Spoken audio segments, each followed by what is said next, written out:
Prologue Moonlit. Capriccio 1. The taste, the color, and the stench of blood consumed all of Garfield's being. The feeling of sinking into blood was vastly different from sinking into water. He couldn't move freely, like his body had been swallowed up by a viscous, not quite liquid, and he could not see the bubbles of air escaping his mouth. Even the white moon laughing at him from on high wasn't visible anymore. At the height of his fight with Kurgan, a strange mass of blood had swallowed Garfield whole. His first thought was that the Archbishop of Lust had only ever been an amorphous blob of blood that may or may not even have been alive. This strange creature would have been shocking were it not for the fact that the city was already crawling with lifeless corpse soldiers and demi-beasts, brand new threats that weren't even considered proper demon beasts. In that context, a slithering mass of blood was suddenly not all that inconceivable. The problem was the precariousness of Garfield's situation, as he was currently smothered by blood and quickly running out of air. The viscous slime overwhelmed his senses of sight, taste, smell, and even hearing. As for touch, he found it impossible to feel anything to the left, right, front, or back. Since all five senses were unreliable, he had no choice but to fall back on his sixth sense. It was Subaru who had taught him that term. Enjich. Idle thoughts. Idle thoughts. Idle thoughts. Garfield had too many idle thoughts. Even though he had noticed it himself so many times, even when temporarily freed from the yoke of gravity, his mind was still restrained by idle thoughts. As long as his mind was preoccupied, he wouldn't be able to move his limbs at will. He clawed for anything to steady himself, wasting his precious remaining oxygen as his consciousness slowly sank deeper and deeper into the blood. Victory, a breakthrough, resolution, and everything he desired slipped through his fingers and disappeared. At this rate, Garfield would pass on in a pathetic, defeated death. The pink-haired woman he loved, the cat girl with orange fur, that unreliable and yet utterly dependable black-haired boy. In the midst of all the idle thoughts crossing his mind only to fade away, he saw the important things that he couldn't allow to slip through his fingers. Gawa. A light shone in his green eyes, his mouth opened, revealing razor-sharp fangs. Blood poured into his throat, filling his lungs, but he didn't care. Howl and roar. Unsheathe your claws, your fangs. Garfield had too many idle thoughts. Because of that, even on the verge of death, his stubbornness, regrets, and obsessions continued to well up to the bitter end. His arms and legs didn't have the strength to break the surface of the blood. His reach wasn't long enough. His body was too small. What if they were bigger? Longer? What if his claws were sharper and stronger? What then? And it's... Responding to his self-preservation instinct, Garfield's body throbbed, and his flesh began to change. His skeletal structure shifted, groaning audibly, his limbs visibly growing. His whole body was covered in golden fur. His claws and fangs grew bigger, stronger, sharper. The power of the blood he had possessed from birth transformed Garfield Tinsel into a war tiger, allowing him to break through the wall of blood. The moment his claws breached the surface, the gory mass popped like a bubble. Garfield understood instinctively that he had killed it. His claws had torn away whatever life had been imbued within the mass of blood. Blood spattered everywhere, staining the street and buildings all around him a hideous crimson. Exhaling a wild, bloody breath and finally free from the pain of drowning in gore. The next instant, a thick arm split the air, mercilessly blowing the transformed Garfield away. A fist the size of a child's head found the tiger's face, followed by more fists traveling along a similar arc before striking his side, abdomen, and stomach. The barrage sent him flying into the air despite the fact that he weighed many hundreds of pounds in his current form. As bones cracked and internal organs ruptured, lancing pain pierced his head, but compared with the agony of drowning in blood, this was practically heaven. At some point, their battle had moved far away from the street where they had started fighting. His sense of time had been disrupted after he was swallowed up by the blood, but he couldn't see or hear the booming clash between the Sword Devil and the Sword Saint anymore. The once distant control tower was approaching alarmingly fast. Twisting his body as he hurtled through the air, he landed on all four legs, killing his momentum. He came to a stop in the plaza in front of the control tower. As he opened his mouth to roar, he spotted the one who had sent him flying standing before him. He crouched, preparing to leap toward the enormous figure with fangs bared. At that moment, he sensed a hostile presence right next to him. Without averting his gaze, he swung his claws. He tore into a misshapen beast that let out a deep groan. It was a monster with two limbs replaced by swords, an unnatural fusion of organic and artificial, a demi-beast. A swarm of demi-beasts surrounded Garfield, each one twisted in its own unique way. Like the mass of blood he had just killed, they had likely been set loose to attack anyone who came to liberate the tower, a cruel command and a futile effort. Uhuag! Garfield roared as he tore into the approaching enemies with his claws. The head of the first demi-beast exploded, splattering blood and brains all around. However, the rest of the throng stepped over its corpse without hesitation, an army of beasts marching to its death at the tiger's violent claws. The swarm of demi-beasts did not hesitate to throw themselves to their death in a battle they had no hope of winning. Their ability to sense danger was totally numb, and their sense of self-preservation was non-existent. These were twisted, warped beings whose dignity had been trampled. Garfield had no idea how they had come to be this way, but there was one thing he understood on an instinctual level: they had to be destroyed. It wasn't hatred or contempt that drove him to this conclusion, but a powerful sense of duty. They needed to be put down. And while Garfield continued to slaughter the demi-beasts without hesitation, a powerful aura crashed over him. It was overwhelming and instantly recognizable. A destructive attack slammed into the tiger. The unleashed violence fell on Garfield like a storm. He did not even have time to try to evade. His legs slipped, and he crashed into the stone wall behind him. He coughed up blood and spat out shattered teeth. Sensing an opportunity, a demi-beast charged forward to run him through with a sharp sword. The next instant, Eight Arms' attack turned the demi-beast into a splatter of red on the stone pavement. The demi-beasts changed their focus to Kurgan, who stood there in silence.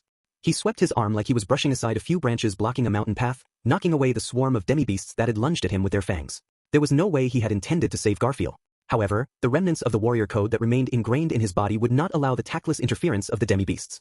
This was a match between the war god and the war tiger. The demi-beasts remained unfazed despite the appearance of a new enemy. And so the bloody fate that awaited them remained unchanged as well. "Enich!"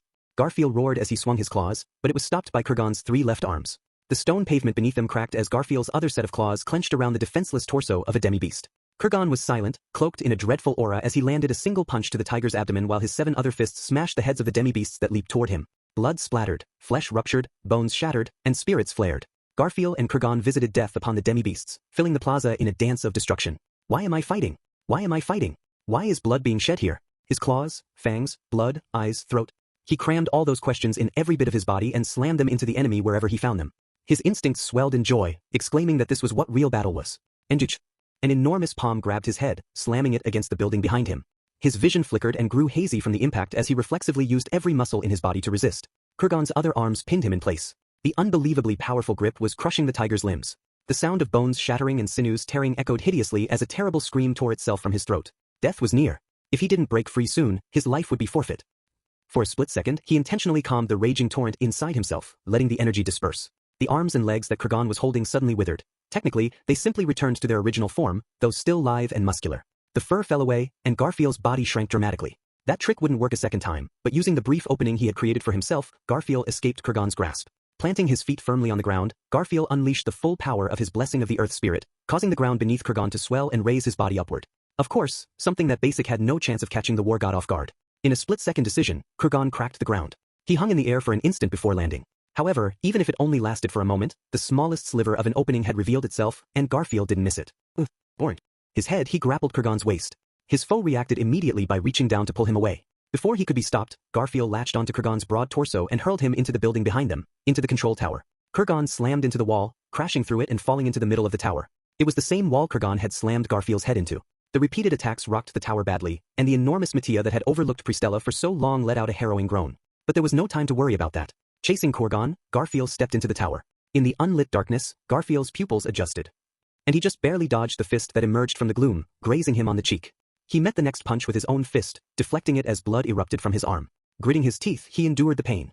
The limbs that had been crushed while he had been in tiger form were still not fully healed. Using his broken right arm to meet Kurgan's next attack, he focused his recovery power on his left arm. The bones rejoined, the muscle knit itself back together, and once he was satisfied with the emergency first aid, he turned his focus to his legs, followed by the rest of the wounds covering his body. Of course, as that was happening, more wounds kept getting added to the never-ending queue. Punching, being punched, kicking, being kicked. An explosive chain of attacks was exchanged as their brawl continued inside a tower too small to host their battle. The back and forth of offense and defense was devastating. Just like in the plaza, there were demi-beasts lying in wait inside the tower, but they had no hope of breaking through the storm of destruction.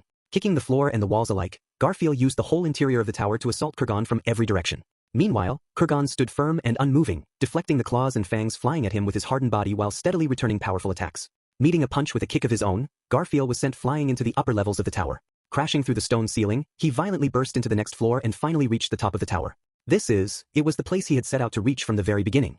Without realizing or intending it, he had arrived at what had been the goal of the plan. As luck would have it, the Archbishop of Lust, whom he needed to defeat, was nowhere to be found.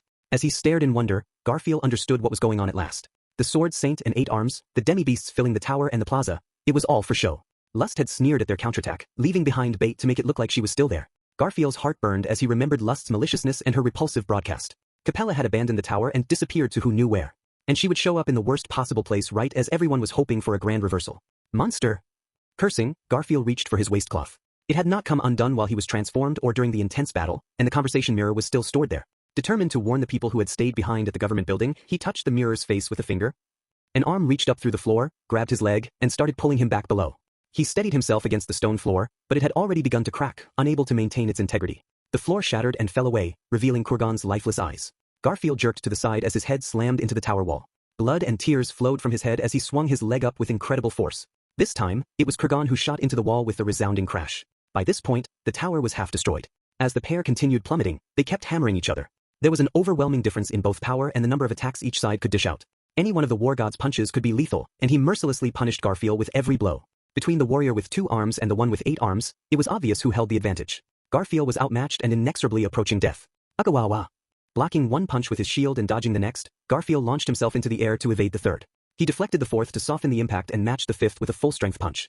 The sixth shattered his jaw, but he managed to avoid sustaining a lethal blow and tensed his abs to endure the seventh, which crashed into his midsection. It was the eighth that connected directly with his face, dazing him. Ah! As the storm of 8 attacks ended, Garfield found himself lying flat on the floor. He was coughing up blood, and his vision flickered from the waves of agony. Struggling to breathe as he lay there, Garfield relied on his blessing, absorbing power through his back to heal his wounds. Kurgan folded his arms and peered down at Garfield. The legend who had passed away, the inhuman figure who had become a hero, the man called the God of War. In the Walachian Empire, where strength and ability were all that mattered, the many-armed folk had been widely despised and considered inferior. But one warrior changed the fate of an entire people all by himself. He was a true hero whom Garfield had looked up to. Hearing his heart pounding in his ears, Garfield slowly rose to his feet. Breathing raggedly, he gritted his teeth when he saw Kurgan's unchanged stance. How many times had he ignored the opportunity to finish off Garfield? He had not used the devil cleavers sheathed on his back even once. Garfield burned at the humiliation, his pride and confidence as a warrior shattered. If he was going to be that pitiful, then dying would almost be better. Just as he thought that, it'd be easier if you just ended it. Adjusting his shields, he raised both of his arms, baring his cracked fangs and steeling himself. Garfield had too many idle thoughts. Even now, he was still hearing several voices. Warm and friendly voices. Familiar and comforting voices. Voices that made his heart ache and his throat burn. Voices that made his eyes soften in pride and made strength well up from inside him. He could hear them calling his name. Gore. I have to go. I have to make it. I have to reach him. A powerful urge thrummed in his chest. Garfield cracked a smile as his eyes gleamed. Noticing the change, Kurgan began to move. Slowly, the war god unsheathed the massive swords on his back. They were the devil cleavers, legendary for their raw destructive power. The god of war readied his blades and, for the first time, adopted a proper fighting stance. That must mean you've been treating me like a brat until now. I guess winter's passed, and Abingams left the nest. Thank you. Garfield thanked the silent war god. He did not say any more nor explain the thanks. The battle had finally begun. A flash of sparks erupted as if the moonlit blades were splitting the night itself. Hiya! A shout echoed through the night as the sword devil's 2 blades drew an arc of death. There was not a trace of play in any of the countless slashes, each was the pinnacle of a sword fighter's art, a demonstration of such masterful technique that fellow disciples of the blade would have been entranced by its beauty even as they headed off to their deaths. And the long sword weathering that ferocious storm of attacks belonged to a master whose skill surpassed the realm of mere humans. Wielding a sword the length of her body like an extension of herself, the sword saint held death itself at bay. Their blades flashed in a wild, beautiful dance. The fierce clash of steel had an almost melancholy feel to it, each life-rending slash evoking the intimate caresses of 2 lovers. The very act of crossing blades meant they were attempting to steal each other's lives. But by gripping the hilt and pouring everything into each swing, the instant when the sword locked with an opponent's, an intense heat was conveyed through the steel. There was nothing extraneous, no distractions. They simply pursued each other with single-minded focus. Because of that, a sword fight resembles love. At the very least, in that singular moment, it was a courtship of steel between 2 sword masters, illuminated by moonlight and the sparks of their blades. They pushed their swordsmanship to the limits, seeking to plumb the depths of their opponent's spirit and soul. It was a troubled courtship, but the love between the sword devil and the sword saint had been forged in that very same sort of intensity. And here I am, wishing this might never end. If a victor did not emerge, their tryst, their impossible reunion would not end either. Though he deflected a lightning-fast thrust that would have originally penetrated his skull, Wilhelm still felt a burning heat erupt from his forehead. It did not matter whether the disturbance lasted less than the blink of an eye, any distraction would be lethal in this sword fight, which transcended the capabilities of mere mortals. The blood flowing from the fresh wound trickled down, tracing his eyelid and ever so slightly impairing his field of vision. The sword saint's next sword thrust approached at a speed that made the air scream like it was crying out in pain. It was death. The long sword closed in on his torso. He could already picture a humiliating, inescapable death where his blood and viscera helplessly spilled out. Those would be his final moments on the path of the sword that he had walked his entire life. It would all slip away before he had a chance to atone. There was no way he could accept an end like that. Ooh yeah. Roaring, he rejected the bloody end that flashed through his mind. Condemning that vision to the flames, Wilhelm felt his blood boil. Time seemed to slow as his focus intensified, making sound, color, and everything other than his opponent fade from the world. The approaching blade followed the path he had envisioned, hurtling directly at his torso. Just before it reached, he pushed off the ground with enough force to crater the stone pavement and spun himself in the air just over the deadly slash. Even the sword saint needed time to recover after whiffing a full-strength attack. While she did, the sword devil leaped backward, checking the wound on his side. It was not shallow, and the bleeding would not stop naturally thanks to the effect of the sword saint's blessing. Wounds inflicted by anyone who possessed the blessing of the Grim Reaper refused to heal and would never close. The cumulative injuries bled victims dry until their bodies gave out. That was what made the sword Saint Teresa van Istria the strongest. Who could have guessed I would be able to fight for long? The sword devil, Wilhelm, wrapped his suit coat around his waist, staunching the fresh wound. The sword saint paused her attacks and didn't make any attempt to press him further. Wilhelm touched his wound, admonishing himself for his faint hope that there might be some trace of emotion in her hollow and blue doll-like eyes. I'm not under any illusion that there will be a chance to say a proper farewell, and I have no expectation of the heavens being especially generous. We will have plenty of time to enjoy ourselves on the other side. This is no place to lose myself in idle fantasy. This is reality. He stared at the corpse soldier wielding the techniques it possessed in life. The long, lustrous red hair, the smooth, pale white skin, and the beautiful blue eyes that seemed to contain the sky, If he closed his eyes, countless heartwarming memories welled up in his mind. He would never get tired of reliving them. And now it was all there right before him where it had no business being. You are beautiful, Teresa. And that's why you should not be here. Confronted by a copy of his lost wife, Wilhelm reassumed a fighting stance. His sword seemed even more honed than before. His blood boiled in undying anger at the villain who had made this happen. But in that one moment, that brief instant, that single clash, he did not need any single idle distraction. He recalled the words of his old friend, of his partner, of his wife. Don't let your anger lead your sword astray. Even if your blood is boiling, be like the straightest steel. How about now? Getting hot under the collar? No, I'm as cold as the steel of a sword. Without any signal, their blades flashed again as they resumed their death match. The echo of steel on steel cried out like a scream, a prayer, and a confession of love all at once. It sounded like a wish for closure, all while hoping that the end would never arrive. The Sword Devil and the Sword Saint's duel continued to ring out like whispered words of love. Julius Juculius was Lagunica's finest knight. Though his words and actions were often misunderstood, he was certain that people were fundamentally good. It was his sincere belief that everyone had a reason for doing what they did, and the underlying cause of misdeeds was often due to the environments in which they occurred. Consequently, he had imagined that every individual had some goodness in them. It was an idealism that could be called immature, even naive. Julius's friends and family often worried because of that side of him, but they also loved him for it. And Julius responded to the concerns and expectations of those around him to the best of his abilities. Julius was a good person, a person who loved people and was beloved by people. That was why for him, the existence of archbishops like Pedalgius Romanicanti and other cultists who committed evil acts without any remorse was unpardonable. They were villains who defied explanation or understanding. To Julius, the witch cult was something that shook the very foundation of his knight's resolve. El Clauseria. Borrowing the power of the 6 different greater spirits, a rainbow of light erupted from the tip of his sword. Aiming for a quick resolution to the battle, he attacked Gluttony without holding back. The 6 strands of overlapping light were a magical composition that Julius had come up with using his skill and a certain idea he had gotten from Roswell, whom he considered to be the top court magician.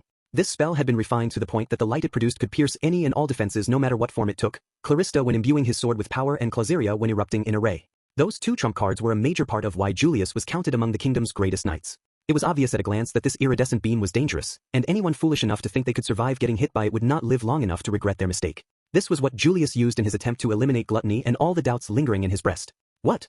Surprisingly, you have a bit of a soft spot and tend to avert your eyes from unpleasant things, brother. Gluttony, Roy Alfred, was sneering as he bent over backward, just barely dipping under the deadly beam as he scornfully addressed Julius. The ray of light flew fast and true like a speeding arrow. Dodging it required reflexes on par with Reinhard or, we idolized you, brother. There's no way we wouldn't know the magic that you worked so hard to develop. Immediately after evading Julius's attack like he knew it was coming, Alfred leaped up into the air. Blah blah blah. You can laugh all you want on the other side. Ricardo swung his sword toward the archbishop's childlike body. Alfred dexterously wielded the short swords peeking out from his long sleeves to catch and skillfully deflect the attack.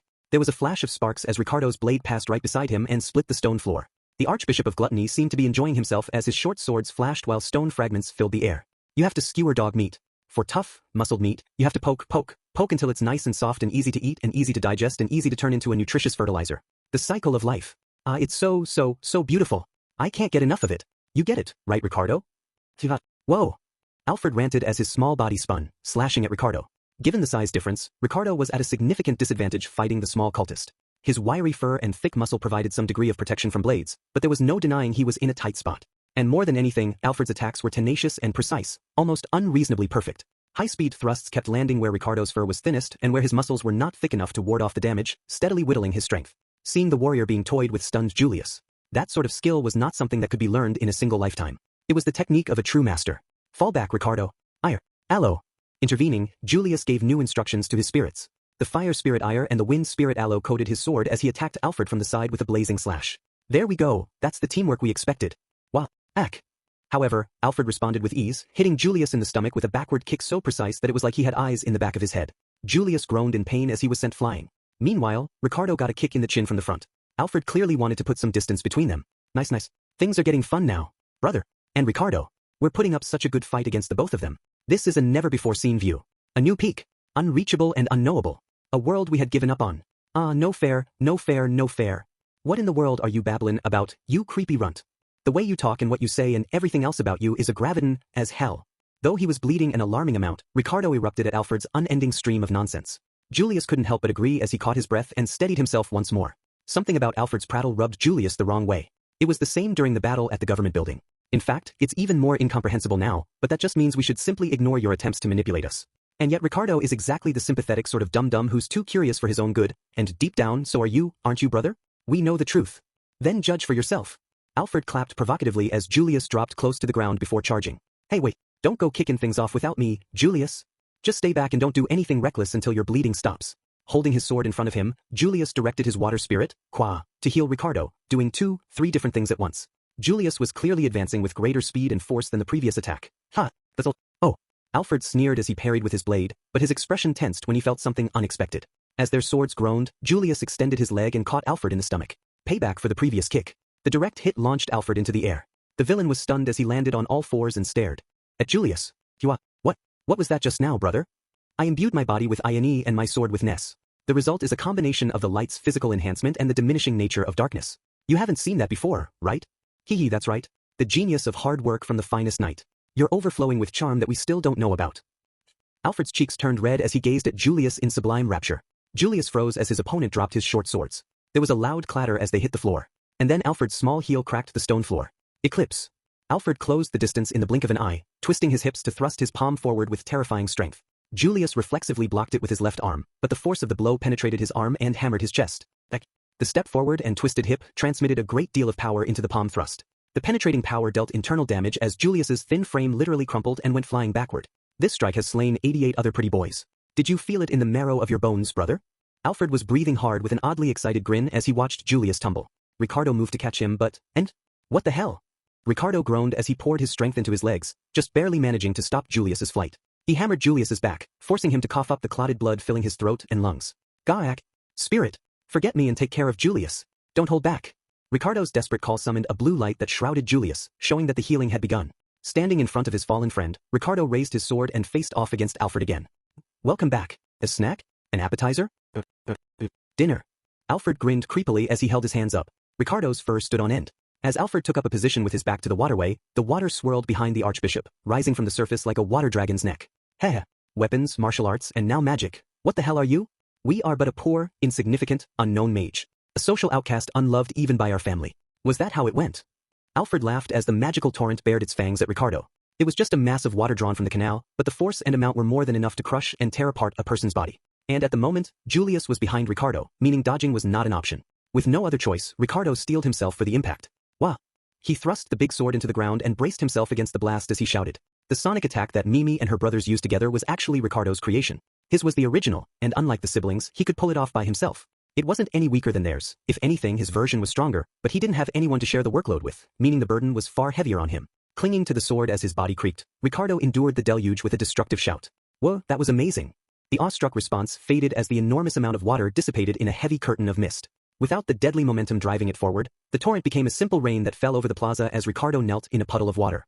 Blood seeped from the corner of his cut-up mouth as he breathed raggedly. I ain't hurt like this in a while, you little shit.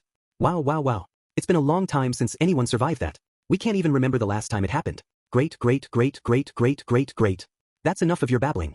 Julius stepped forward to stand next to the exhausted Ricardo. He seemed calm and restored as he interrupted Alfred's ranting. His face was pale, and his knight's clothes were stained with his own blood. His breath was ever so slightly unsteady, and no one could look at him and claim he was at full strength. However, it seems I saddled you with quite the bothersome chore, Ricardo. You're damn right you did. You better be sure to tell Our Lady just how hard I worked when we're done here. I'm gonna need some extra compensation to make up for this. In this matter, you can rest assured that my voice is your voice. Adjusting his grip on his knight's sword, Julius patted Ricardo's shoulder before looking once more at Alfred. The villain noticed and smiled, his cheeks twisting as a perverse gleam filled his eyes. His expression, his words, his way of fighting. It was disconcerting to the extreme, as if the cultist had cobbled them together from random pieces. Or perhaps that was the nature of the darkness that possessed the Archbishop of Gluttony. Why do you immerse yourself in evil despite having mastered the sword, martial arts, and even magic? With that much strength, surely you could have found another way. Oh, is it time for counseling now? Another way? And pray tell, what sort of path are you imagining, brother? Being called this cultist's brother over and over was raising Julius's hackles. Those words gained a darker significance in Julius's mind every time Alfred repeated it in that fawning tone, running his gaze over the knight's skin like a lurid tongue and acting overly familiar all the while. It was undeniably an odd reaction. I don't have any relatives who would address me this way. Perhaps a knight. Perhaps a mercenary. Perhaps even a hero. Power without conviction can easily be corrupted by evil. Unchecked strength can easily lead to mindless violence. Which is all the more reason, we were sure you'd say that. We knew you would say that, brother. The elder brother we know, the elder brother we believe in, would surely say that. Without warning, Alfred interrupted Julius and lunged forward. Julius immediately raised his sword, batting aside the oncoming kick. He could only assume there was a metal plate in the sole of the cultist's shoe, because there was a stiff rebound when his blade landed and it failed to cut through. Alfred spun, unleashing a furious dance of kicks, putting Julius on the defensive. Do you remember when we were kids? We were so frail, brother, and one time we fell ill, we asked you for an apple from the tree in the yard, did we not? Alfred's words were incomprehensible, but his voice was verging on tearful. Deflecting an unending stream of attacks with his sword, Julius furrowed his brow at Gluttony's repulsive behavior. What was his goal? What was he attempting? Was he hoping to use a made-up story as a simple distraction? Or was this entire line of thought playing right into Gluttony's machinations? We were still small, and you said you couldn't do it. Do you remember? I guess you don't? But the more you said no, the more we wanted an apple. Do you know why? You don't, do you? What are you talking about? Oh, I don't recall anything like that. Julius cried out desperately as he defended against Alfred's onslaught, which came from all sides. His arm was going numb, and he could feel every impact because his organs were still hurting from before. The taste of iron quickly filled his mouth. But it wasn't because he was coughing up blood. Julius was biting his lip hard. An urge was building inside him. For some unknown reason, he found it impossible to ignore Alfred's wild fantasies. It's because of what happened next that you, and we always thought it. We always felt it. We are different. We are nothing but baggage. And what of it? How about now? We feel amazing. Was this how it felt to you? I bet it felt great. We finally understand. I don't understand anything about you. Julius erupted at Alfred's continued rambling. He dropped his defensive stance and went on the offensive. Slashing and thrusting as he advanced, he pressed the attack with his sword and kicks as Alfred's stance broke down. His strikes were imbued with an indescribable rage and hostility he could not place. Julius sliced off some of Alfred's long hair when Alfred was a little too slow. However, it was foolish of him to only watch for the sword. Buds. Responding to Julius's call, the spirits that were linked with him twinkled. The 6 quasi-spirits' beautiful gleam enveloped Julius, who channeled their strength to shroud his blade in light to destroy his enemy. This was the rainbow blade imbued with all 6 elements of magic, the very same attack that had defeated the Archbishop of Sloth. This is the end. Certain of his victory, Julius bore down on Alfred. He thrust straight at the center of Alfred's chest, ultimate palm. Alfred brought his black hands together right in front of him, catching the edge of Julius's sword and shattering it into pieces. The steel crumbled, and his lethal thrust lost all momentum. However, the streak of multicolored light continued forward toward the enemy. Twilight Mage. A glimmer of magic unfolded behind Alfred, swallowing up the beam. It was intercepted by a spell that sported the exact same color. The two completely cancelled each other out. On top of that, having lost his means of attacking, Julius widened his eyes. Twin Blade Serpent. Alfred used his toes to flick the short swords he had thrown away before. It had been his plan all along to pretend that Julius's fierce charge had pushed him back, leading them right to where the swords had been lying on the ground. Catching the spinning blades in both hands, the Archbishop surged forward like lightning. A storm of slashes assailed Julius even as he immediately raised his broken blade. It was as if all the days Julius had spent training, all the hard work he had put in as a knight, and everything else he had built up in his life had just been broken in half. You got the apple for us, brother. That's why we hated you. With a tearing sound, an arm was severed at the elbow, flying into the air before finally thudding to the ground. Chapter 1. A hideous banquet. 1. The Watergate City. Pristella had a neighborhood known as Canal Street filled with winding, narrow waterways. The battle that had begun in the plaza at the center of Canal Street was in the process of reaching an unexpected conclusion. Ah! Ferocious water dragons leaped over Otto's head and tore into Batinkados. The snake-like water dragons were as large as a small boat, and the childlike Batinkados was mobbed by several different dragons, disappearing in the blink of an eye. Water dragons are merciless hunters. Otto Suin watched the ferocious scene with cold eyes. Ordinarily, water dragons were wild and not easily won over. Ironically, a big reason why Otto had been able to trick the ferocious water dragons was thanks to Wrath's authority. The Archbishop's ability, which was spread all over the city, warped the emotions of everyone it touched in a feedback loop, amplifying and spreading panic, confusion, and suspicion all throughout the city. Subaru had used his performance in order to bolster people's courage and resolve using that same phenomenon, and Otto had taken advantage of it with his blessing of language to spur the water dragons to action. Wrath's authority is quite the thing. It even affects the wildest residents of the city. Water dragons hunted by biting into their prey and then twisting and turning to tear away chunks of meat. When someone as small as Batinkados was caught by multiple water dragons, there usually wasn't anything left when they were done eating. Whoa, that's crazy. Did you do that? Felt rushed over to him exultantly as the gruesome scene played out. Her follower was shrinking back at the bloody display, but Felt clearly had nerves of steel. I simply gave the angry water dragons a target. This is the natural order of owl. Heh, not too bad for someone who looks so timid. Gonna have to look at you in a whole new light. Felt laughed as she slapped Otto's back. He grimaced as the group in white cloaks, Kuritaka's personal force, the White Dragon Scale, also came over to him. Their leader, Dinas, raised his hand. You really helped us out there, I'm ashamed to say. I won't pry into how you managed to command the water dragons, I'd appreciate that. Also, about Mr. Kuritaka, we will assuredly find the young master. Dinas's response was emphatic. Otto was a bit worried about that intensity. Most likely, his emotions were being heavily influenced by the combination of Wrath's authority and Subaru's earlier speech. Put bluntly, Subaru's medicine had been a little too effective for people with a powerful sense of duty. It didn't just apply to Dinas either. All the members of the White Dragon Scale were affected. You can't just write it off as getting a little hot under the collar. Felt was frowning as she interrupted his thoughts, almost like she could read his mind. To his surprise, she ran her hand through her beautiful blonde hair. I heard it too. There's no denin, that speech lit a fire in my belly. But that doesn't mean everyone's just riding that high. Are you saying they actually are thinking calmly and logically about the most likely chance of success? Nah, nothing that's smart. But everyone's got a right to stake their life for something that matters to them. So don't write that off so soon. Dinas averted his eyes. Seeing that, Otto had no response. Felt's argument hit home hard. Especially so for Otto, since he tended to prioritize the logical. Understood. Then their actions make sense. So why are you here, Lady Felt? And what happened to Sir Heinkel? I left Camberley to watch that piece of crap. Me and Gaston are going to get something we left at the inn. Something you left at the inn? If she was prioritizing retrieving an item at a time like this, then it had to be incredibly important. Just like how Otto had prioritized securing the remnants of the Tome of Wisdom. Yeah, that's right. A secret weapon our sorcerer gave me. Apparently it's a pretty powerful materia, but wait just a moment, please. Before she could finish, Otto interrupted her. For a second she looked suspicious, but an instant later, she noticed the hideous roar emanating from below the plaza. But even before she heard it, the repulsive cries had reached Otto's ears. It seems like you're someone who can entertain us a bit more than expected, but just a bunch of water lizards is not very satisfactory. A gourmet like us has standards when it comes to appetizers. And breaking through the cries was a voice that scorned everything in the world. There was a change in the ball of water dragons swarming around their prey. The ferocious scene of predator and prey had flipped at some point. Lady Felt, how reliable is that materia you mentioned? From what Old Man Rom and Ezo said, even Reinhard wouldn't be unscathed if he took a hit from it. Haha, that's a nice and easy to grasp metric. Understood. Otto nodded at the convenient standard that Reinhard made. Then the white dragon scale and I will stall for time. Use that opportunity to retrieve that materia. What? And smash that freak with it. Can you buy that much time? We'll give it our all. Beyond that, it's down to how fast you are, I suppose. Heh, no problem, then, Gaston. Grinning at Otto's response, Felt called to the big guy at her side. To Gaston's surprise, Felt put her fist to his stomach. Stay here with them. You and those guys in white should listen to whatever the green guy says. And you don't have permission to die before I get back. Felt, I ain't running away. Got a problem with that. Despite the difference in their builds, Gaston was overwhelmed by Felt's direct, honest gaze. Then he nodded. Got it. Make it quick, ma'am. It's about time I stepped onto the big stage, right? Ha, good joke. All right, I'm leaving Gaston with you, so use him how you want. I'll gladly take you up on that. I'm not a big fan of the green guy description, though, a swift decision. Decisiveness was the quality of a good leader. And Otto was grateful both for the demonstration of Felt's qualifications to lead and her decision-making. I don't recall us saying we'd go along with any of this. Dinah's grumbled at being involved without any say, but even so, every member of his group readied their weapons and prepared to fight. You're ready now, right? Just as they finished up their plans, the cries of the water dragons died out. Otto clenched his jaw at the fact that the dragons had ended up becoming sacrificial pawns, and he watched the last of them grow still right as Gluttony wrested himself free. There was an explosion that scattered chunks of flesh and blue dragon scales across the plaza. Walking away from that hideous scene of slaughter was a manifestation of evil that took the form of a small boy. Very nice.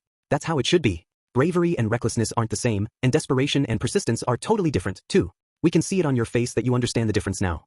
You're finally worthy of a spot on our plate. Bathed in blood, Batinkatos had a look of rapture on his face as he expounded on his unpleasant taste in food. Can't say I get it, since I grew up rummaging through scraps to eat, you foodie freak.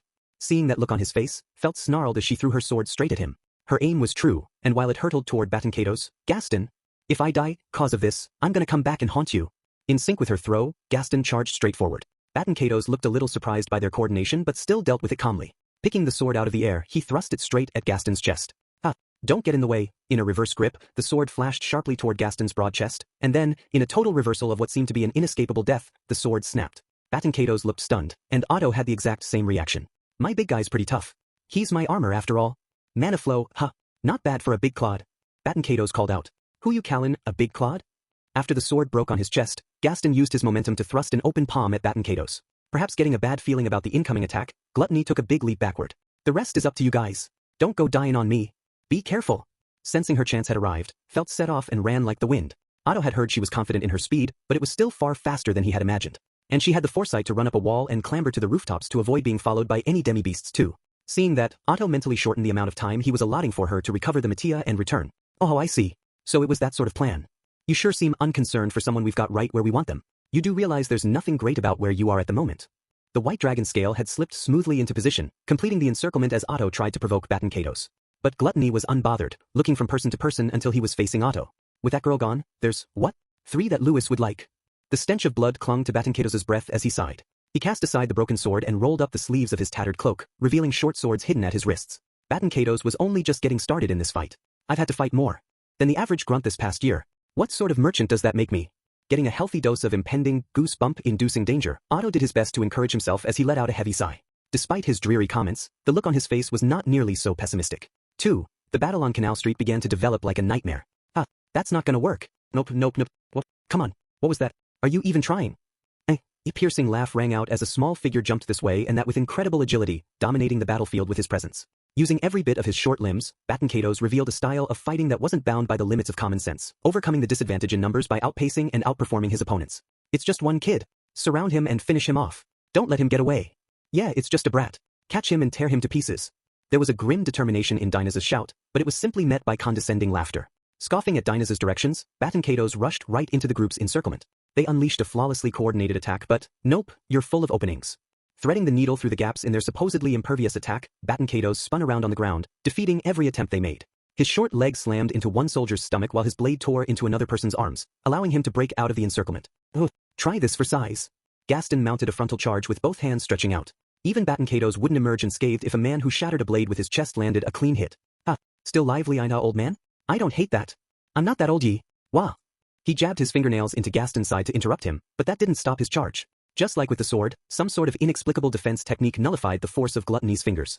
Gaston pressed on, trying to grab Bat and Kato's head, fist lord strike. Ugh. Bat and Kato's mumbled something, and the moment his palm touched Gaston, the big man crumpled. He dropped to his knees, heaving from the unexpected blow. Bat and Kato's looked down at him while he swung his sword at Gaston's unguarded neck. Dona. With a snap of his fingers, Otto used the earth magic he had picked up for self-defense to sling a stone at Bat and Kato's back. Gluttony evaded it easily without even looking. The city was paved and filled with waterways, so Otto's earth magic wasn't exactly in its element. But still, that distraction gave Gaston and the others a chance to recover. Unfortunately, the lack of a decisive finishing blow is more dire than I had expected. Even viewed in the most favorable light, this couldn't really be called an even match. It was clear they were at a disadvantage against Bat and Kato's. And this was an unexpected encounter, so there wasn't much hope that some allies who'd successfully seized a tower might happen upon them and come to the rescue. Not that something that lucky would happen to me regardless. Otto Suwon's life had been one marked by misfortune and unfairness. As far as he was concerned, what little fortune he had been allotted had already been used up being born into a family that understood his troublesome blessing and in having been saved by Subaru and his companions when he was on the verge of being killed by an archbishop. Because of that, he wouldn't allow himself to get too upset about passing misfortunes and refused to avert his eyes from the reality before him. There really isn't any choice but to stall until Lady Felt can come back with a solution, agreed. Incidentally, you can't instigate the water dragons again, can you? Dinas glanced at the pile of corpses at the other end of the plaza as he caught his breath. Feeling a pang at the fate that had befallen the water dragons he had egged on, Otto shook his head. That was all the ones I managed to persuade on my way here just in case. I could maybe go convince some more. If you felt like holding him off while I get away? If you left now, we'd fall apart entirely. And I sincerely doubt the enemy would let you waltz off either. Honestly, that kind of attention is what I want to avoid the most. Otto grimaced as his shoulders slumped dejectedly. Bat and Kato's heated gaze had been crawling all over Otto throughout the intense engagement. It was a dubious honor to have met the Archbishop's exacting standards.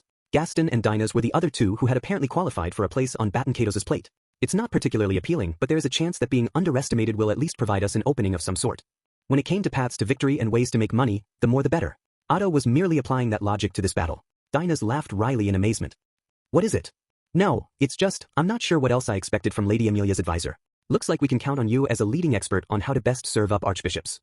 I feel like everyone else has a different understanding of what exactly it is I do. You should probably just accept already that you're in a unique position. Dinas shrugged as Otto looked up in resignation. I thought I had already accepted my lot in life during the past year, even if I still have complaints about it. And what started this whole mess? It really is all Subaru's fault. I should let him really have it just once after everything is over. But that can wait until we're out of the woods. Agreed. We're counting on you, Commander. With that, Dinas rejoined the fight with Bat and Kato's. As Otto watched his courageous figure leap into the fray, his thoughts turned to the tactical situation, and as usual, the odds were terrible. Their advantage in numbers was being totally overwhelmed by Gluttony's speed, and they were being steadily worn down by his antics. A bunch of grown adults can't catch a single kid even when they gang up. Nope, not good. Not good at all. Bat and Kato's was laughing at them in their faces as he evaded them with pure footwork. His legs could change speed and direction on a dime while his upper body dodged all their attacks with an eccentric sway. What are those movements? It almost looked like Gluttony's upper body and lower body were moving using entirely different techniques. While he feverishly tried to figure out what nightmarish reality he was confronting, Gaston was thrown clear. Damn it. What the hell is going on? He's not just any little brat. Gaston wiped away an alarming amount of sweat as his breaths came in gasps. That unusual level of exhaustion was probably the price of his unknown technique. Have you noticed something? Otto asked. We need to change the balance of power, so anything you might have seen, no matter how small, does it look like I've got that much time on my hands? That kid is freaking good at fighting. Reinhard's a natural genius, but the fact that he can be compared to Sir Reinhard makes me want to just give up. They were, of course, talking about Felt's knight and the strongest person in the kingdom, the sword Saint Reinhard van Istria. He had only been around him for a short while, but even a non-warrior like Otto could feel in his bones how overwhelmingly powerful Reinhard was. If this cultist was even remotely comparable, then Bat and Kato's is the worst possible enemy, blessed with an innate genius? No, that ain't it. What do you mean? I was trained up by a teacher where Reinhard's from, so I kind of get it. This kid's like that old man. I'm not sure who you mean, but those ain't the moves of a genius. They feel like they've been forged in training. Gaston wiped away the sweat as Otto focused on Bat and Kato's movements. The Archbishop was still surrounded by the White Dragon scale, leisurely parrying, evading, and dancing away from their swords. He even found the time to flourish with a little provocative bow. But aside from that insulting gesture, his fluid movements were distinct from the violent aura he exuded. They looked too natural, which was what made them seem inconsistent. Martial arts, swordsmanship, and countless other styles were all in harmony within that small frame. Is that really possible for anyone other than Sir Reinhard? Otto's suspicions only grew the longer he watched Lai Batankatos, the archbishop who looked maybe 13 or 14 years old. Though he was a merchant first and foremost, Otto had trained in martial arts enough to protect himself, and he knew how much effort was involved. It was honestly still a painful memory. Batankatos had perfectly mastered so many different things at such a young age. Doing that would have required either an inordinate amount of blood, sweat, and tears or else, the archbishop of gluttony. Suddenly, Otto shuddered as he repeated Batankatos' title. According to Subaru, gluttony was a being who consumed the name and memories of others. What's more, Otto also knew of the girl who had had everything taken from her and no longer remained in anyone's memories. But Otto had never given much thought to what became of whatever was eaten. It hadn't felt real to him, so he had simply accepted the concept at face value without imagining what it might imply. And if that was the true secret to gluttony's strength, then, tisk, sensing another impending change in gluttony's fighting style from that chiding tone, Dinas and the others readied themselves. However, Otto noticed something about Batankatos' movements since he was watching from a greater distance. The next attack would not be a melee attack. Gaston, El Hayuma. Acting on instinct, Otto shouted just before Batankatos' spell left his lips. There was a snap as the atmosphere froze around them and a hail of ice poured down on the white dragon's scale, who were caught off guard by the magical attack. Oerda! Gaston leaped bravely into that furious storm of ice with both hands raised. Shielding the white dragon's scale behind him, he let out a brave roar as he endured the furious hail. His impenetrable wall, which could stop blades and strikes, was now facing a storm of ice. All bark and no bite? And Batankatos stuck out his tongue in disappointment as Gaston dropped to his knees. His face was sickly pale. Dinas and the others behind him had not emerged unscathed either. Legs and backs sported fresh wounds, and several injured people were crouching over. They had lost around half of their fighting power. On top of that, Otto's worst-case scenario seemed to be coming true. From that reaction, I guess you figured out our trick? Well now, I'm not sure I know what you are referring to. You aren't suited for these kinds of word games. Why don't you give up on being a merchant before you hurt yourself? Scoffing at Otto's painful attempt at misdirection, Batankatos pressed forward. In the blink of an eye, Gluttony closed the distance and touched the shoulder of one of the wounded soldiers behind Gaston. Hicks Faltman. You! Dinas slashed at Batankatos. Gluttony bent backward to neatly dodge, holding up the same hand that had touched the man. Bleh! Then he licked the palm of his hand with his wiry tongue, and partway through, a strange feeling filled Otto's head. What happened? There's no mistaking that something just happened, but what exactly? The only thing that was clear was what had caused it. Who is that lying at your feet, Dinas? Recovering from his missed swing, Dinas looked down unsteadily at his feet. His eyes were filled with shock and confusion. A person had collapsed there wearing the same white cloak as Dinas, so he had to be a member of the White Dragon scale, but he couldn't remember him at all. How sad, how tragic, how wretched beyond belief. This is why we can't stop indulging in one-sided reunions like this. Dinas. Who is he? I don't know. I've never seen him before. At least I think. Dinas trembled with fury at Batankatos' shrill laughter. What did you do? What the hell have you done? No need to be so distant, Dinas. We're old friends, aren't we? We were just one step away from cleaning up our homeland, weren't we? It hurts when you act like a stranger. And where did you hear that? Otto didn't understand the significance of what Batankatos was saying, but it transformed the expression on Dinas' face. One look was all he needed to know that something precious to Dinas had just been trampled in the mud. Dinas' white blade flashed as he made to silence the villain, but Gluttony easily deflected that determined strike and chuckled gloatingly. Where did I hear that? What a strange thing to say considering our relationship, Dinas. We know just how hard the going got. It wasn't your fault that Miriam and Mary couldn't be saved. That was just bad luck. Shut up. You don't know anything about me, you damned monster. Dinas' sword strokes grew sharper as he erupted in rage. But Batankatos evaded easily, as if he knew his moves well. No, it was as if he had known them for years. At that point, Otto had no choice but to acknowledge it. There was no more room for doubt. This is the authority of gluttony, which consumes people's names. The inexplicable impression Gaston had of Batankatos was accurate.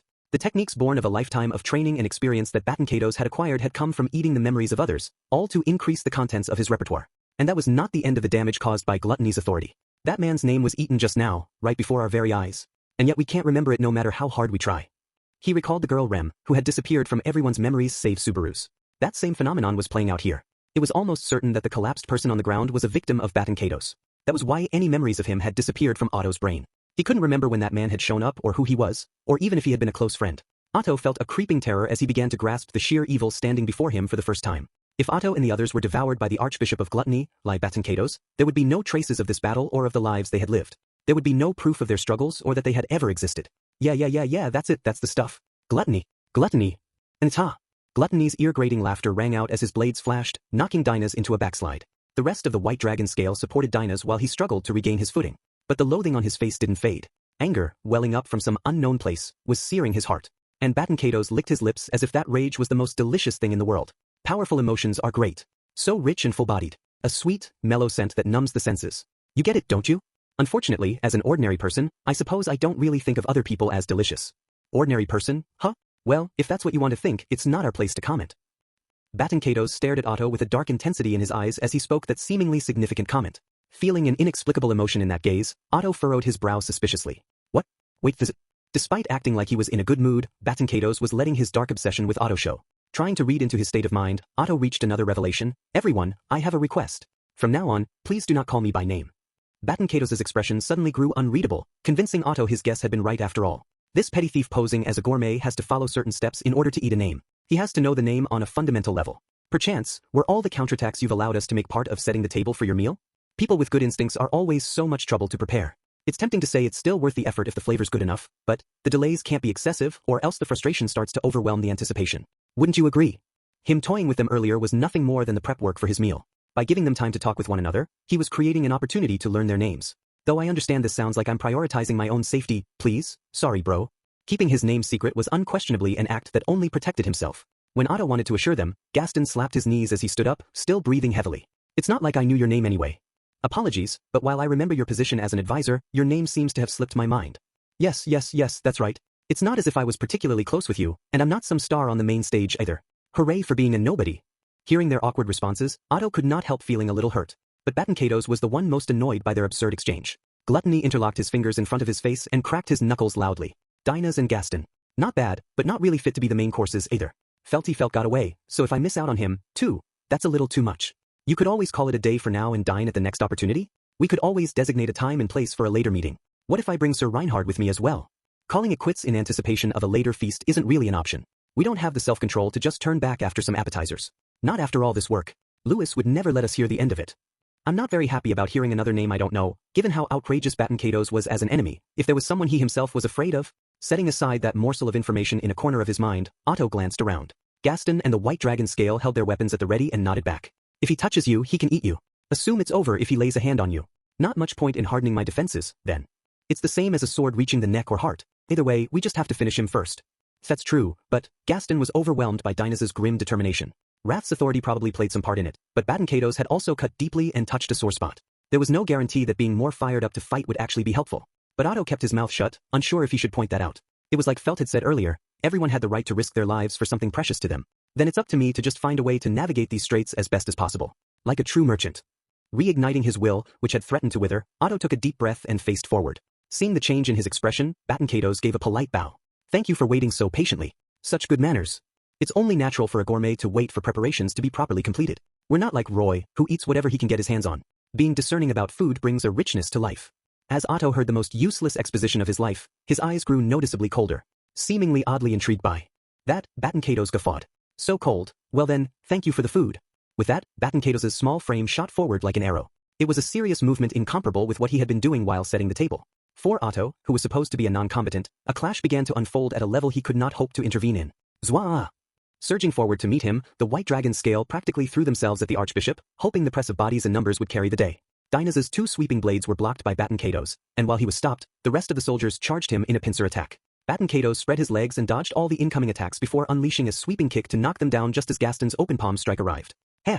Right in the middle of the kick, Batenkatos stopped and leaped into the air, letting Gaston's attack pass under his legs, but the shock wave sent him flying farther back. Look at you! Even if you make an opening, there was no one to take advantage of it. The White Dragon Scale had stopped him in his tracks, but there was no follow-up to Gaston's fierce attack. Uriah! Ha! All of a sudden, Otto raised a great cry while leaping at Batenkatos. He was stunned by the unexpected attack, and Otto took advantage of it to grab onto his small body. The next instant, Otto was hit by a knee and was forced to let go of Batenkatos a second after grabbing hold of him. To top it off, the knee was followed by an elbow to the side of the head, and Otto was sent down to the ground with blood spurting from his nose. Geha! Gotta use the right tool for the right job. Just like stronger and weaker flavors should be eaten in the proper order when dining, you should know there's an order to food being brought to the table, mister. If you just ignore that, what, does it upset the balance? I can't say I particularly care for your culinary opinions. Interrupting the pointless explanation, Otto grinned as he endured the pain. Batenkatos looked suspicious at that smile when Otto pointed to the boy's waist. Looking down slowly, he saw a glowing crystal at his waist, where Otto had grappled him. Wow, not bad. Just as he let out that murmured awe, the crystal exploded. Red and yellow light swelled as the small archbishop was swallowed up in a fiery explosion. The blast launched Otto backward. It was Gaston who had withstood the explosion with his back and caught Otto's tumbling body. The improvised bomb was one of the trump cards that Otto had prepared, sewn into his clothes in preparation for if something happened. Ever since the fight with Garfield a year ago in the sanctuary, he had made sure to always have some sort of option like that prepared at all times. It would be best if they were never needed, but this was just the sort of occasion for it. That should have caught him off guard, but it was small, but it was an explosion of the purest crystal he had. Even if Batenkados survived, it should have been powerful enough to at least blow off an arm or leg. It would be best if it took his life, but, that's so cruel. Our nice clothes are all a mess now. Stepping out of the center of the blast zone, waving away the charred black smoke, the barefoot desecrator appeared. It was difficult to believe he was still fine after enduring that explosion at such close range. Looking more closely, there were several indications of the effects of the explosion on Batenkados as he emerged from the smoke. However, it was limited to the ratty cloak he had been wearing as his body was more or less untouched. He used those rags to minimize the blast's effects. That's absurd. Dinas, who had seen the moment of explosion from up close, murmured as Otto muttered in shock. But he was just as quickly dumbfounded as Batenkados emerged bare-skinned from the black smoke. That's a harsh reaction after going out of your way to pull off a child's clothes. Isn't this the sort of thing adults like? I don't know about the adults you grew up around, but normally, they hate it. Really? What then, are you going to start feeling sympathy again? So tasteless, Batenkados snapped back unpleasantly. There was a hideous number of scars all over Batenkados' body. The marks of whips and burns and other signs of torture. Cuts, bite marks from animals, bluish-black scars of being beaten mercilessly. The signs of any and all types of violence had been carved deep into his body. If those wounds are what drove you to your violence, Otto would not sympathize. But he could at least understand that. Considering what Batenkados had done, he was a wretch who deserved no pity. But even he couldn't have been born a crazed cultist. At the very least, seeing those scars was, spare yourself such boring fantasies. It just leads to pointless regrets. Suddenly, a new voice echoed on Canal Street. Looking up reflexively, Otto saw a shadow descend from the building above. It was an adorable girl whose dress hem fluttered and whose long hair swayed in the air. She sighed with an untroubled face as she looked at Otto. Subaru is quite sufficient. We do not need yet another person with determination but terrible follow-through. Ordinarily, Subaru would be the only one who Betty helps, but this time can be a special exception, I suppose. Of course, apologies for the trouble. And thank you very much.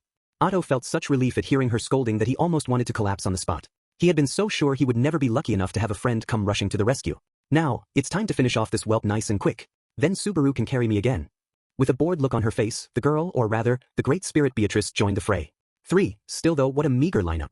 It's so pathetic I almost want to cry. Subaru isn't even here. I must have drawn quite the short end of the stick. I really don't have anything I can say to that, but, having descended onto Canal Street, Beatrice did not even try to hide her disappointment at the group that met her. No one there could deny it. They were a ragtag band of non-combatants and reserves who were not the main fighting force of any group or else were already wounded. But a small bud of hope sprouted in Otto's heart at having Beatrice there. Thank you ever so much for coming here. I had heard that you were having trouble waking up due to lack of mana. Regarding that, I owe a debt to a troublesome fellow now. But I suppose that discussion should be left for later. Yes, that's right I guess, B. Otto caught himself before he finished saying her name. In his relief, he had almost let it slip. He very nearly handed Batenkados another prey on a silver platter. He managed to stop himself, though, but his consideration ended up being a waste. What are you doing outside, Lady Beatrice? Batenkados cocked his head as if amazed while addressing Beatrice by name as if it was natural. You were so insistent on never leaving the archive. The only times you left were for meals and when you were with the Great Spirit.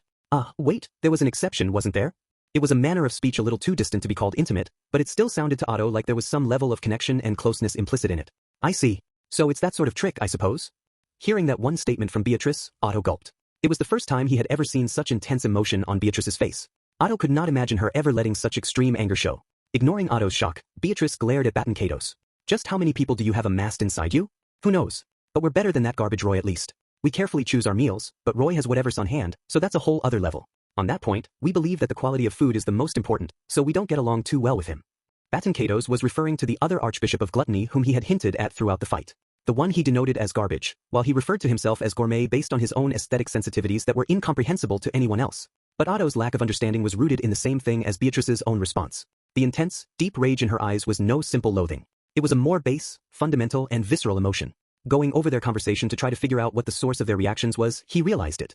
No, Batenkados knew Beatrice's name. Something similar had happened during the fighting with Dinas's white dragon scale. Batenkados referenced memories he had no way of knowing without being an old comrade in order to mock them. If that was true, it was a disgusting thought. Evil in the truest sense. But once he reached that conclusion, there was a chain of thoughts that explained everything else. Batenkados had even said it himself. He was searching for the one who'd spoken on the broadcast. That person who was so weak and fragile, that person who always made him worry if he could not be there to provide support. For someone to have those sorts of feelings towards Subaru Natsuki, they would have to have known him well and been quite close to him. It took a significant amount of time to get close enough to recognize his fragile strength and his weak courage for what they were. There was only one kind of person who could obtain that with any chance of certainty. A servant of Marquis Roswell L. Mathers, Otto's eyes widened as Batenkados spoke with a gentle, composed tone of voice. An atrocious grin on his face, the Archbishop performed an elegant curtsy with the tattered robe he had donned again. And then he looked up with frighteningly perfect poise. Rem, at present, the helper of our one and only Subaru Natsuki, our most beloved who will someday become a hero. Wasn't that it? Please let us meet with our beloved hero. Our hero should have come to judge us. To judge Lai Batenkados, Archbishop of Gluttony. Hugging himself tightly, he let his long tongue peek out of his mouth as he laughed scornfully. Blood rushed to Otto's head, obliterating all other thought. He clenched his jaw and ground his teeth audibly as his field of view practically grew red in his rage. He could not help wanting to pummel that hideous face. Gluttony's attitude, his tone, his scornful laugh, they were all deriding that girl's feelings. He was using her as an object of scorn and ridicule without knowing a thing about the people who wanted so desperately for her to return safely. It was unforgivable. From the bottom of his heart, Otto Suin believed that gluttony had to be defeated. I suppose I should correct what I said earlier. Beatrice. It's a good thing that only you are here, Otto. Subaru can't be allowed to see this. It would hurt Subaru. Hurt him in an irreparable way. That's why we'll finish him off here and now. Otto resolutely finished Beatrice's thought. Beatrice didn't look over at him and didn't argue with his conclusion. Her stance and attitude were more than enough to show that she was of the same opinion. Wait a moment. I get you're ready to go after that, but can you fight? It was then that Dinas, who had been watching silently, finally broke in. Looking down at Beatrice in her dress, he narrowed his eyes at an outfit that was far removed from any sort of combat attire. You're the Moppet Mage's contracted spirit. Can we rely on you even without your contractor? Subaru was always just Betty's tagalong when it came to fighting. His job was just to carry me. That's a rather odd-sounding job, but it was a fairly demeaning evaluation, but there was deep affection hidden in her words. Dinah seemed to have noticed that as well, and after briefly looking a bit embarrassed, he nodded. Understood, we'll cooperate. Like before, we'll follow your orders, advisor. You had better be quick, then, Betty is not waiting. What? Dinah's raised his brow at Beatrice's calm response. Beatrice pointed over at Batankatos. When everyone looked over at him, they all froze. The air around Batankatos was suddenly filled with countless gleaming purple crystals. Oh, so merciless, Lady Beatrice. I don't suppose there is any mercy or restraint left anywhere in the world for the likes of you. This was El Minya, one of the few offensive dark spells was baring its fangs. Just after Batankatos cackled, the purple gleams danced wildly, crashing straight toward the small figure from all angles. The big plaza was overwhelmed by glittering destruction as countless purple arrows targeted the slender frame standing there.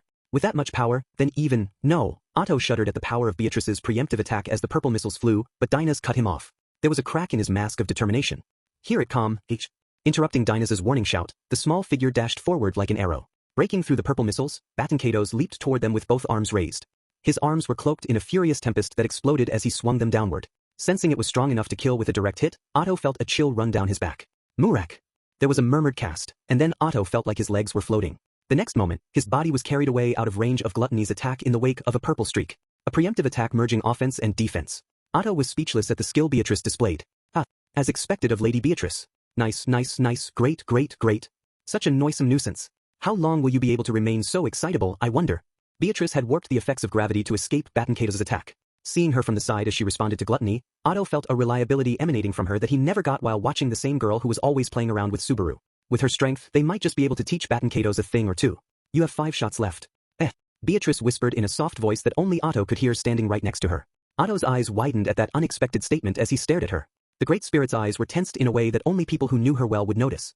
I can only use 5 more big spells. We have to checkmate in 5 more moves, Otto.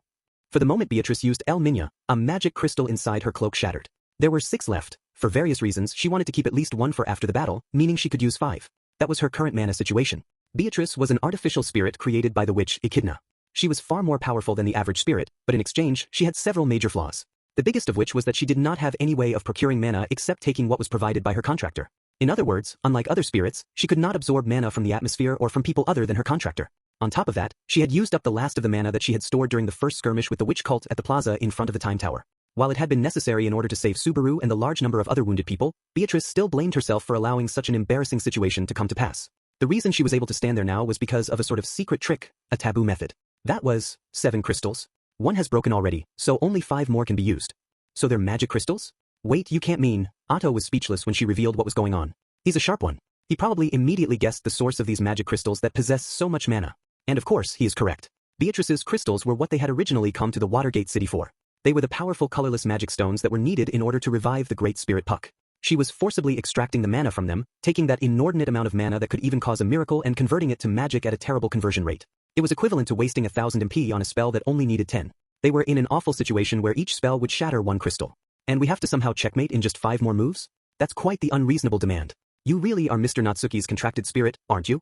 Betty takes that as a compliment. While Otto groaned in desperation and scratched his head, Beatrice's expression softened a bit. Subaru was fighting hard for Amelia's sake somewhere in the city at that very moment.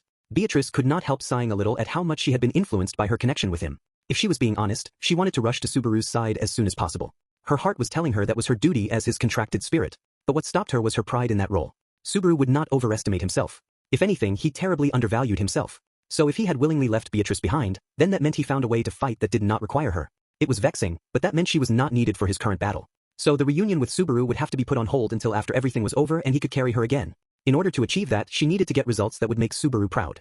You're making Betty's reunion with Pucky more distant. You shall experience hell for that. Well, nice. If you can show it to us, we'd love to see it. Since that's what everyone we've eaten got to taste at the very end. Baton Kato's just stuck his tongue out teasingly at Beatrice's provocation. He could not be reasoned with and showed no sign of remorse. That was an archbishop in a nutshell. Betty really does hate you lot. Beatrice held her hands out and pointed her palms at Baton Kato's. Alminia. Just kidding. Baton Kato's froze, on guard for a spell of the highest caliber, but Beatrice just stuck her tongue out in return. Gluttony had no reason to suspect Beatrice had a limited number of casts. By sacrificing one crystal to cast a high-level spell early, Beatrice had put Baton Kato's on guard. Acting in concert with her bluff, the big guy and one of the white cloaks launched a surprise attack from the left and right. Two swords and open palms. The sharp, heavy pincer attack caught Baton Kato's unawares. But Gluttony evaded with his superhuman reflexes, launching a counter with his short swords aimed at both of their necks. Watch you. Sorry. The large man stretched his arms, intercepting both the attack aimed at him and the one aimed at the white cloak with his body. There was a hard sound as his body reduced the force of the swords, but the next moment, the big man crouched down, coughing up blood. Gaston. Otto's eyes widened, but next to him, Beatrice grasped what had happened to Gaston. It was the limit of mana flow, a fighting technique that cycled the magical energy inside the user's body. Manipulating the flow of mana was a discipline that used mana in a very different way. Unlike magic, no natural talent was required in order to use it. It needed only terribly intense training. From the look of things, Gaston's natural abilities were well within the realm of the average person. Because of that, she could tell in an instant that he had worked hard to obtain his ability. What allowed him to stand on the same field and fight? There was an accumulation of time spent training that would leave anyone coughing up blood. But that's the limit.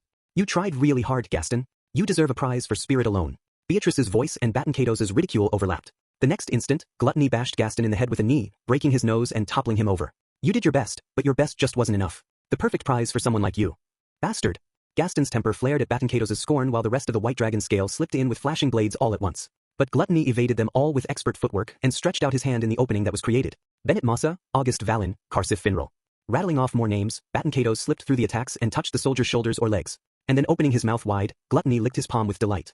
As that happened, three men in white cloaks whom Beatrice did not know collapsed behind Baton Kato's. Who were they, and what had happened to them? Beatrice. The people who just collapsed are our comrades, but we don't know their names. That's all that matters for now. Realizing the situation, Otto quickly shouted, pulling Beatrice back to reality. It was the effect of Gluttony's power, the ability to steal other people's names. Confirming that, Beatrice brushed aside the storm of other unnecessary thoughts and held her palm forward. Another diversion. If you really think so, then please disappear in a beautiful explosion. As Baton Kato's pointed his blades at the three people she did not know, Beatrice unleashed a powerful spell. Absorbing the power of the crystal, a purple gleam formed a circle around Gluttony. Seeing the ring of light, Baton Kato's stopped the attack and spun, his eyes piercing Beatrice, trying to stop her from activating the spell. The next instant, Baton Kato's focus was drawn behind him by loud footsteps. Swinging his blades behind him to cut down whoever was foolish enough to break in, he only sliced through the air because there was nobody there. Garfield, the Bowel Hunter, and now you. It's quite the effective trick. Using wind magic to project the sound of footsteps behind Baton Kato's, Otto and one of the white cloaks whose name had not been eaten used the opening to grab the three people who had collapsed and pulled back. But Beatrice did not give Baton Kato's a chance to chase after them. Alminia. The atmosphere itself seemed to groan as an enormous purple gleam filled the sky over the plaza. Looking up at it, Baton Kato's exhaled with excitement. Such a lavish feast. As expected of Lady Beatrice. Are you copying Lord Roswell? That's a rather vulgar way of putting it. A purple disc blocked out the sky and began hurtling toward Baton Kato's. It was a light of destruction with the mass to back it up. The tremendous force of its impact flipped up the stone pavement, creating an enormous dust cloud that filled the whole plaza and made Beatrice's dress flutter wildly. Did that do it? Buffeted by the wind of the explosion, Otto ducked down and shouted exultantly. In that moment, Beatrice realized it had failed. Subaru had mentioned something about celebrating too early always being a sign of a failed plan. One beat later, Baton Kato's erupted from the glimmering cloud of dust, heading straight toward Beatrice. In a dangerous spot, she leaped into the air. She inhaled as she looked down at him. With a stance like a bird of prey, Baton Kato's stretched his fingertips out toward Beatrice. Just before they could reach, while they were both in the air where neither could escape, Beatrice cast another spell. The dark spell that she had used more in the past year than in the previous 400 years of her life, Shamak. Breaking the third crystal in her cloak, a black mist completely enveloped Baton Kato's body. While he was swallowed up in an impenetrable darkness, she stole away a moment's reprieve. Shamak's effect would not last long, but while it did, she exchanged glances with Otto, and he nodded. Look at you, Lady Beatrice. That's almost like his way of fighting. It's not like you at all. Has he been influencing you? Brushing aside Shamak's effects after exactly 2 seconds, Baton Kato's roared with ferocious laughter. The memories of the girl inside him would have found Beatrice standing at Subaru's side an unfamiliar sight. So even if Gluttony saw Subaru's influence in Beatrice's fighting style, he had no way of knowing just how significant it really was. Unlike before, Beatrice knew how to depend on other people now. This is the power of teamwork. Baton Kato's blinked at Beatrice's emphatic willingness to rely on others. His eyes showed clear confusion, as if he couldn't understand what she was saying. The next instant, the answer to his confusion came from above. I didn't keep you idiots waiting, did I? An energetic voice called out from overhead, and suddenly, Baton Kato's froze. What descended before him was a blonde girl who had raced along the rooftops on the shortest path possible. Wah? Tch. Have a taste of something that'd make even Reinhard cry. Felt swung the pole-shaped object in her arms with a triumphant grin. Wrapped in a white cloth, it whistled through the air and slammed into Baton Kato's head. There was a dry sound as Baton Kato's was launched to the side. Everyone gasped as the clean hit sent the Archbishop flying. If it was true that it would even hurt the sword Saint Reinhard, then Felt's strike should have decided the fight then and there. But, that's supposed to be an attack that would make the sword Saint cry? You're joking, right? What? Baton Kato's turned a brutal gaze to Felt as he rubbed his cheek. Felt's red eyes widened at the result, which was so out of line with what she had expected. Baton Kato's reached his right hand out and grabbed Felt's face. Gah, no. If he touches you, Otto's expression wilted the moment he saw that hand on her, knowing it was part of Gluttony's preparation for eating. Baton Kato's dangled his tongue as if making a show of it. Felty felt, thanks for the meal.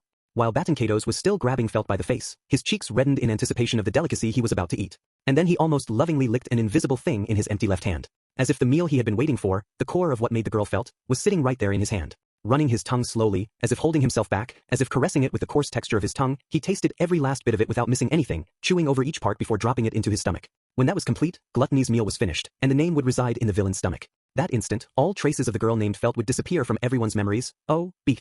Just before the hideous banquet reached its uninterrupted conclusion, Gluttony's expression changed dramatically. The expression of pleasure of a first-rate life dancing over his tongue, the anticipation of that ultimate of delicacies that had set his eyes afire, suddenly turned. Baton Kato's shuddered, feeling sick as if he had swallowed a terrible, bitter medicine. It was not an act. There was no point in doing something like that. It was just a simple fact that something had gone wrong when he attempted to eat Felt's name. And in that moment grew an opportunity. Get ready. Beatrice landed next to Felt, who leaped to her feet. Beatrice's small hands were grasping the long, spear-like pole that Felt had brought. The statement that it was a weapon that would work even on Reinhard was not wrong. But Felt had been using it incorrectly. Beatrice could tell because she knew the weapon. Enjuch. Baton Kato's hand still on her face, Felt gritted her teeth and adjusted how she was holding the mattia. Pointing the tip, which was still wrapped in cloth, at Baton Kato's, she lowered her hips. The next instant, Beatrice cracked 2 more crystals in her cloak and poured an absurd amount of mana into the mattia. Sensing the destructive force, Baton Kato's twisted his expression as he stepped backward. Unable to escape the shock of the bitter pill, he was just reacting on instinct to avoid a dangerous attack. Wah, but then his leg caught and he lost his balance. In shock, Gluttony looked down to see an arm that had a solid lock on his slender ankle. It was Gaston, who had crawled over despite the alarming amount of blood flowing from his nose. Seeing her follower's stubbornness, Felt laughed and then grinned triumphantly. Eat shit. Unable to escape, Gluttony was blown away by the white light that the mattia unleashed from close range. A hot gust of air blew past, making Beatrice's hair dance wildly behind her. Her neat hair grew disheveled, but Beatrice's attention was elsewhere. Her eyes were focused on the mattia in her hands. The attack they unleashed had blown the white wrapping off, revealing its full body. It was a long, pure white staff, shaped almost like a spear. There was no artisan signature and no mechanisms that would draw attention. It was just a simple, functional design. A perfect reflection of the personality of the person who had made it. That was the mindset of the witch Echidna, never seeking any value out of a tool beyond its raw utility. Mother, her murmur was a result of sentiment that swelled again at memories of the time she had spent with her mother. What was that? What kind of crazy thing did those idiots have me carry in around? Meanwhile, Felt, who was also holding the mattia, was dumbfounded as she looked at the sheer destruction wrought by the staff. Beatrice and Felt's one attack with the mattia had landed a direct hit on Baton Kato's and mowed down everything else that was in its path. Hot steam was rising off the pavement wherever the white light had passed, and buildings in the path of the beam had a perfectly symmetrical hole blown through them in the shape of the beam. Naturally, Baton Kato's, who had taken the blast head-on, did not escape unscathed. Baton Kato's was sprawled on the ground a few yards from where he had been standing, coils of steam rising off him. He was unconscious with hideous burns all over, not making a sound. It was a blazing attack that burned through the entire body, and it was a coin flip whether he was still alive. But that only applied to the immediate aftermath. Even if he was not dead yet, he would be before long. Beatrice. Lady Felt. Waving his hand, Otto ran over to the two of them. His cap had been blown off in the blast wave of the Mattia's attack, and he was a mess all over, but his expression was bright and sunny. Are you safe? I'm not sure how to describe it, but that was amazing, or rather, appalling. Why did you correct yourself? Then again, can't say I disagree. What the hell is this staff? Otto and Felt looked nervously at the Mattia in her hands. It was a magic staff that had unleashed an awesome power, but that was only natural. This staff was created by by a great and wise and beautiful mage long ago to annoy a certain dragon. It was lost to time, but perhaps this is some sort of destiny. Heh, you sure know your stuff, shorty? A staff for bullying a dragon, huh? There was an air of admiration in her voice as Otto's face tensed, because he was one of the few people who knew that the mother whom Beatrice was referring to was in fact a witch who had disappeared from history. Incidentally, did it actually work on the dragon? From what Betty heard, the dragon was on the verge of tears. Though, the one who told Beatrice that was the first-generation Roswell. Back then, he teased Beatrice in all sorts of ways, so it was possible that report was just another of his pranks. That it was an absurd weapon created with the express purpose of tormenting the dragon Volcanica. No point sweating the small stuff. Important things it blew that annoying prick away. That was all thanks to you knowing how to use this, though, so thanks, shrimp. Breaking in, Felt flashed a grin as she clapped Beatrice on the back. Grimacing at the intensity of it, Beatrice puffed her cheeks out. Shrimp, shrimp, shrimp. You are quite small yourself. A shrimp has no business calling someone else a shrimp. You are? A brat who gets pissy even when they're being complimented, huh? Let me tell you, I've grown quite a bit this past year, both my height and my chest. And I'm only gonna get bigger and bigger than you going forward. Unfortunately for you, Betty was born with this charming design. Ladies, please calm down. Interrupting their argument, Otto intervened with his best salesman smile. May I? Looking from one to the other, he continued, we won thanks to everyone working together. Let's celebrate that. Our plan panned out and resulted in a splendid victory. That is the true thrill of battle. Huh. What is it? No, just, why am I this happy about winning a fight? When did I start being the kind of person to talk about the true thrill of battle? Whoa, here comes the midlife crisis. I ain't dealing with that crap. Hey, wake up, Gaston. Ignoring Otto's distress, Felt shook Gaston's shoulder from where he lay on the ground. It looked like she was showing her appreciation for someone who had worked hard, but Gaston was totally unconscious. Not that that could be helped, though. There was no guarantee they would have been able to land that last attack without Gaston's stubborn determination at the last moment. Otto is correct. It was a victory that was won by everyone, I suppose. Did you say something just now? I said you are a natural wartime advisor. I'm scared that I'm not going to be able to really deny that anymore at the rate things are going. Beatrice crossed her arms, a trace of a sigh in her voice as Otto shrieked in disbelief. However, it was precisely because of his unique character that made him so crucial to Amelia's faction. But taking a page out of her contractor Subaru's book, though, she would never say that out loud. Sorry to interrupt the pleasantries, but I'm going to tie him up. Any objections? Looking back at them, the man in the white cloak gestured toward Battenkados with his chin. Looking closely, Beatrice recognized his face. She had met him at News Company, Dinah's or something like that. He was the only one of the men in white cloaks still standing on his own 2 feet. Otto peered over at Battenkados in response. Tie him up? Is he even still alive? It would be a problem if he was dead. He might know where the young master is, and he might be useful for negotiating with the cultists, though I'd honestly like to just finish him off for good. There was a dangerous edge to Dinah's strained voice that he could not hide entirely. Naturally because of the comrades he had lost, but the strongest reason for it was an instinctive loathing and hostility. Being an archbishop was more than enough justification to kill him. The fact of that was something that pained Beatrice's heart just a bit, though, but these archbishops aren't all they're cracked up to be if a ragtag group like us can blow them away. Why does everyone run away from them? It is just because he let his guard down. He was obsessed with eating our names. And more specifically, because he wanted to taste them while we were still alive. That was why he didn't kill us. So he lost, cause he held back thinking we couldn't touch him? Talk about lame. Beatrice was in agreement with Otto's analysis. If Battenkados had actually devoted the skills and techniques of all the memories he possessed to the task of killing them, they would have had no chance. But those sorts of musings were irrelevant in a real fight. They had won, and nothing would change that, huh? As she was thinking that, Beatrice turned her gaze to an unexpected sound. It had come from Dinah's, who was trying to tie up the archbishop while he was on the verge of death. Blood erupted from all over Dinah's body as he let out a raspy voice and then collapsed to his knees. He was lying in a puddle of blood that was slowly growing. The tendons of his arms and legs had been precisely and neatly severed. Beatrice was assailed by a nightmarish thought when she saw him. What just happened? Watch out. It happened in a split second. Something struck her shoulder, and then she fell to the pavement. It hurt, and she was shocked, but she ignored that and stared at Otto, who had pushed her aside. Right after pushing her away, Otto had frozen up, unable to move. He was looking down, looking at his legs. The front of both of his legs had been peeled like fruits. His pants and the skin beneath were cut, neatly revealing red and pink musculature. Untouched white nerves and bone and gray blood vessels were clearly visible. Otto was speechless as he peered inside his own legs. There was not even the slightest bleeding. It was a sickeningly beautiful deconstruction of the human body. It was horrifying to think that there existed a level of knife work that could transform a body into such a twisted, aesthetic display. It is so troublesome for a sister to have such a crude brother. Saying that, the figure put his mouth to Otto's wound. His tongue wriggled, running all over the delicate parts of Otto's legs that had been protected by skin just moments ago. Otto's mind couldn't contain his terror and disgust any longer. Ahiwa! He let out a blood-curdling scream. Falling over backward, Otto could not even faint as he writhed in pain. Tears poured from his eyes as searing agony obliterated his thoughts. Beatrice needed to rush over and take care of his wounds. But despite thinking that, she couldn't move. The reason was the being who had cut up Dinah's and Otto. The big, muscled man whose overwhelming ghoulishness was making her instincts scream. It was a man she had no memory of at all. He looked to be nearing his 40s and had a chiseled face. He was taller than everyone present, and the large form he had been blessed with had been forged into a body like steel.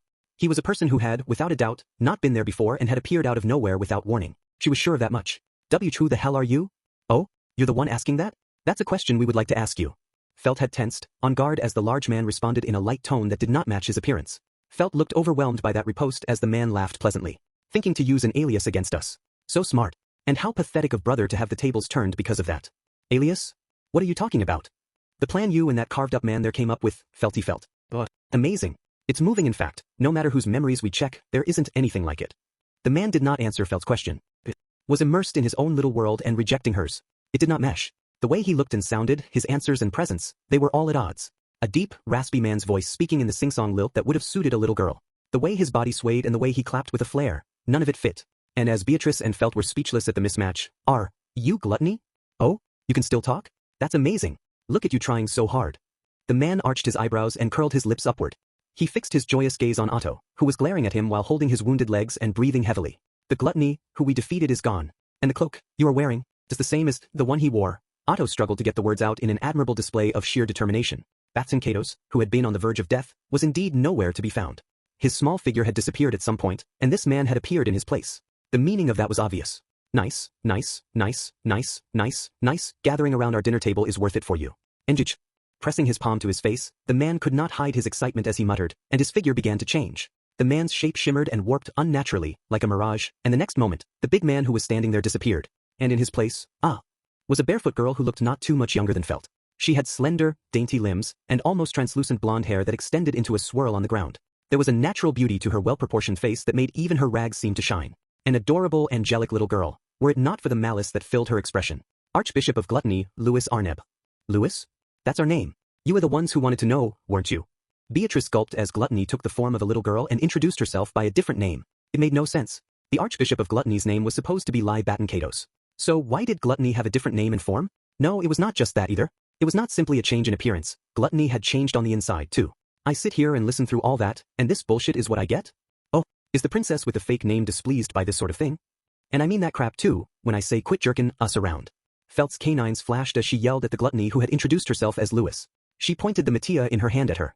Don't screw with me. There's nothing fake about my name. I've lived 15 years with the name Old Man Rum gave me, so don't go calling it fake. Ah, I see. So you never realized it wasn't your true name? Then allow us to inform you that Felt is not your name. You have a proper name that you received before the one you were given by the parent who raised you. You mean the name my shitty parents who abandoned me in some back alley gave me? Then I'm sure it was something like burden or nuisance or trash. That good enough for you? Now, no need to be that way. Gluttony, Louis, put her finger on the mattia that Felt was brandishing. You're acting tough, but you can't actually shoot it again, right? We've seen this before. And no need to be so tense. We're going to pull back for today. Louis shrugged. Pull back? Are you serious about that, I wonder? Beatrice pointed her palms toward Gluttony as she glared at the Archbishop. Looking at the two girls, who had turned their hostility toward her, Louis cackled lightly. Dead serious.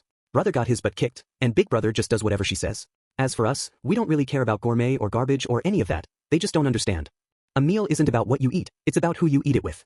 With that, Louis twirled and turned her back to Beatrice and Felt. Openly leaving herself defenseless, she was forcing them to make a choice. Fight or let her leave. And their choice was, it's disappointing when they're smart, but you chose wisely. Laughing scornfully as neither of them moved, Louis Arneb's figure melted into the shadows of the plaza. They couldn't match her. That was their limit after so many members of their party had been so badly wounded. Meaning they got us. Damn it. As Beatrice's shoulders slumped, Felt exploded at the sense of defeat and failure. Honestly, Beatrice was in complete agreement with her. It was a result that had to be judged a defeat. Otto had managed to impress Louis, but he was barely conscious in a fog of pain.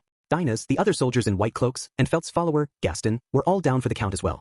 They all needed healing as soon as possible. And Beatrice was the only one who could do it. Beatrice and the crystals in her cloak. Either way, Betty can't face Pucky like this. Asking Subaru to carry Betty will have to wait too. There was confirmation now that the soul of the sleeping girl resided inside the Archbishop of Gluttony, inside the prey they had let get away. But how should that news be shared with Subaru? Damn it. Beatrice was silent as Felt's bitter curse echoed through Canal Street.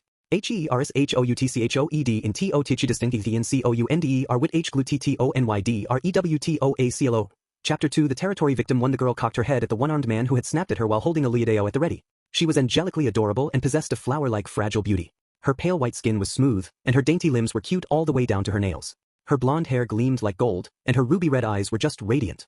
The skin exposed by what little clothing she wore and her alluring gaze were entrancing, able to charm men who desired her even if they knew it was all a trap. However, Kia, that's an interesting thing to say, meat boy. Not before I die, but before you do? Where'd you steal that line from? I'm gonna keel over laughing. The girl who was laughing so shrilly would have been Beauty Manifest, were it not for the fact that half of her face was crushed and her eye was on the verge of popping out. She was almost rolling on the floor in laughter with her face quite literally half destroyed. The wound trembled and fixed itself with a distinctive gurgling sound. The bleeding stopped, and tendons and muscle knitted themselves back together as her face healed. That unnatural regeneration. No, the actual transformation itself was the power of the Archbishop of Lust. That's seriously nasty to see. I never was a fan of gory stuff. I'm the type who goes pale when I see blood. Know what I mean? A guy who calls a lady disgusting within moments of meeting her and doesn't know how to clean up the way he talks will never be popular with girls. Nice try pretending to be a comedian to make me let down my guard. And what exactly are you planning to do with that big long thing in your hand? A lady shouldn't bust out the dirty jokes so fast. It kills the mood. Hearing that, the girl, Capella, arched an eyebrow. Her face had been reconstructed in just a few moments, returning to its adorable visage, which was the polar opposite of her inside. And then twisting that restored cute face, Capella cackled loudly. Kiha, what's that? You sound like a total virgin. Do you have a nice empty field of flowers you're keeping in that head of yours? Kya, I want to just crush and stomp and corrupt everything about you. Don't make me repeat myself. I'm in a bad mood today. Honestly, I don't really feel like doing this right now. The man in the iron helm, Al, spat in response to Capella's abrasive attitude. Capella's eyes narrowed as Al refused to go along with her provocations and continued to act as if he really did not want to be there. His stance was far different from the group who had caught her in a trap and sent her tumbling from upstairs. What? I don't want to do this, but I can't back down here. That's pretty contradictory, don't you think? Whose fault do you think this fun little lover spat is? That's what you're calling it? Also, this and everything else is all your fault. Maybe the impetus was us.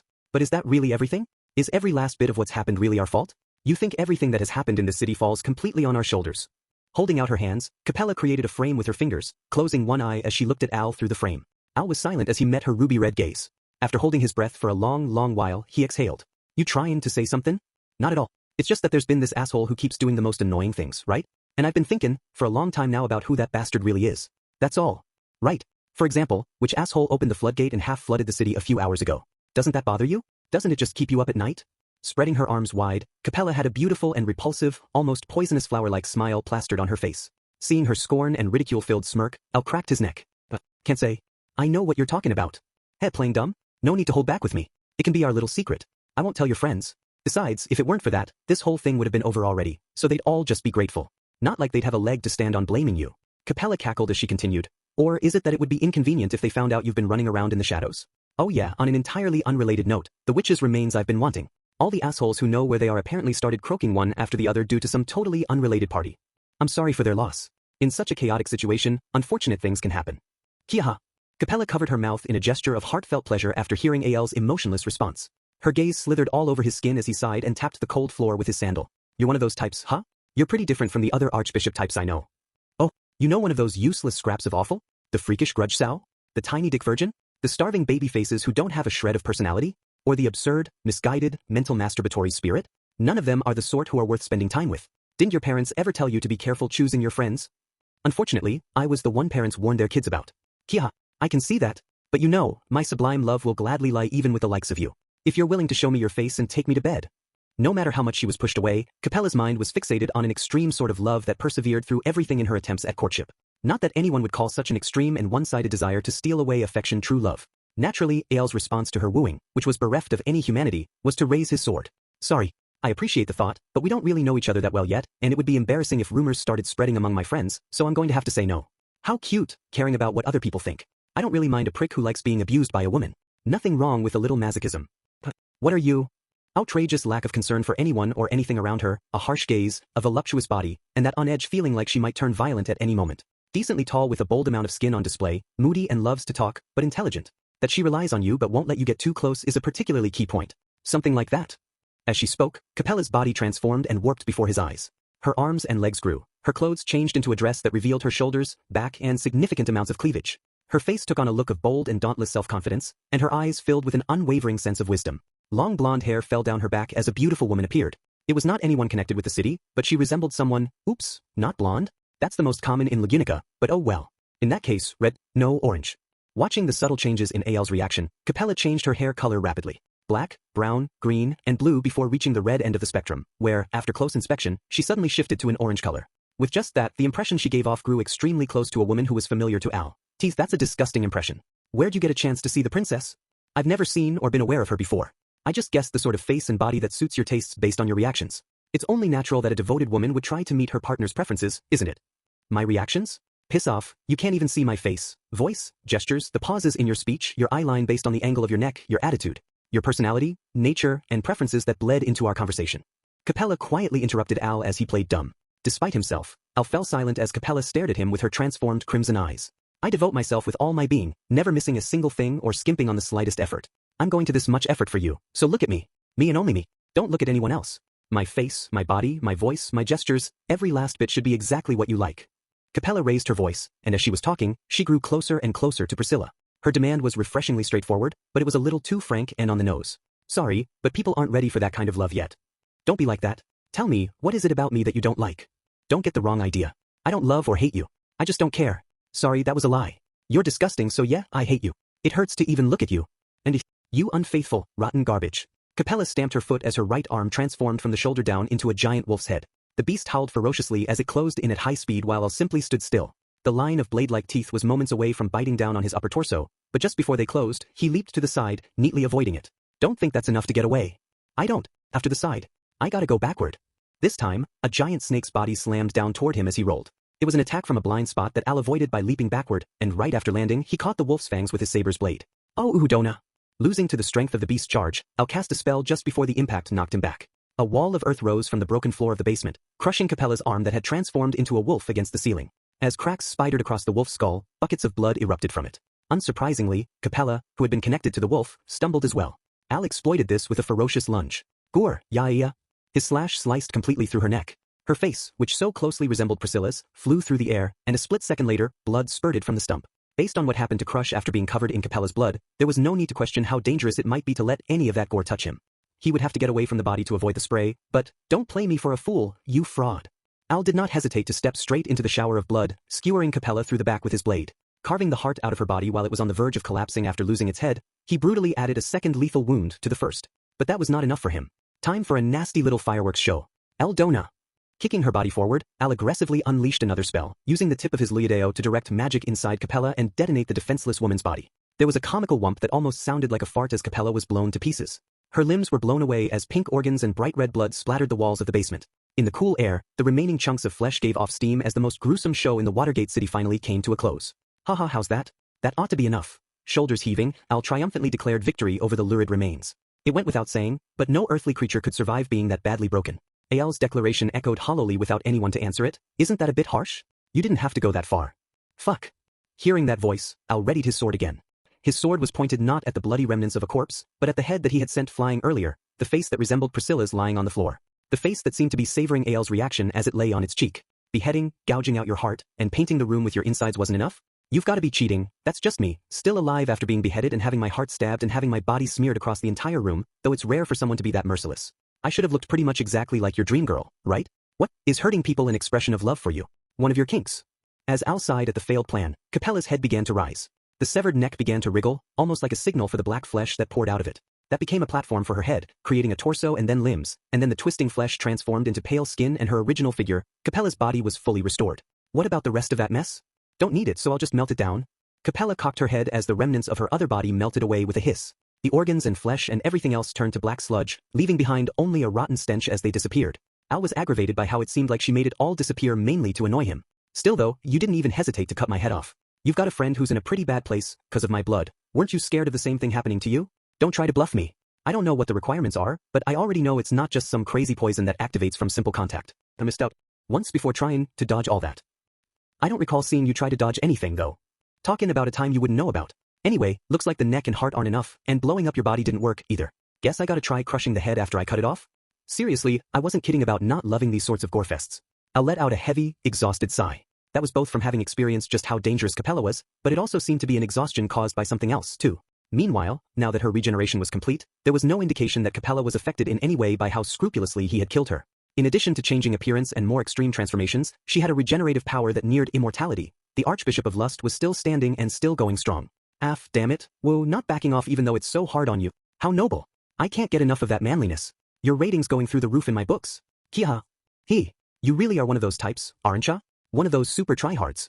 As Al wordlessly raised his sword again, the ridicule in Capella's voice disappeared. Her crimson eyes narrowed, looking straight at Al as he exhaled forcefully. Unfortunately, the princess told me to take care of things here. You 1000 wannabe is terrifying, but I'm more scared of what would happen if I upset her, so I can't just back out now. Talking about another woman in front of me again? Looks like I'm gonna have to really take my time and teach you from the ground up until you know better. Saying that, Capella transformed again. Al shook his head as her flesh expanded, her bones creaked, and she grew in size. Behind his black helm, his eyes narrowed as he muttered to himself.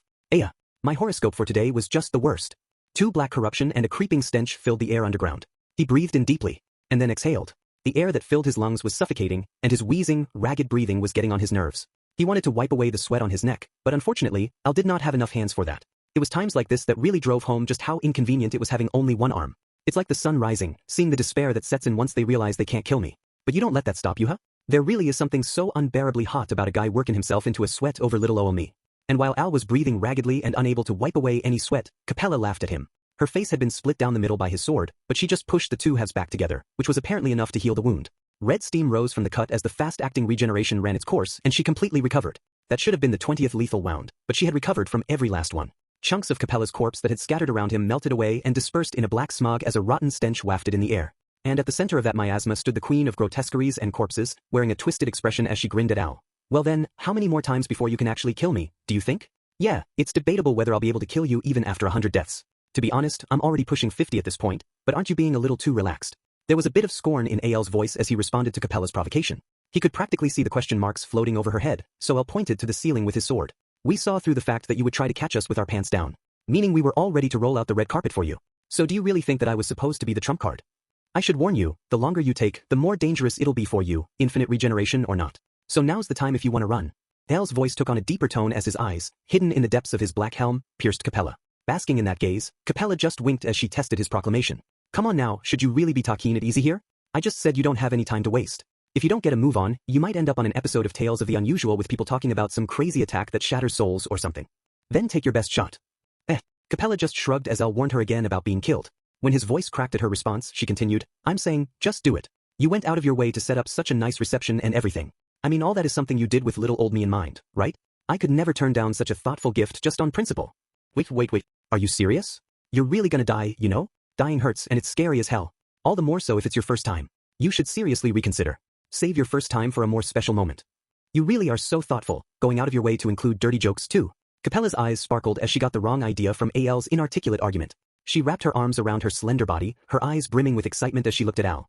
But if that was just a lie to trick me, I won't forgive you. She flashed an adorable smile that melted away in the next moment. Her body transformed into a black wall of flesh that swelled in an explosion of mass. It grew and grew, and a roar thundered through the basement as a pitch-black, scaled creature appeared. Right, I forgot you could turn into a dragon. Capella had transformed into the legendary species right before Al's eyes, becoming a black dragon spreading its wings. Above ground during the day and below ground after sunset, the government building was graced once again by the menace of a black dragon. It was like the building was cursed, and Al could practically feel his own luck getting worse with every passing second. Damn it, I'm the victim this time. I really don't have any luck. Hey, which me do you like the most? Even as a black dragon, Capella still spoke like a bubbly little girl. Bathed in the dragon's bloody breath, Al shook his head, deciding it was about time. We're both the type of people that parents warn their kids about, right? So there's no way the two of us were going to work out. With a twirl, he sheathed his sword at his back, flipping Capella off once his hand was free again. She didn't recognize the gesture, but she could tell it was supposed to be an insult. I don't love anyone. A brutal light filled her golden eyes at the same time as Al's raspy declaration. The next instant, a spell fell from his lips, not aimed at Capella, who was on guard against him, but at the seemingly meaningless pillar in the corner of the underground, which collapsed violently as the ground beneath it heaved upward. A tremor rocked the enormous building as it started to collapse, filling the underground space from directly above.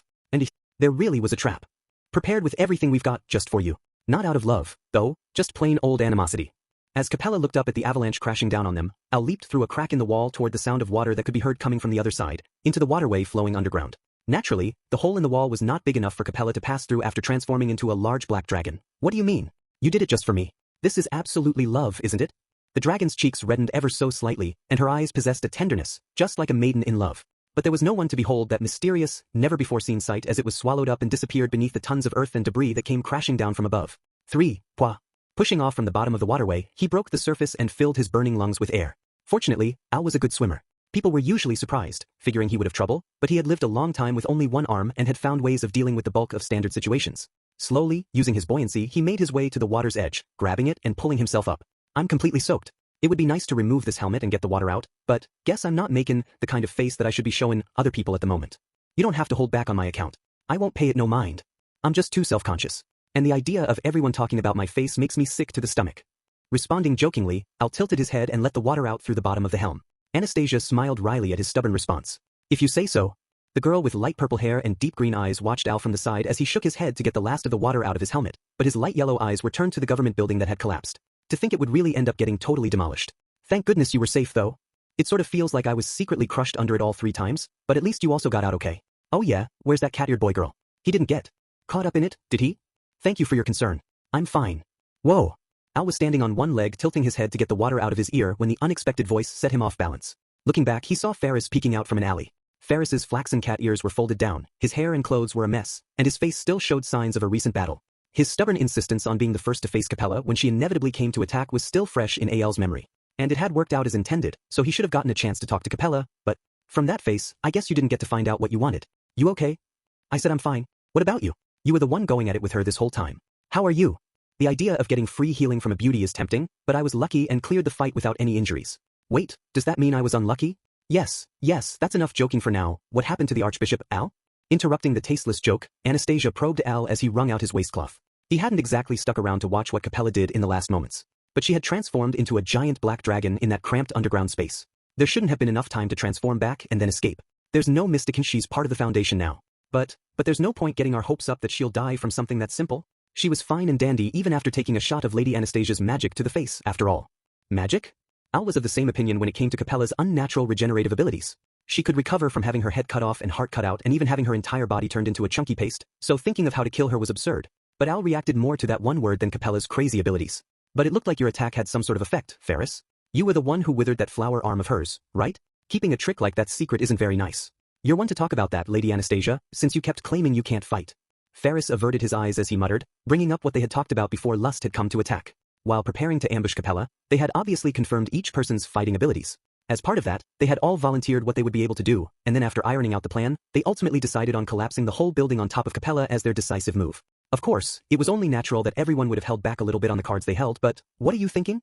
Suddenly, Anastasia spoke in a quiet voice as Ferris gulped at the sudden scene. Al's yellow eyes were opened wide and filled with enmity as he pointed his Leodeo at Anastasia. What are you? What? Don't say anything. Just move behind me and get away from her. Al gestured with his chin, which still had water slowly dripping off it. But Ferris did not move. I let out a TSK. If this is a joke, it ain't funny, Al. What are you on about? Asking stupid questions. You hide a trump card like magic from us and that only helps the enemy, but that's not the problem.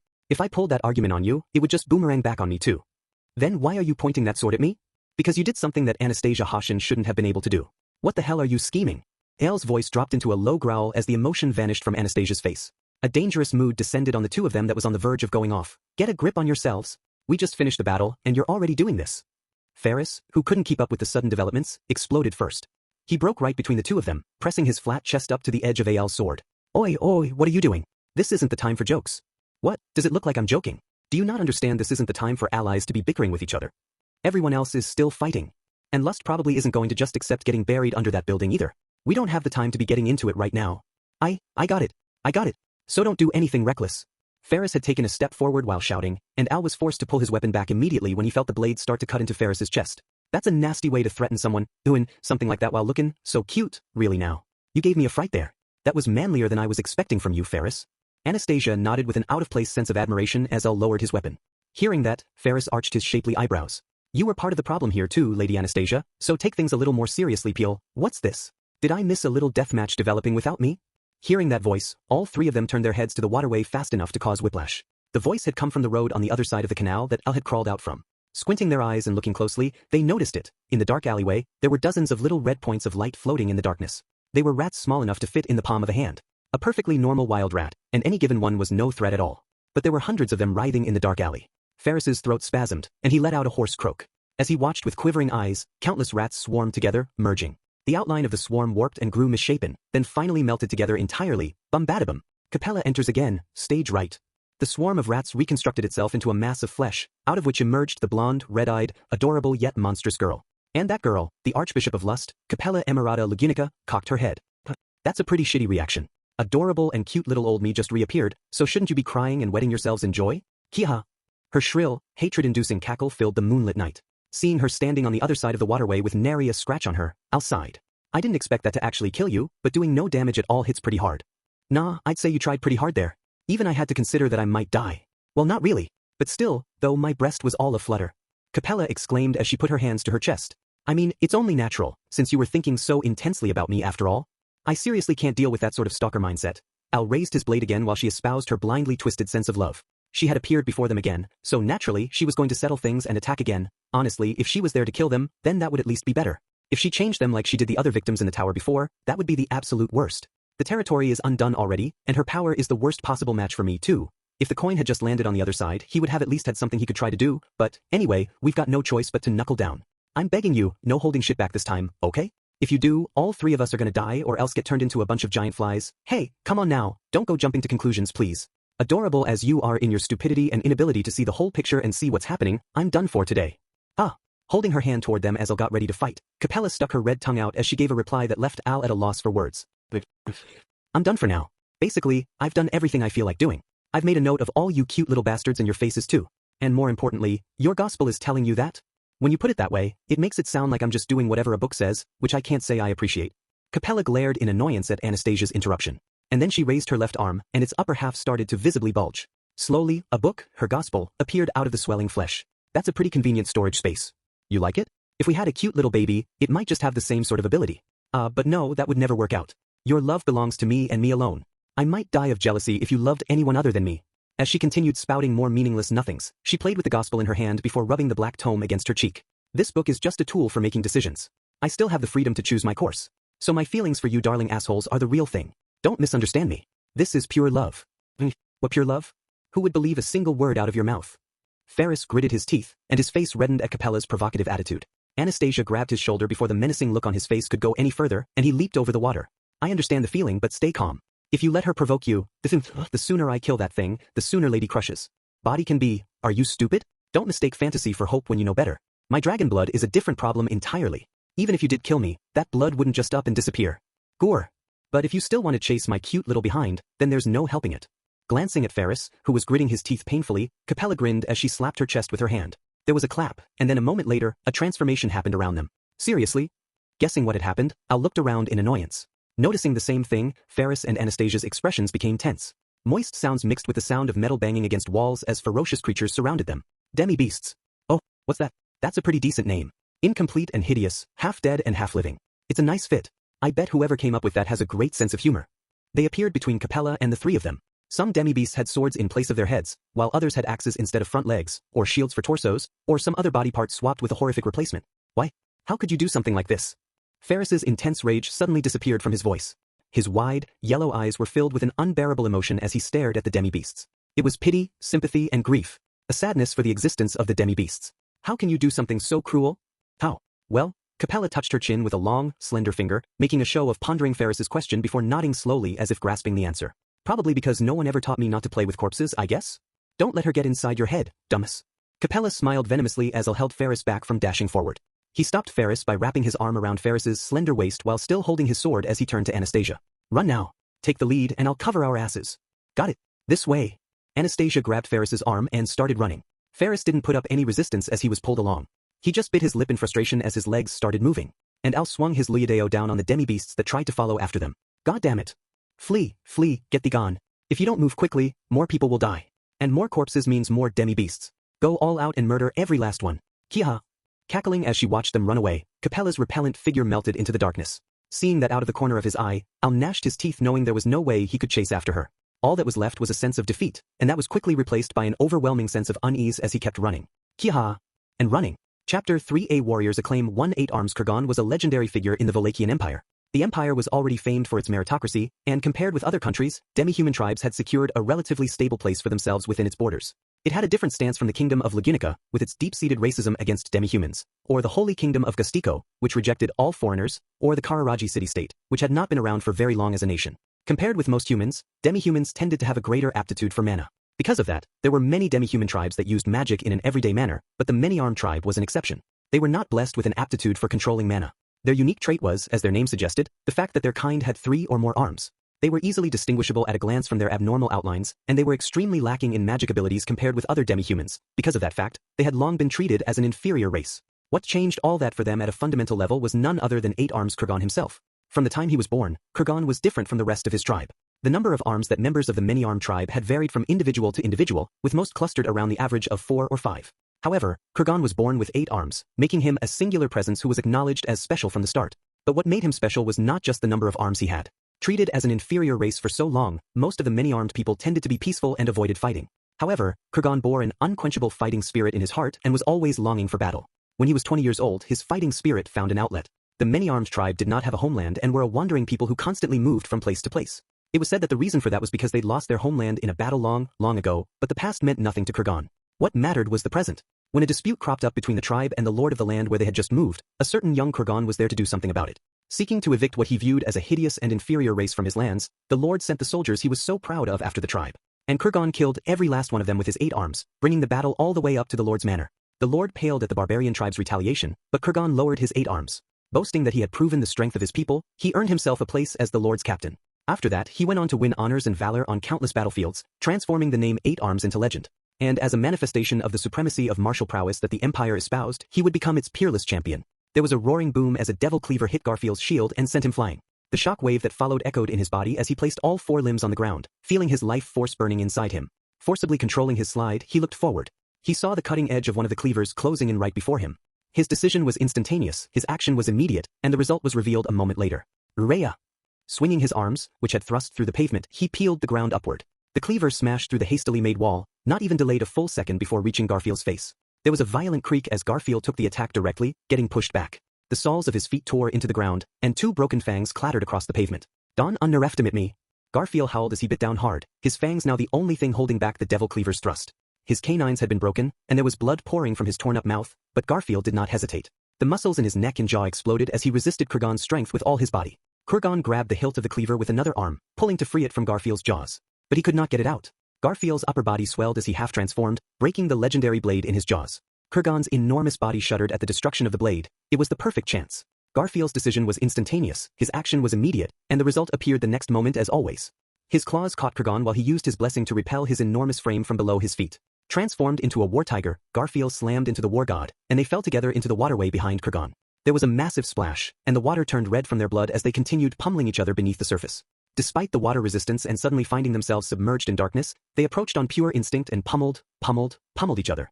A giant iron fist crushed internal organs and forced the air out of already burning lungs. The pain was stronger, the suffering was worse, but the underwater battle that was only getting more brutal continued. Garfield didn't have enough air. He could not breathe. His brain could not function properly without enough oxygen. Living beings needed oxygen, but corpses did not. That advantage showed, and the line between the two was undeniable. Garfield couldn't get his face past the surface of the water. The current was too strong. He was being washed away. At this rate, a heavy, sonorous sound traveled through the water and echoed in his ears. It pulled his fading consciousness back, and Garfield looked closely in the dark, clouded water.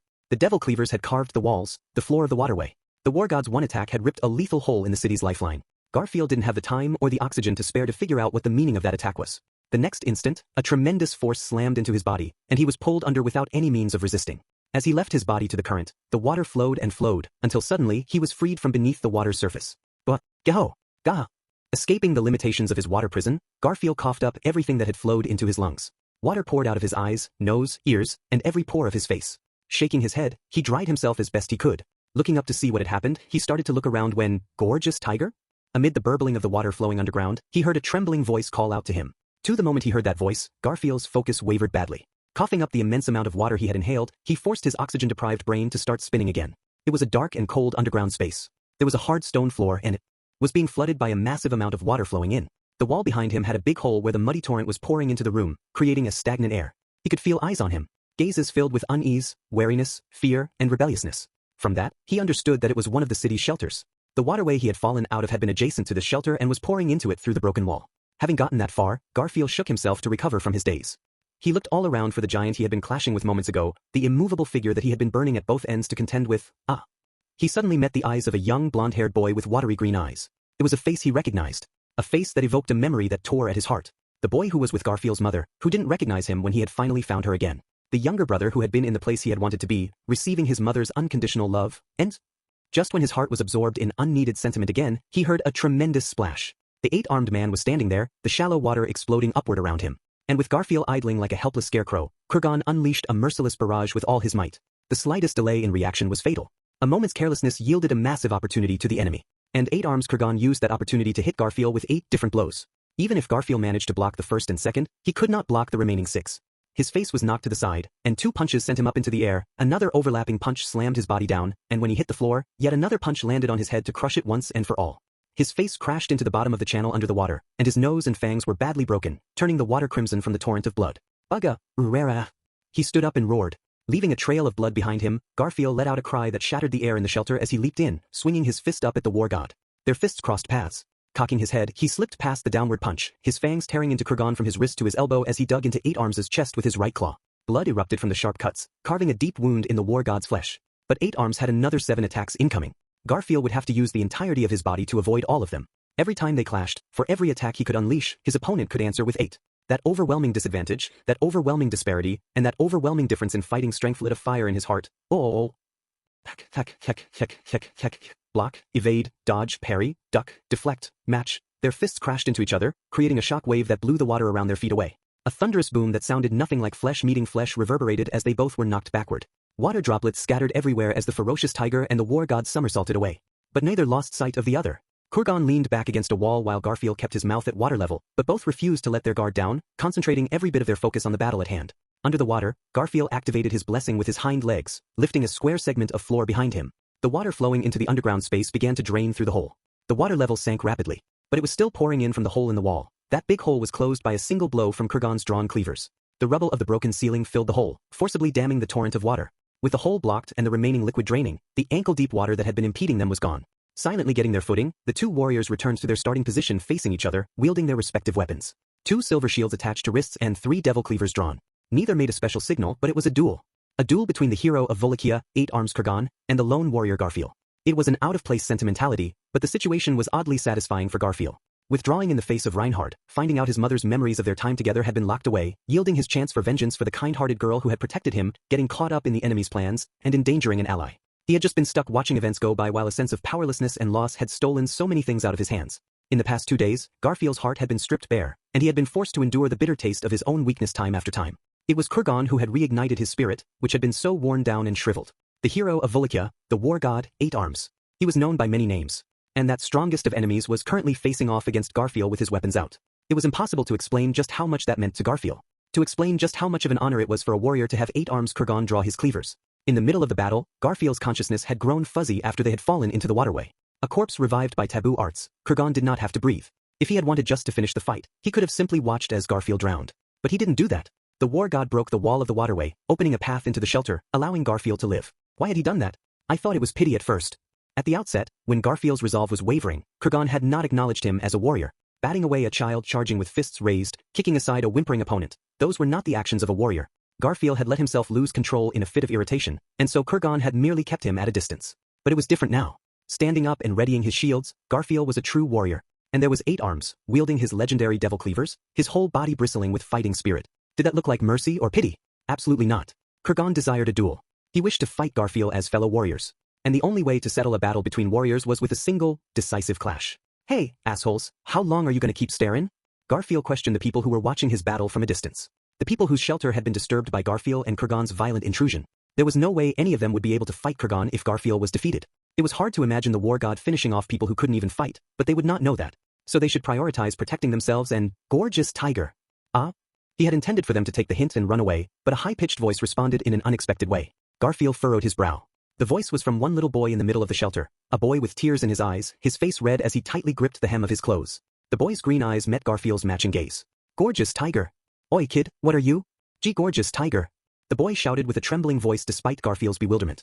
He shouted that name as if he did not know any other way of expressing his feelings. Gorgeous tiger. That was the name of the golden tiger. The strongest tiger. The tiger that Garfield Tinsel looked up to. Why was he shouting that name now? What was he trying to say? Hot tears streamed down the boy's red face. Everyone else in the shelter heard the boy. So the intense swirl of emotion that he could not put into words was conveyed to all of them, spreading. I'm telling you to run away Aurea, gorgeous tiger. Garfield's voice was drowned out by shouts of the golden tiger's name. There was a girl with matching blonde hair hugging the shouting boy from behind. She was his older sister. She was hugging him tight to protect him, even as she stared at Garfield with her wavering green eyes. Her lips trembled as she called out the name of the golden tiger in a voiceless cry. Win. It was neither the boy nor the girl, and it was obviously not Garfield either. It was another man who clenched his fist as he shouted. Don't worry about me and just fight and win. Don't lose. W can't do anything except watch, but still. Garfield was dumbfounded. His calls for them to escape were being drowned out by new voices. Before he realized it, the intensity that had begun as a single boy's voice had spread to everyone in the shelter, and not a single person there chose to flee from Garfield and Kurgan's duel. They were all filled with feverish excitement. Common sense dictated that there was no good reason for any of them to stay there. It was a meaningless act of stubbornness and faith that would only lead to pointless deaths. Looks like your performance worked a little too well, General. Remembering Subaru Natsuki's words that had been heard throughout the city, he relaxed his shoulders a bit. The strength of Subaru's weakness had lifted the spirits of the people in the city, and he could see the results of that before his eyes. A smoldering ember in someone's heart could ignite at any moment if it was just given the right chance. And for them, this was that very moment. Just as this was that moment for Garfield. Gorgeous tiger. The calls were unending. And the one who had taken the initiative and set it off was Garfield's younger brother, who had been born without him knowing it. And that boy's sister holding him from behind, who had also been born without his knowledge. His younger brother and sister were watching him. The city that had accepted his mother, who had lost her memories, the people of that city were watching Garfield. It's a bit too noisy for a duel. I'm sorry I've been causing you no end of trouble.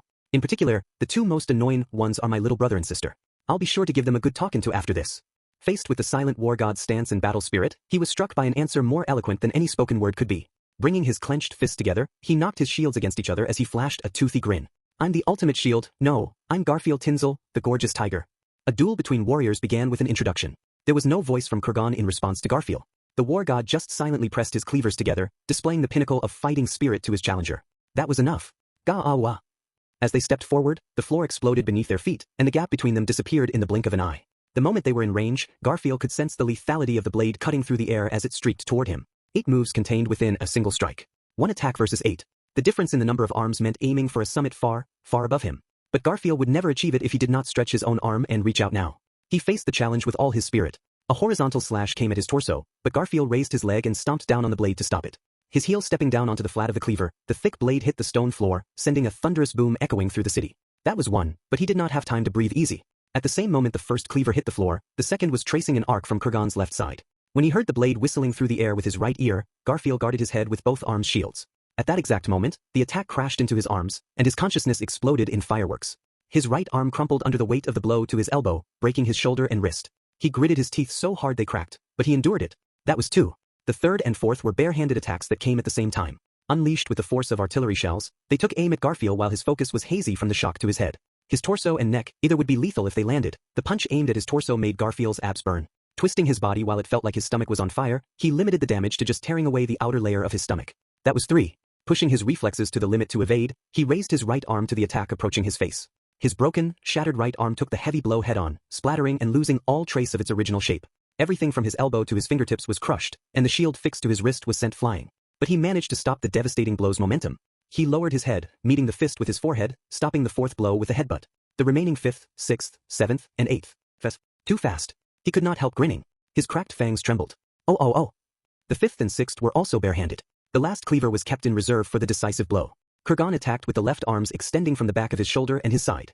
Garfield's right arm, which he needed to defend, was already useless, and his left could not make it in time. Unflinchingly, he stepped forward with his right foot. There was a splash from under his foot as his will was transmitted to the earth. Sometimes he drew on that strength, sometimes he moved it at will, and this time he borrowed the power of his blessing too. The floor warped, raising Kurgan's foot. But the war god crushed that disturbance without a moment's delay. There was not even a trace of hesitation or uncertainty in his moves. But for the briefest of moments, it created a tiny opening in his focus, and Garfield took full advantage. Raising his leg, he twisted himself so that his head passed just barely through the gap between the 2 fists, slipping through the valley of death. When he landed, Garfield shuddered at his own decisiveness. He had no idea what had made him think of that, but there had been less than a second from having the thought to acting on it. His brain was burning. His heart was on fire. His spirit was erupting. That was 5 and 6 down. And the 7th and 8th, Garfield's fur stood on end. With the 5th and 6th moves avoided, Kurgan prepared to finish off Garfield for good. He skipped right past the 7th attack and began the final blow. Giving up one blow, he was holding the last devil cleaver over his shoulder. Gripping the cleaver's hilt with one of his right hands, Kurgan held back the blade with every last scrap of strength he could muster in the arm protruding from his right shoulder. It was the ultimate slash that he had used to intercept Garfield above ground. Having put his life on the line to defend against the previous 6 blows, Garfield saw a vivid hallucination as the last attack blurred toward him. He wouldn't be able to evade it. Trying to intercept it would be crazy. The only choice was pure defense. In that brief moment, he could still hear the voices. The shouts from his brother and sister and the rest of the onlookers. His decision was instantaneous, his action was immediate, and the result came in an instant. The moment Kurgan unleashed his slash, Garfield was entirely detached from the world. Sound died off, color faded, and every last unnecessary thing disappeared from his field of view. He reached perfect focus, and all that remained in Garfield's consciousness was Kurgan. The cleaver swung down toward Garfield with an abnormal sluggishness. His own movements to block it also seemed to be in slow motion. With his world frustratingly slowed, all Garfield could do was grit his teeth. No, he had time to sink into memories. He saw Subaru. He saw Mimi and Frederica. Ryuzu was there, and so was Amelia. Otto appeared, and he even saw that asshole Roswell. There was Beatrice and Petra and everyone from the sanctuary. And he saw his mother, Leisha, and his newfound brother and sister too. During the battle in the sanctuary, Garfield had learned of his own weakness. When he was frightened by Reinhard and learned how big the world really was, Garfield could not help wondering if he had become weaker than he had been before leaving the sanctuary. As a result of trying to hold on to more things, had he become weaker than he used to be? But that couldn't possibly be true. If holding on to more things made him weaker, then what was he living for? That wasn't it. He just had to become stronger in order to protect all the new things he now held dear. That was all he needed. That's a load off. The root of his worries suddenly faded away. That instant, the cleaver's blow crashed into his left arm shield, ripping into his body like a lightning bolt. And his left arm's defense was shattered instantly in the face of the cleaver's attack. Just like with his right arm, his wrist, elbow, and shoulder were all twisted and shattered in one fell swoop. His world turned red from the horrific agony, and his brain was obliterated by searing, white-hot pain. Opening his mouth, he shouted, The shout almost sounded like a dying scream as the cleaver's momentum refused to stop. His left arm shattered, and with the remaining momentum, the blade closed in on Garfield's neck. It still had more than enough force to crush Garfield and transform his entire body into minced meat. What was the war god thinking in that moment? Did he feel mercy or pity for the warrior whose life was about to end? Of course not. There was no way a true warrior would feel pity for another warrior until after the opponent was well and truly dead. Because of that, suddenly, there was an explosion of blood. And it was not Garfield's. One of Kurgan's right arms, the arm holding the last devil cleaver, erupted. It was the arm that Garfield had shredded with his fangs in the previous clash. A gash deep enough to see bones stretched from the wrist to the elbow. And that wound blew open with this last attack. There was no surprise on Kurgan's face. He did not show any signs of feeling pain either. That was only natural. He was already a corpse. Pain was for the living, a lifeline to confirm and protect the flame of life. The dead had no need of it. Because of that, Kurgan completely missed the effect on his right arm. If he were truly at his best, he should have used his undamaged left arm to unleash that final attack. Though Garfield was in no position to spout off about the line between victory and defeat. Having endured all 8 arms attacks, Garfield exhaled, blood covering his face. Both of his arms were shattered, and his throat was ragged from the screaming. Kurgan was standing before him with all 8 arms having been swung. There had to be something. Something he could do. His arms could not move, and his mind was racing. Garfield could not use his arms or his claws. So all that was left was, With a roar, he opened his mouth wide and tore into the neck of the war god standing there before him. His fangs pierced the hard, thick skin, tearing into the arteries so crucial to maintaining life. And with his fangs deep into Kurgan's neck, he twisted his body, using that momentum to tear at the muscle, his beastly jaw ripping out half of Kurgan's neck. Falling to the floor defenselessly, Garfield spit out the hunk of flesh he had torn away. Feeling sick, he looked behind him, seeing Kurgan's back as a torrent of blood poured from his neck. Both of Garfield's arms were destroyed, he had lost lots of teeth, and he was on the verge of death from blood loss. But the way that Kurgan stood tall there, that gallant figure unmoved even by a mortal wound to the neck, it was so noble and powerful that Garfield couldn't help but shudder. A true champion among champions. Finally, slowly, Kurgan turned to Garfield. The war god quietly crossed his 8 arms before the warrior lying on the ground looking up at him. Marvelous. With a single word in a deep, solemn voice, he commended his opponent. He did not even have the time to respond. As Garfield's eyes widened, Kurgan's body suddenly collapsed. His body crumbled like sand as the hero transformed into a mound of ash. With an all too abrupt end, the dead warrior returned to death. It was a merciless conclusion. Heroic doesn't even begin to describe it. Garfield muttered in dismay at how the war god disappeared, turning into a pile of ashes. Kurgan had not clung to a shameful life. It was only natural for the result of their deathmatch to end in such an unfulfilling way. Which was why Garfield could not help but be struck by a naive, immature, and weak sense of sentimentality. Crap, I'm seriously gonna die. Having bled out too much, Garfield lay down on the floor and exhaled slowly. Absorbing power from the earth with his blessing, he gathered as much mana as he could to heal his wounds. It had been a fight where a normal person would have died 100 times over at least. His instincts were telling him that if he passed out, he would die. But even so, as he was trying to heal himself, his mind was slowly, gradually drifting toward a white emptiness. Gorgeous tiger. What stopped him was a teary voice. His brother and sister were running through the puddles to him. Other people seemed to be running over too, but all he could see was the 2 of them. They looked like they were crying. No, they were crying. That made sense. Anyone could see that Garfield's condition was not good. And an expert would only be able to say it was a miracle he was still alive at all. Garfield had undoubtedly been straddling the line between life and death for too long. But for just this one moment, not as a warrior but, don't go crying over me. Without realizing it, he smiled like an older brother to his younger siblings, who did not know the truth. Hearing that, his brother bawled, and his sister blushed furiously. Don't be stupid. I'm not crying. Just get some rest. We'll find a healer for you. You gotta do something first. Garfield shook his head as his little sister managed to both be worried and stubbornly refused to acknowledge it. His face still covered in blood, he tried to reach into a pocket in his waistcloth. It was no good though. His arm was too weak. He could not even do that much. Is this it, gorgeous tiger?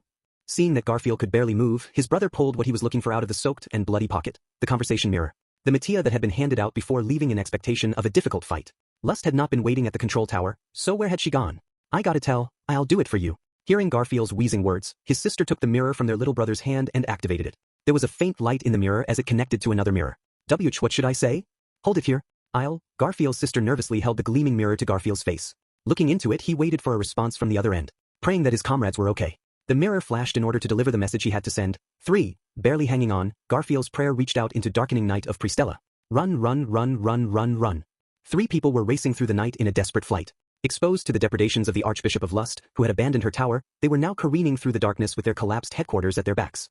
Enjich. Swinging his sword, Al cut into the swarm of demi-beasts, already covered in a sheen of black blood as he ran. He didn't have any attention to spare for the path they were taking. He had his hand full dealing with the swarm of demi-beasts leaping at him. While he was holding down the rear, the other 2 were running falteringly over difficult terrain. They were moving slowly, and it was just a matter of time until the demi-beasts caught up to them. After setting the demi-beasts in motion, Lust promptly left and had long since disappeared. It was hard to trust her sneering declaration of being done for the day, but the 3 of them had no time to bother investigating it either. They were just fighting, killing, and running in order to stay alive. all things considered, that was really all living was.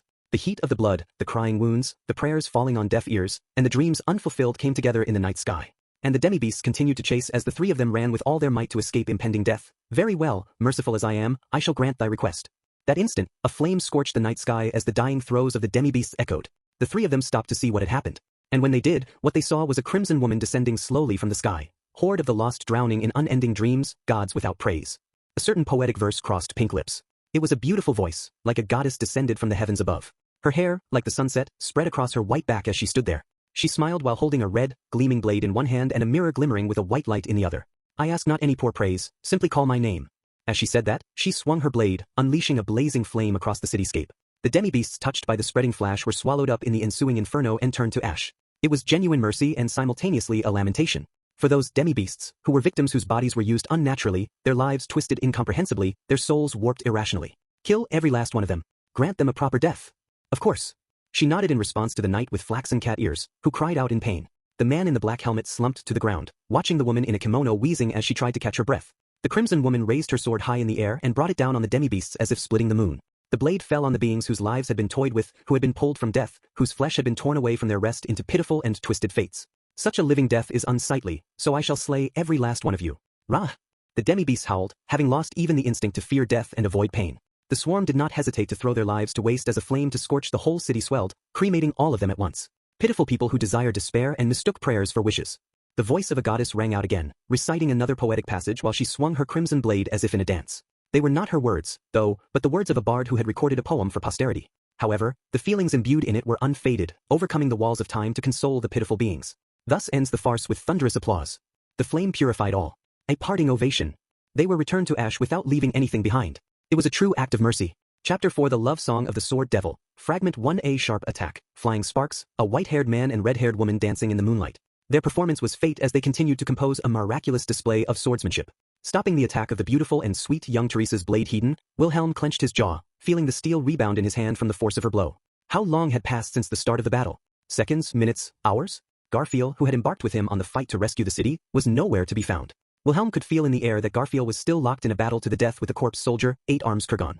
In the distance, out of the corner of his eye, he glimpsed the control tower that had been their goal disappearing from the sky as it collapsed.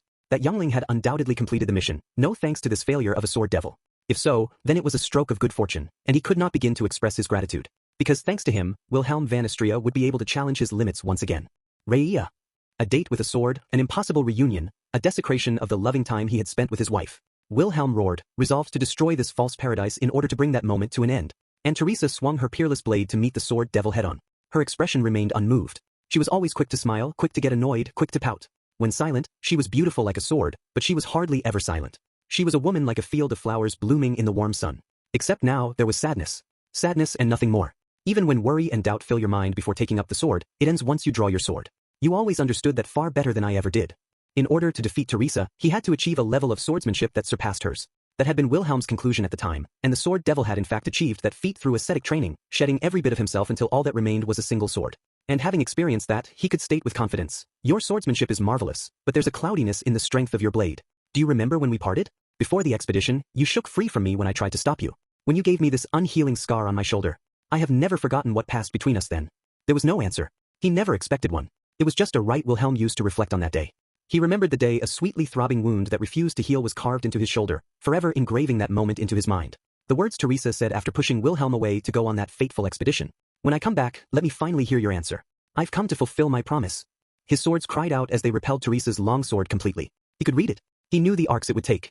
He knew where she would aim like the back of his hand. He knew with loving detail just how her sword would flash and reach forward. Her habits were the same. Her techniques were the same. The desperation to reach her level, the searing drive that scorched his soul when he swore to defeat her and steal the sword from her hands. It was the same swordsmanship as that of the woman he had dreamed of all those days. The same swordsmanship as that of the woman he loved with all his heart. Her beautiful visage was utterly unmoved by Wilhelm's plea. Silent and emotionless, she continued her attack. And the sword devil's 2 swords cut down every last one of them. This was the love of his life, the one person he could picture even with eyes closed. That was exactly why he loved her without averting his eyes. From above, slashing back, a thrust, a twist, 2 crossing slashes at the shoulders, blocking an attack aimed at his head, he deflected the reverse slash, dodged the following thrust, turned his body with the returning twist, locked blades with the first and then the second crossing slash before mounting a counterattack. There was a trace of emotion in Teresa's eyes as she watched the sword devil. No, it was just his imagination. It was nothing more than a remnant of his weakness being evoked by the scene that was repeating itself. Yes, the same scenario had occurred once before. In which case, the result would also be, there see ah. And as they locked blades so close together, they could see themselves in each other's eyes. Wilhelm created his greatest chance of victory in their tryst, unleashing an attack with all his strength to draw the curtain on their impossible reunion, or at least, he attempted to end it. The swell of emotion caught in his throat as he saw her usual expressions. Her tears, her anger, her pout, her smile, all those and more always appeared on that same lovely face. Casting all that aside, Wilhelm thrust straight at her neck and chest. That moment, a figure appeared out of the corner of his eye.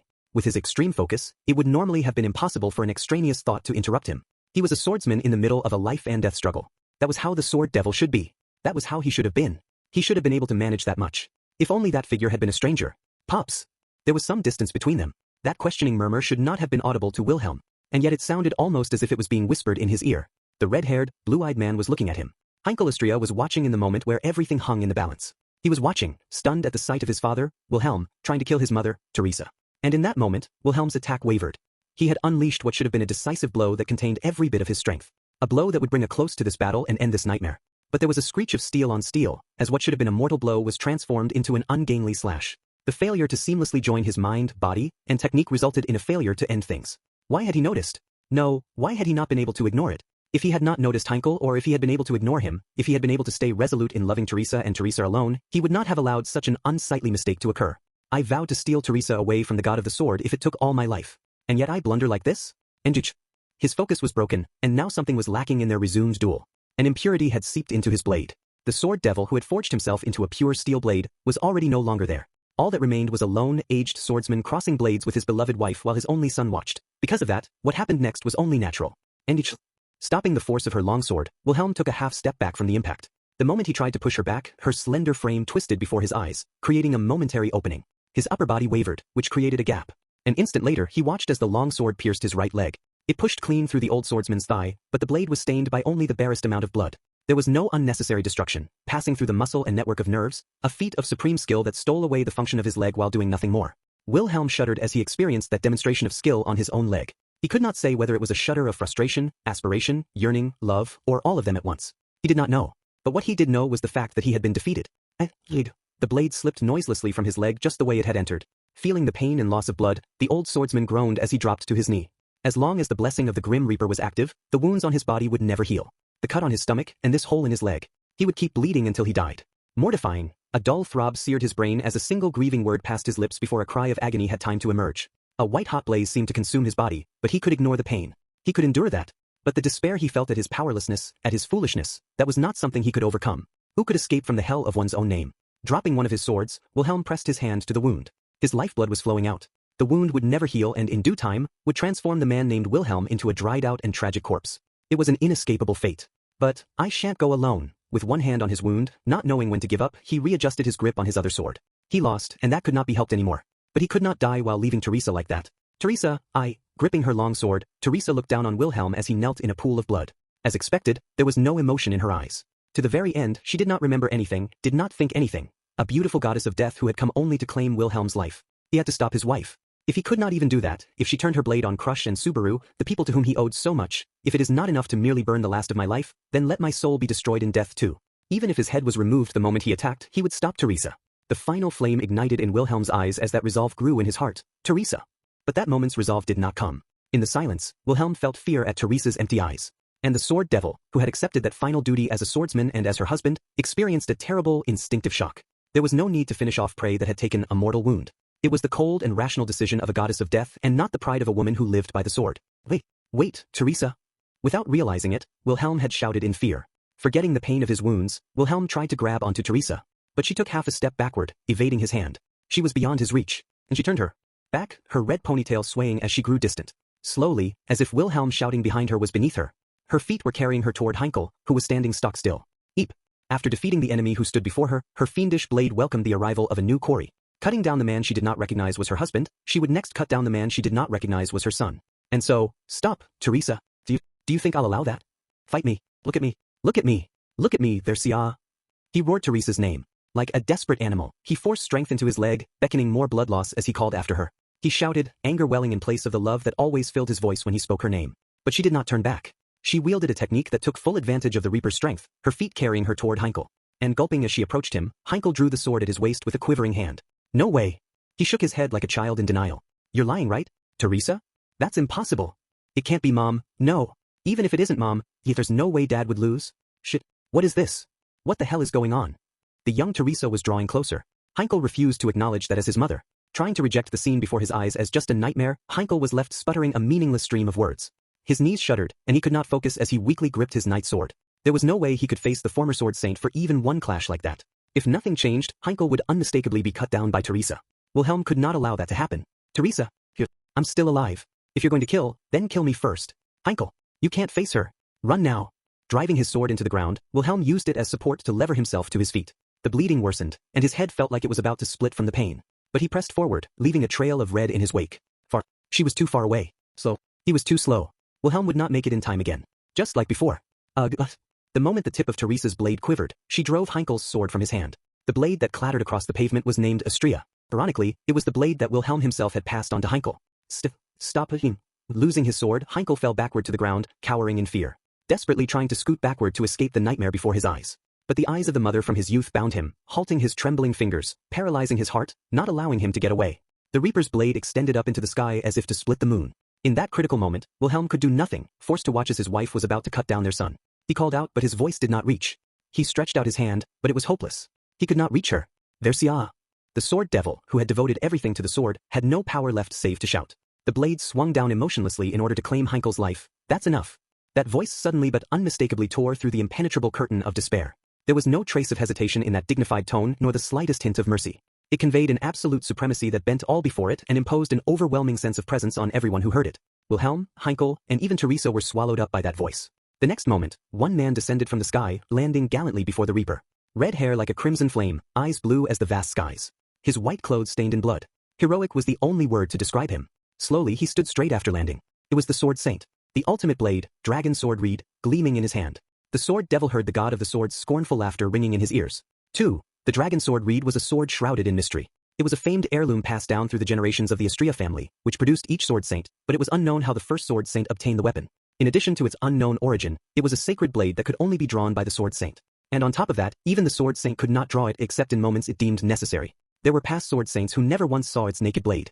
It was a legendary object said to have slain witches, dragons, and demon gods. There was no end to the tales associated with it, but the only thing that could be said for sure was, once the dragon sword was drawn, it had never once been sheathed without first cutting something. Reinhard. He was standing there with the sheath in his left hand, and the dragon sword in his right hand. It was none other than Reinhard van Astrea, the current sword saint, who scowled at the scene before him as his red hair fluttered in the wind. His dignified, gallant figure overawed even Wilhelm. There stood his grandson, the man who had inherited the blessing of the sword saint and been given the role of the kingdom's blade as a knight in the royal guard. In truth, it was the first time Wilhelm had ever seen him standing on the battlefield. After losing Teresa in the expedition, Wilhelm had left the Astrea house in order to claim his revenge. And during those 15 years, the discord between his son and grandson had remained unresolved. Because of that, Wilhelm had never once faced his family properly since his leaving. He never once allowed himself to see his son's corruption or his grandson's growth and sense of responsibility. Because of that, he felt overwhelmed by Reinhard's presence. The one standing there was the very embodiment of the sword saint. Granted the honor of drawing the greatest sword ever made, graced with all the love of the god of the sword, the person who stood atop the summit that every swordsman so desperately dreamed of, he was the sword saint. And seeing Reinhard like that, Wilhelm remembered. The pain was long forgotten. What he remembered was something far, far more distant. It was the feeling that he had when he first saw the sword Saint Teresa's blade dance. In that moment, Wilhelm had felt the unbridgeable distance between him and the pinnacle of the sword. He had mourned his lack of talent, his inability to step into that realm of sword skill. But even so, he had not allowed himself to rust away and instead swung his blade, constantly swinging his blade, until he finally managed to stretch his fingertips to the edge of that summit.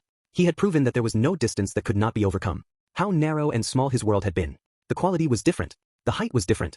The weight was different. It was different in every possible way. It was not something even remotely in the realm of achievable. It was something that quite literally lived in a different world from everyone and everything else. Teresa readied her sword after taking her distance from the sword saint. She had been on the verge of cutting down Heinkel but now turned her blade toward the new enemy that had just appeared. The emotionless, moving corpse that was Teresa van Astrea had already lost all pride and honor. Because of that, she did not notice. She did not realize what she was trying to face off against. Wait, Teresa, look at me, Theresia. The sword devil started moving again, trailing a path of blood as he dragged his leg behind him. As if unable to hear his shout, Teresa did not so much as glance at Wilhelm. The clash of blades where they had sought each other so passionately was treated as if it was an illusion that had never happened. Wilhelm ignored the humiliation and the sadness. He could not allow himself to falter. If he did not call out to her, if he did not stop her now, what's going on? What did I do? Right behind Reinhard, Heinkel was clutching his head, bemoaning the madness of the world. Heinkel had his hands full with himself, so he did not see anything that his son was doing. He could not accept the fact that his son was facing off against his mother in order to protect him. His mind had gone past the limit of its ability to comprehend what had happened just before Reinhard arrived. He had no hope of resolving the situation. He never had, even from the start. Heinkel could not be relied on. So all Wilhelm could do was cry out, "Rain, the dead cannot move. There is nothing that remains on this earth for the dead. I refuse to allow such absurdity." Wilhelm's pleading was silenced by Reinhard's resolute voice. Emotional rhetoric could not begin to match even one of the countless important duties that the sword saint bore. Wilhelm fell silent as Reinhard readied the dragon sword, pointing straight at his opponent. By chance, his stance was a mirror image of Teresa's. The dragon sword's unclouded blade gleamed brilliantly. It was the acclamation of the sword. The ultimate sacred blade was emanating a voiceless blessing, joy at the opportunity to be drawn, and delight at the fortune of being able to face off against one who had previously wielded it. The air froze as a weighty tension filled the street and overwhelmed everything. Wilhelm's body was heavy, and he struggled to breathe in the weighty atmosphere as he opened his mouth. Unsure what he should say, he was scorched by the feeling that he had to say something. Anything. Ironically, that became the signal for the two sword masters. Stop. His voice could not reach them. Even his voice was left behind as the two clashed. Teresa's blade howled as she advanced, approaching Reinhard with a perfect slash. It was possibly the most perfect slash he had ever seen from Teresa. The strength of one's opponent could draw out the latent strength lurking inside even a sword master. And Wilhelm might have felt jealous that it was not him who managed to draw out every last bit of the hidden strength inside Teresa. Were it not for the fact of this one brief instant that it happened in. An explosion of emotion welled up from his breast and escaped his lips. Don't kill her. The emotions he had sealed away, the intense feelings he had suppressed, the love that he had not allowed himself to wish for broke through the dam and flooded out. Teresa was right there. The woman who had set his heart racing, who had made him take notice of the world beyond the sword, the one woman in all his life for whom he would gladly trade everything. The woman he loved more than anything. She was standing right there before him. The woman whom he had never once told that he loved her. That's my Dersia. He said something that should never have been voiced. Prioritizing his own emotions on a battlefield where a moment's distraction was fatal was unforgivable. It was an action that defiled everything, tarnishing the pride of a swordsman, the honor of warrior, and the upright manner in which a battle should be carried out. It was just the voice of one man. A man who desperately wanted the woman he loved to not be stolen away from him. And his desperate cry was, "Grandmother died 15 years ago because of me." Teresa's slash closed in on Reinhard. In that instant, the dragon sword still had not moved. Teresa's long blade erupted in light. "This is just an impostor." The dragon sword read traced a brilliant arc. Chapter 5 Teresa Van Istria 1 How surprised would you be if I told you that I fell for you from the moment we first laid eyes on each other? 2 Brother, the next sword saint is your daughter, Teresa. With those words, the previous generation's sword saint mercilessly revealed his niece's deception. That was the day Teresa, at the tender age of 12, received the blessing of the sword saint. That was the day the world collapsed around Teresa. The Istria family was a famed house that gave birth to each and every generation of sword saint. In honor of the great feats achieved by the first sword saint, read Istria, hundreds of years ago, the Istria family had long borne the honor of serving as the sword of the kingdom of Leginica. Because of that, male or female, no member of the Istria household lived a life untouched by the sword. Teresa was no exception. And because of that, she did not like her ancestor Reed Istria. In fact, she hated him. Teresa was scared of the blessing of the Grim Reaper, which she had been born with. The wounds that she caused others would never heal. They would simply bleed forever. When she realized the power of that blessing, the young Teresa became scared of even herself. And so to not allow anyone to find out about her blessing, she chose to seal away her strength. Going about life without ever injuring anyone was far more difficult than she had imagined once she had decided on it. Even if she did not intentionally try to hurt someone, there was still danger lurking around every corner in daily life. Her blessing did not pick and choose, and a careless accident or a thoughtless action could happen at any time. She wanted to keep her blessing hidden, which meant she hated the household's mandatory sword training. I must not hold a sword, because I am a reaper. Driven by powerful determination and gripping fear, Teresa tried to distance herself from the sword. She used any excuse to avoid training, and eventually, her family gave up on trying to make her wield a sword. And so finally she achieved peace of mind, far removed from the fate bestowed on her at birth. Casting aside the sword, she was allowed to live like a normal girl, choosing to spend her days admiring flowers. The blessing of the sword saint transferred to her one day while she was in the middle of tending to the garden. "Take up your sword, Teresa." When Teresa hid herself away in her room to try to conceal that she had inherited the blessing, her uncle mercilessly dragged her out against her will and gave her that instruction. Her hair and clothes were a mess, and she was sobbing, but her uncle forced her to stand in the garden and said it again. "Take up your sword, Teresa." Even though she furiously shook her head and refused over and over, her uncle forced her to grip the wooden sword. Finally giving up, she limply held it in her hand. Grabbing her head, her uncle forced her to look in front of her. It was her eldest brother. Teresa had 2 older brothers and 1 younger brother. The eldest was kind, the sort of person whose good nature showed on his face. He doted on Teresa, and she adored him. So full of openings. She was stunned to realize the thought that crossed her mind when she looked at him. But ignoring her shock, her uncle ordered her brother to fight with Teresa. To crush his little sister with the wooden sword in order to demonstrate his talent. "There's no way I can do that," he shouted. "Coward," her uncle berated him. Scorned by the sword saint he had looked up to all his life, her brother twisted his expression into a terribly pained grimace. Her 2 other brothers, who had also been brought out into the yard as witnesses, wore similar pained expressions. Finally, though he was still visibly hurt, a sorrowful resolve filled her eldest brother's eyes. She could sense it. He intended to swing the wooden sword in his hand so as not to hurt Teresa. She could tell it from the stance he took, from where his eyes were trained, from the very air that hung about him. With brother's skill, it shouldn't be difficult. If it's him, he can put an end to this farce. That's enough. Teresa returned to her senses to see a wooden sword land, sticking out of the ground far away from them.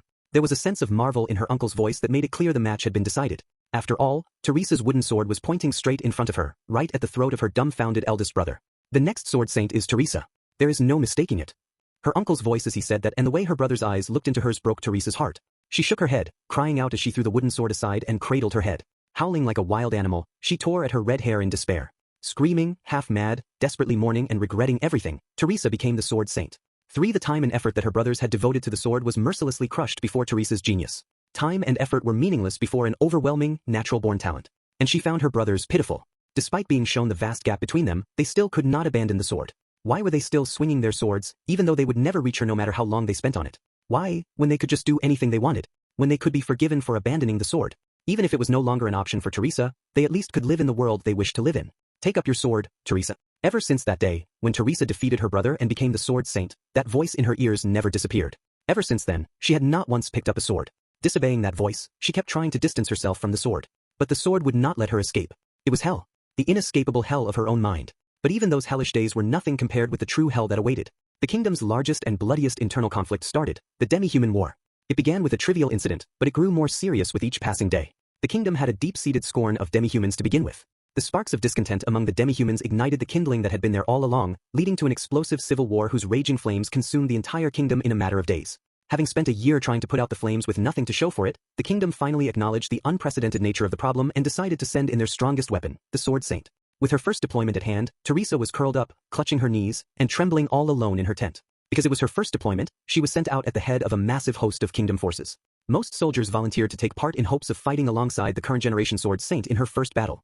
The constant refrain of callous confidence at having the sword saint on their side battered Teresa's heart. And she could not share her unease with anyone. Teresa, are you scared? The one who noticed was her eldest brother, who had accompanied her for her first battle. Ever since what happened that day, Teresa had intentionally avoided interacting with him. No, not just him. She distanced herself from every one of her brothers, and her parents and her uncle, too, avoiding them all as much as she could. It had been almost 2 years since she talked to the kind older brother whom she loved so. She hung her head, unable to bring herself to say anything. Her brother just sat next to her, wrapped a strong, reliable arm around her shoulder, and gently patted her head. Teresa's emotions broke free, and she started sobbing. She thought she wasn't allowed to complain. She had thought she couldn't allow herself to do that to the brother she had so terribly defeated of all people. But even so, she couldn't hold back. She clung to him, crying as she said that she was scared, that she didn't want to fight, and that she was sorry. You're my precious little sister.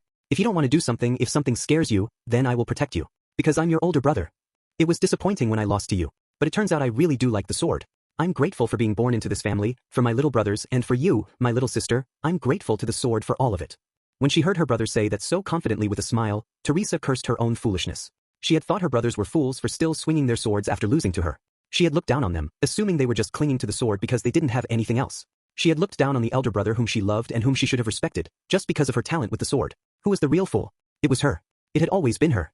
And the god of the sword was the biggest fool of them all. Why did he not grant his blessing to someone who loved him so? Why did he grace Teresa, who continued to avoid the sword? There's no need for you to fight. After all, you're a kind girl who wouldn't even hurt a fly. She was happy about what her brother said. So she took advantage of that kindness. She entrusted everything to him. In her first battle, her eldest brother died protecting the main camp where Teresa was. Teresa did not swing her sword once. She couldn't bring herself to do it. Take up your sword, Teresa. Disobeying the voice she continued to hear, Teresa did not swing her sword. And for several more years, Teresa did not once touch a sword. For Teresa's first battle ended in a massive defeat. The shameful truth of the new sword saint's first inglorious battle was buried and covered up. The existence of the sword saint was a pillar of moral support for the entire kingdom. The last thing the kingdom wanted was for the truth to get out. And so Teresa was not scorned for fleeing in the face of the enemy, and she continued to hide away in her shell. Her kind and gentle oldest brother, Thames, who would listen to any of her requests no matter how difficult. Her other older brother, Carlin, who could be a bit ill-tempered but was always the first to apologize when it was time to make up. Her cute little younger brother, Cagerus, a scaredy cat and a crybaby who always clung to Teresa when he was young. They all went to battlefields to fight in Teresa's stead, and they all died. I was always burdening you. I'm sorry, Teresa. Her uncle, who used his status as the previous sword saint to raise the spirits of the army, died as well. She wanted to be able to hate her uncle. If it were not for him, she might have been able to hide that she had inherited the blessing of the sword saint. Were it not for that, her brothers would not have had any reason to be so determined to protect her, and maybe none of them would have died in the internal struggles. It would have been easier if she could think that. But she knew that was not true. Her uncle understood the weight of the title of Sword Saint better than anyone. He had experienced the same thing that Teresa had. That was why he had left those final words of apology. He understood how much was being asked of Teresa for the sake of the kingdom and how cruel that fate was. That apology kept her from being able to hate him anymore. So then who was left to blame? There was no one left to blame save herself. Her foolish self, who could do nothing but cry despite having inherited the blessing and title of the Sword Saint. Take up your sword, Teresa. She still heard the voice, even after her uncle who had said it to her had died. Trying to escape the voice, Teresa left the manor and wandered outside. 5 years after the start of the demi-human war, Teresa turned 19. The capital had grown dull and lifeless from the drawn-out civil war, and a pall hung over the streets. Avoiding such a dark stroll, Teresa's feet carried her to the edge of the capital, to a neighborhood of ramshackle buildings. The construction had been stalled because of the war, so half-built buildings were simply left standing. As a sword saint who was unable to fulfill her role, she felt an affinity with those husks that could not fulfill their role as buildings. Her sigh dissipated into the clear, cool morning air as she headed to an open space in the block of abandoned buildings. It was an empty space unfit to even be called a plaza. Sitting down on a stone step, she looked over the crumbling wall. There was a field of bright yellow flowers growing wild and untended. A secret place unknown to anyone. Taking advantage of that, Teresa had spread flower seeds there. She did not have the willpower to take the time to manage the flower beds at the manor that had faded. She just came to watch the results of the seeds that she had scattered on a whim. That was why she brought herself there. Growing up this well even though I didn't water you? You're amazing. The flowers were strong. She spent her time lamenting her own weakness, but the flowers faced the sky and spread their petals, blooming beautifully. That strong, noble manner of life almost made her cry. That was when she noticed a thorny presence approaching.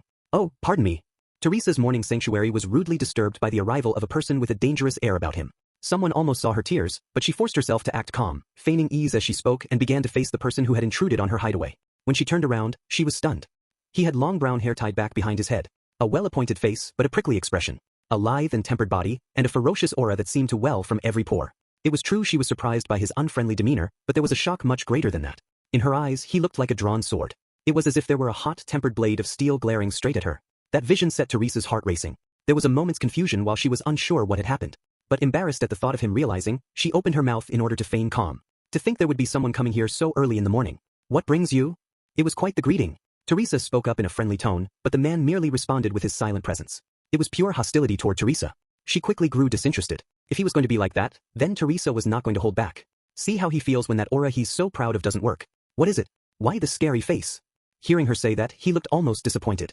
On that note, he apparently marked Teresa as an amateur so utterly removed from battle that she didn't even notice the aura about him. And it was not as if he was entirely wrong. Teresa had no real combat experience, nor had she spent much time swinging a sword. If she was able to fight, she would have been stronger than anyone, but she was effectively just a girl utterly inexperienced in combat. What's a woman doing in a place like this so early in the morning? He responded with coarse, unvarnished words. The first time she heard him speak, he sounded annoyed, but his voice was easy to recognize and hear. Teresa felt her pulse race slightly again. 5 after that, he and Teresa met each other frequently. Not because they made a promise or because they particularly thought they wanted to. Teresa just sat on the stone steps and looked out at the flowers while the man immersed himself in practice, swinging his well-crafted sword. The two of them being there at the same time became a common sight in that hidden little plaza. Feigning disinterest, Teresa stole glances at his swordsmanship and could not help but be astonished. Even as flattery, his swordsmanship could not remotely be called polished. To Teresa, with her blessing of the Sword Saint, there were several obvious flaws.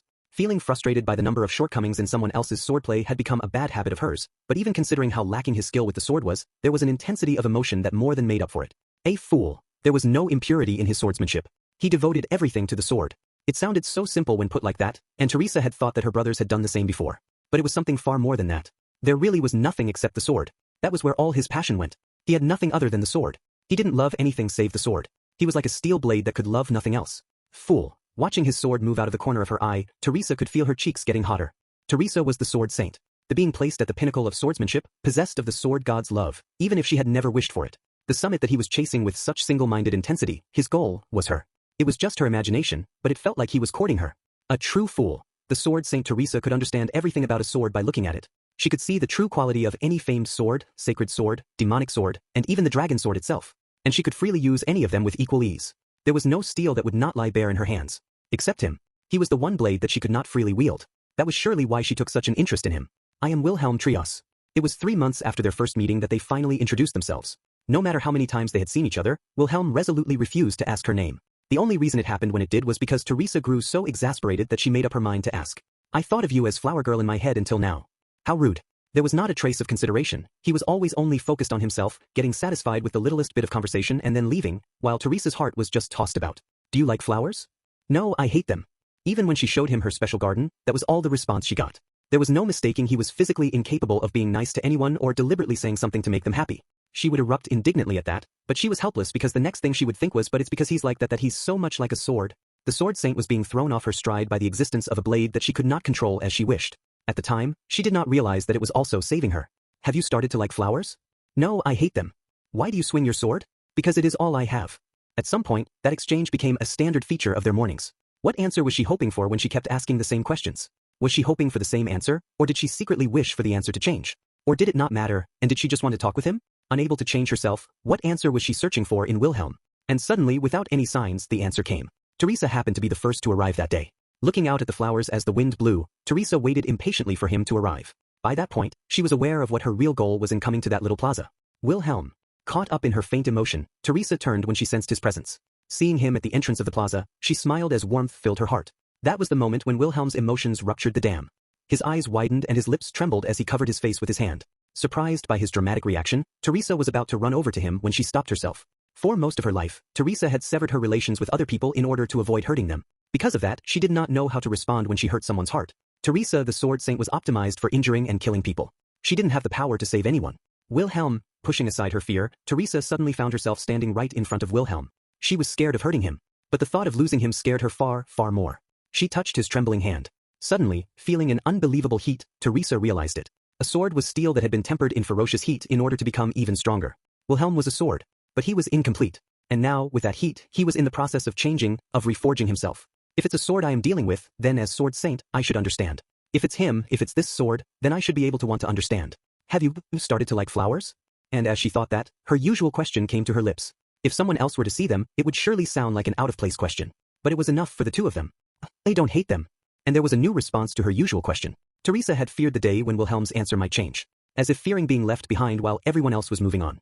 Scared that she might experience the terror of being left behind when he changed. But that didn't happen. His change only made him all the more precious to her.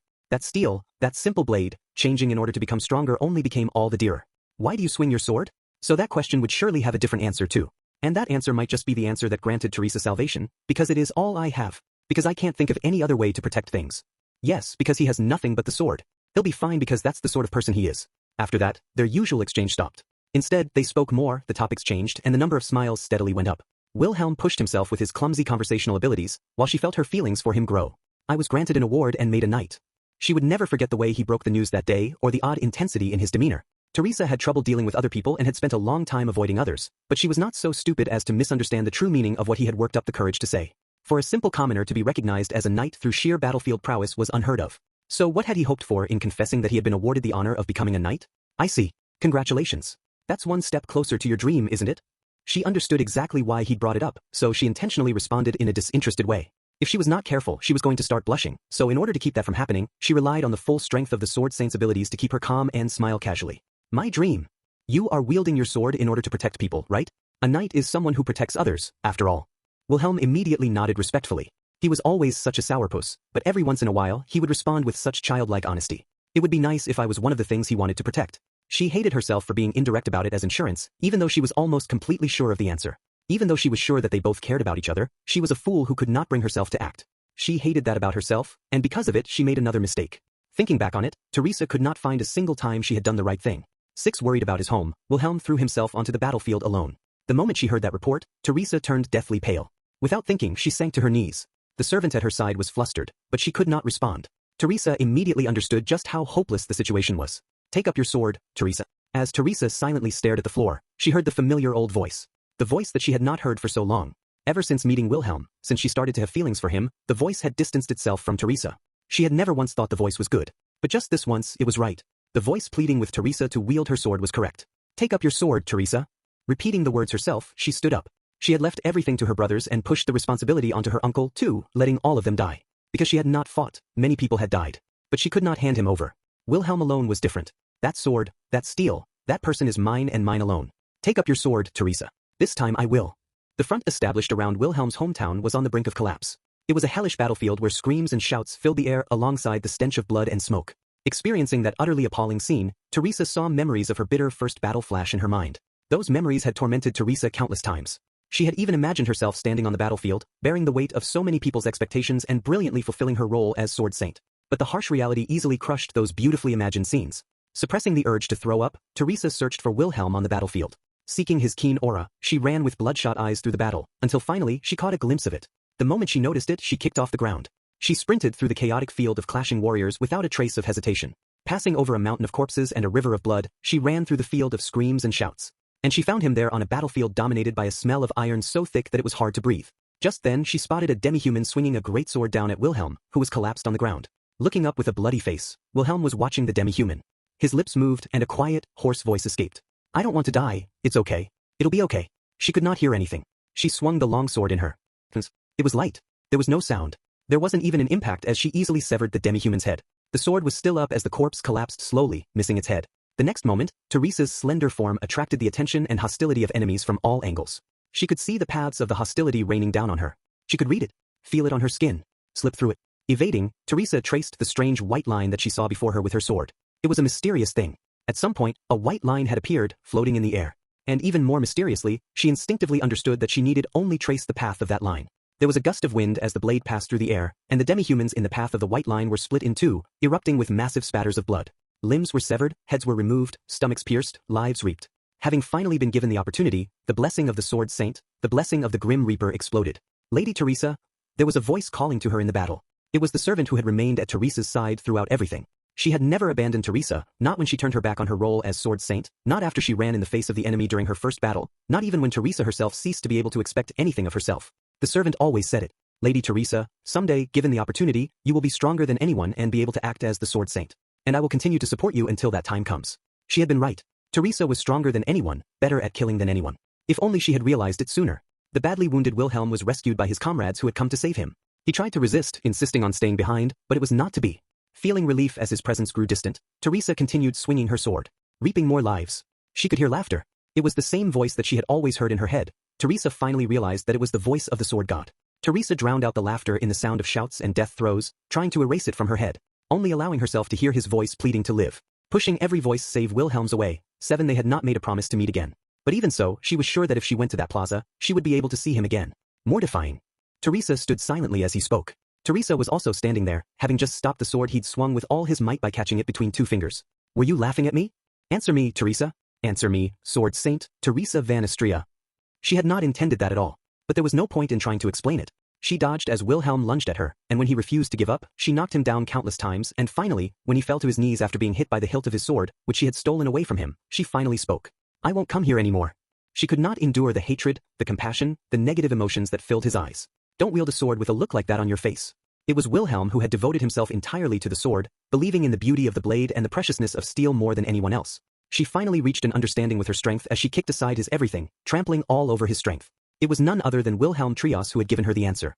"Because I'm the Sword Saint. I never knew why before now, but I finally understand."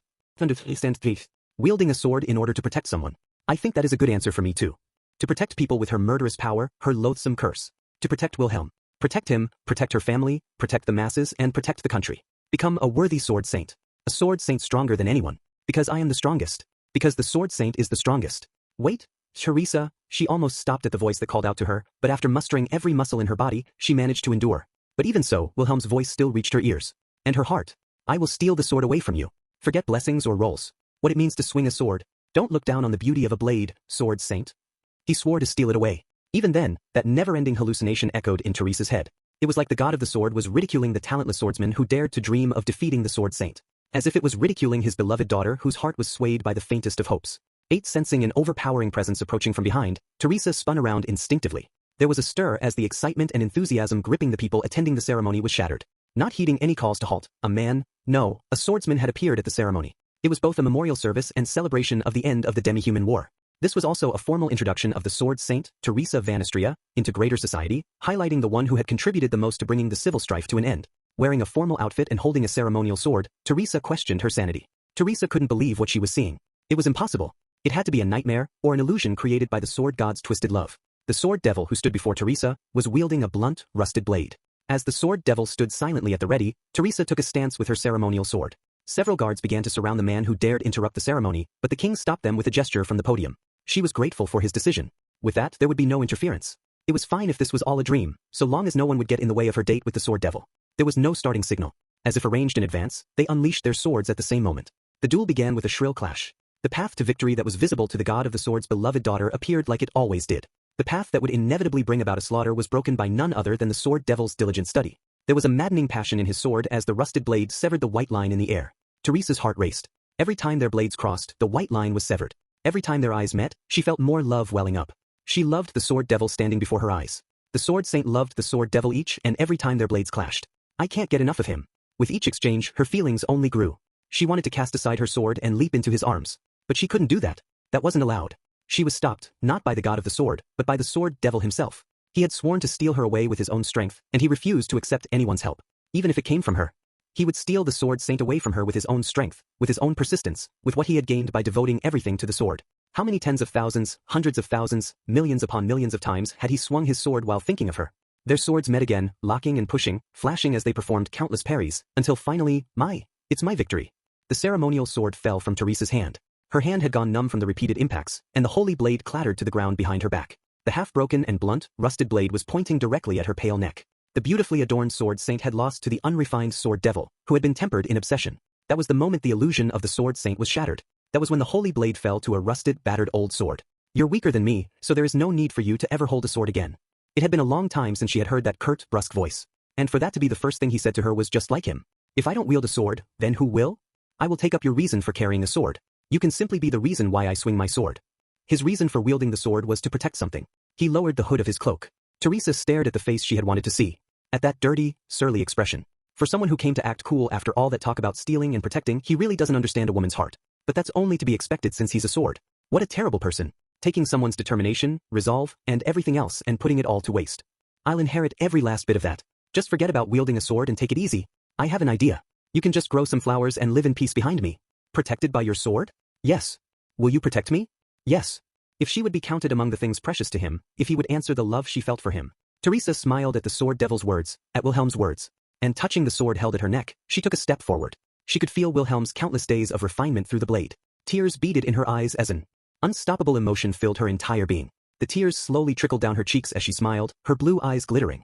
Do you like flowers? I stopped hating them. Why do you swing your sword? In order to protect you. She had hit her limit. From the moment the sword left her hand, she could no longer hear the voice of the sword god. She could only see Wilhelm. She could only feel Wilhelm. There was nothing save Wilhelm. Clinging to his chest, she closed her eyes and pressed her lips against his. It was a warm, soft feeling that caused Teresa's love to explode as her world suddenly changed. Blushing, she looked at her beloved standing before her. Wilhelm did not say anything, quietly waiting for her to speak. Seeing that, Teresa giggled. There was no helping it. She would have to ask first, just like always. Do you love me? You know the answer to that. He looked to the side. Teresa's eyes widened at that response, but just as quickly, she puffed out her cheeks as she pouted. She leaned forward, refusing to let him get away from it after they'd come so far. Come on now, there are certain things that should actually be put into words. Ah. Scratching his hair, Wilhelm turned his head as if trying to slip away. But finally, he exhaled and gave in to Teresa's insistent stare, wrapping his arms around her slender waist. And then to Teresa's surprise, he leaned his lips close to her ear and whispered, someday, when the mood strikes me. I've got a feeling it will be a long time before that happens. She was annoyed by that answer, but she also felt a thrill when she imagined that day might finally come. Teresa had fallen so head over heels for Wilhelm that she was willing to forgive his selfishness. 9. I love you, Wilhelm. In the end, Wilhelm never once gave a proper reply. But even so, he always demonstrated his feelings in his actions, if not his words. It was the sort of thing only a very kind woman or a woman madly in love with him would allow, and of course, Teresa was both, so she just let him carry on like that. They lived a gentle, peaceful life as husband and wife. As promised, ever since their duel, Wilhelm never once gave Teresa any reason to take up the sword again. Teresa had no lingering attachment to the sword either. She had long ago ceased to hear the sword god's voice. But from time to time, she would feel uneasy. Because the blessing of the sword saint did not disappear. It remained within her. Teresa. Whenever she felt that unease, almost as if he could sense it, Wilhelm would hold her close. He would peel away the cloak behind which Teresa tried to hide her deepest fears and forcibly intervene. And that was all she needed. Do you love me? Though, he did obstinately refuse to ever answer that one question. Life is full of twists and turns. It's only natural for there to be both ups and downs. Teresa and Wilhelm had a single son, Heinkel. Heinkel found a wife, Luana, and they had a son, Teresa and Wilhelm's first grandson, Reinhard. What came next was no one's fault. Not Heinkel, who was so earnest and made every effort to study the blade even though he was never rewarded for it. Not Luana, who was afflicted by the sleeping beauty disease, forcing her beloved husband and son into a solitude neither of them wished for. And not Reinhard, who was forced to take on so many fates that were far too cruel for one person to bear alone. None of them were at fault. None of them did anything wrong at all. Heinkel grew twisted, Luana was trapped in her dreams, and Reinhard simply wanted to be loved again. It was Teresa who was at fault. Teresa who noticed and did nothing. I'm against it. What are you thinking? Teresa's body tensed at the sharp, refined aura that hit her at such close range. She had expected that response. She knew he would be against it. For the first time in decades, the kingdom was calling upon the Sword Saint, who by this point was little more than a decorative title. It was a request to join the expedition to slay the white whale, one of the 3 great demon beasts threatening the world's peace. She looked her husband in the eye. His hair had started to turn white, but his appearance had only grown more intense and masculine with age. Nothing had changed about either the intensity of emotion in his blue eyes or the powerful feelings he had for Teresa. It was the face of the man who loved Teresa and whom Teresa loved. She shook her head. I've already decided. How could you? Where did you even hear about? Given how stubborn Teresa was being, Wilhelm realized that someone must have suggested it to her. A moment later, the Sword Devil's face was a mask of rage. Unable to suppress it any longer, his battle aura seemed to make the very air start to spark. The fool. He should know some shame. Neither you nor I have the right to say that. She regretted what had happened to their son just as much as Wilhelm did. That was precisely why she didn't want him to blame Heinkel. Grasping her feelings, Wilhelm gritted his teeth and calmed himself. It was proof that he had grown up just a little bit. And now that he was grown up, he had far too many things weighing down on his shoulders to just cast everything aside at a moment's notice. Wilhelm couldn't take part in the hunt for the white whale. The castle was in an unprecedented state of panic. The daughter of the king's brother had been kidnapped by someone, and the royal guard was devoting all their power to finding the perpetrator and Ford's child. And naturally, as the captain of the royal guard, Wilhelm had to devote his time and energy to that mission.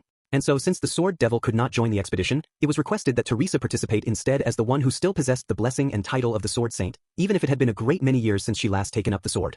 Teresa remembered Wilhelm promising to never let her wield a sword again. And in truth he had kept his word. She had lived a tranquil life, tending her flowers, protected by him. But it had come time to part with that life. Wilhelm, do you love me? Wah. Still not willing to listen, he was frozen by his wife's smile as she asked that question for the first time in a long while. Still smiling, Teresa took advantage of his shock and ran her hand across her husband's shoulder, scratching him. Ever since she married him, she had become able to control her blessing of the Grim Reaper, but this time, she purposefully used it to wound him. Looking at the shallow scratch on his shoulder, Wilhelm widened his eyes. It was not a deep cut, but the blood flowed with no sign of slowing or stopping. It would continue to do so for as long as Teresa was by his side. Teresa? She softly leaned against her husband's broad chest. Feeling the warmth of his arms around her, Teresa kissed the cut on his shoulder. Her lips were painted crimson as she tasted her husband's blood for the first time. With this, you can't follow me. If you do, this wound won't close. Is that why you did such a foolish thing? You should know that won't stop me from pursuing you. If you do that, then this will all be meaningless. Giggling softly, Teresa let go of him. And then she pointed to the wound on his shoulder. Leave the wound like that. As a reminder to not come after me. Once we've both finished our jobs, I'll take care of it for you. It'll be okay. Who do you think I am? I'm second only to you in the sword. Competing with a bunch of youngsters even though you're almost 50, watch your mouth, dear. There was a soft slapping sound as she cupped his mouth. Sheesh, we've been together more than 20 years, and yet, this hunk of steel, this sword, he's still the same. That's why, I love you, Wilhelm. Yes, that's fine. For now. For now. Teresa nodded as Wilhelm furrowed his brow. The wound on her husband's shoulder was a vow to meet again. When I come back, let me finally hear your answer. 11 Her memories leaped forward. She could barely see in front of her. It was like she was standing in the middle of a sandstorm. Sounds seemed muffled and distant as well. She heard someone shout, then another cry and a scream. The expeditionary force that had set out to defeat the white whale had completely collapsed. There was a thick fog swirling around, and no one knew where to flee. They all raised their voices in a directionless urge to escape the oppressive feeling overwhelming them. Suddenly, she couldn't remember what had happened. It had been a hard battle, but the expeditionary force should have been at an advantage. She had a memory of thinking that they had held their ground against the white whale and that she had done her duty even after leaving the front line. Once she thought that far, she noticed something off. It was a faint feeling, but something was wrong. There was no problem with her arms or legs, nor with her eyes. But there was a sense of something missing, as if she had lost her wings. The blessing. She could no longer feel the blessing of the Sword Saint. The feeling that had never left her before, no matter how far from the sword she had strayed. Reinhard. An instant, she knew who had inherited her blessing. It seemed natural, instinctual even. Just like how her uncle had known that she had inherited it from him. Or perhaps it was simpler than that. Perhaps it was because she had already realized the bottomless, innate talent that Reinhard possessed. Either way, Teresa knew without a doubt that Reinhard was the Sword Saint who would succeed her. That was perhaps a betrayal to Heinkel, who had looked up to and yearned after the title of Sword Saint for so long, but there was no time and no one left to criticize her for it. Oh, a woman all alone in a place like this? That's quite brave. Enjuch. Teresa shuddered and turned around when she heard an elegant, decidedly out-of-place voice. A girl with platinum hair appeared from out of the thick fog. She had a gentle smile and a benevolent gaze that evoked a sense of unconditional friendship with an unknown person. It was a love mismatched, twisted, and far too great. This did nothing but evoke fear. Oh, I was rejected. Casting aside the dragon sword, which she could no longer draw, Teresa picked up the long sword at her feet and charged. It was a decision she would never have made under normal circumstances, but in a world of death shrouded by the white whale's fog, a girl calmly walking around was not just a mystery, she was a threat. Even without the blessing of the Sword Saint, Teresa was still capable of wielding the sword with all her old skill. The slash she unleashed contained more than enough power to cut clean through the girl's body. I want to understand you. The next instant, an alluring voice tickled her ears, dragging her consciousness into darkness. Her consciousness fell, like she was falling through the sky, as if she was sinking into deep water. She didn't know what had happened. She didn't know what might happen next. But her thoughts leaped to her grandson's future, to her son's heart, and to the woman who connected those two. And finally, Wilhelm. She called the name of the man she loved so much as her consciousness disappeared entirely. Then, 12, you look terrible. Slowly opening her eyes, she saw a disheveled face. His hair was completely white, and the number of wrinkles on his face had grown, but she couldn't help thinking how handsome he looked. There was still no mistaking it. This face belonged to her husband. Though, it looked like quite a long time had passed since they last parted ways. She slowly exhaled. She sensed two other people close by. Heinkel and Reinhard, surely. The three men of the Astria family were together, probably there to see her off. Because they were all so kind. Teresa, Wilhelm's wrinkled face trembled as he struggled to speak. How unbecoming, and in front of your son and grandson to boot. Where did that solemn, dignified presence go? Well, thinking back on it, despite how he seemed, one of the cute things about him was these sorts of moments where his mask fell away. Hey, Wilhelm, her voice was hoarse, but it was also oddly youthful even though she should have been an old lady by now. How embarrassing. My voice sounds just like it did when I first fell in love with him. She was getting embarrassed by the thought of going back to that moment in the past. Even though she did not have much time left, she was wasting it staring into his eyes. But that was fine too. She had already told him everything that she needed to tell him. Wilhelm surely understood it as well. He was the one who still needed time, still needed a chance, still needed to find the right words. Teresa could just wait in silence for those words. He would make her wait, but he would answer her hopes. That was the sort of man Wilhelm Trias was. That was why he had what it took to become her husband, Wilhelm van Astria. I have something I have to tell you. I was inarticulate and struggled to say what I felt, so I troubled you. For over 20 years, I never once, I probably worried you for those 20 years, but idiot. She had intended to listen in silence, but she could not contain herself as she watched him struggle so terribly. She couldn't help laughing. What was he even trying to say? Did you really never notice? She reached out her hand to his cheek as he fought with all his might, his face on the verge of tears, racking his brain to convey everything in his heart. Her body was terribly heavy. There was hardly any strength left in her, but what little there was, she poured into her fingertips to wipe away the tears streaming down his cheeks. She was able to reach up just far enough. With the little strength she had left, she was able to wipe away the tears for the man she loved. You were always saying it. Did he think he was hiding it? Did he think he had concealed it just because he had not put it into words? Your eyes, your voice, your attitude, your actions, all of it. They told me that every single day. Wilhelm had devoted everything to Teresa. That had proven how he felt more clearly than anything else could. Teresa, I know. That was enough. Love you.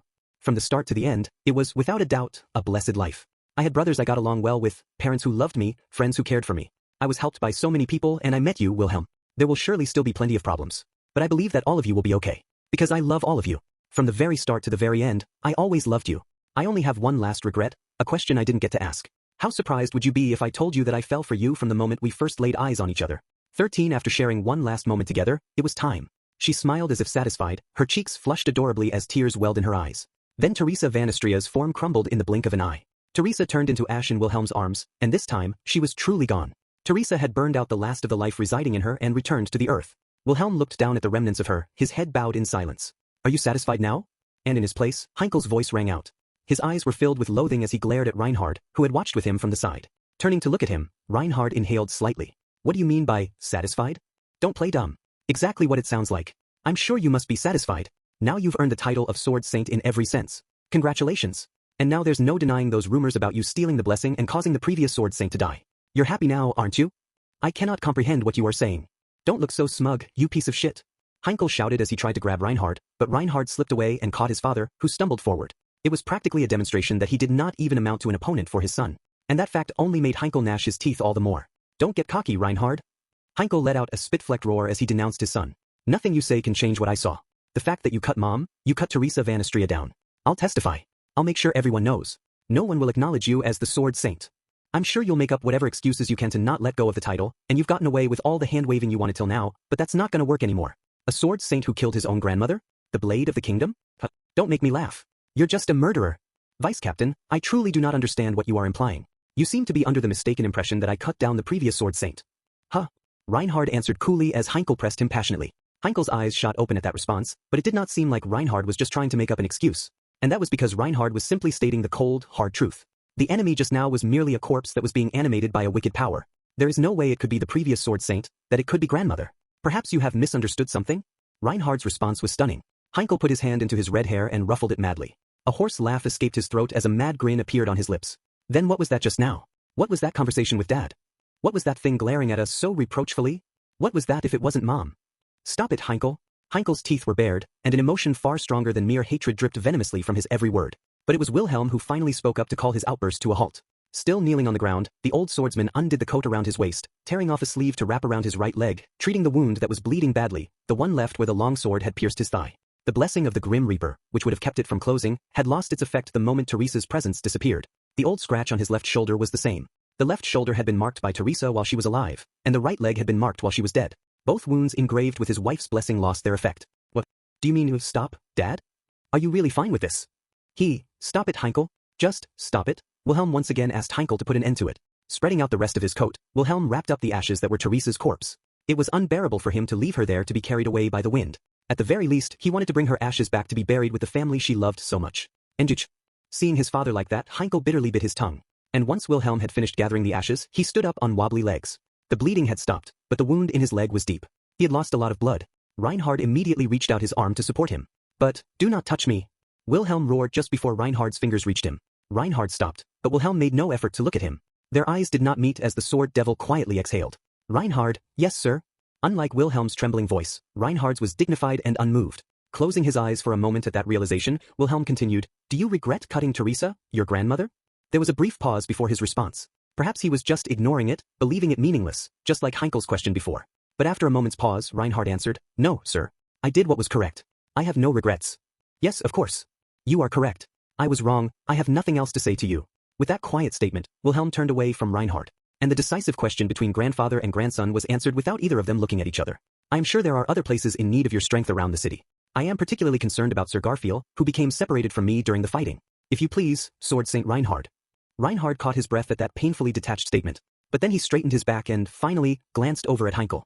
Heinkel was stewing in hatred.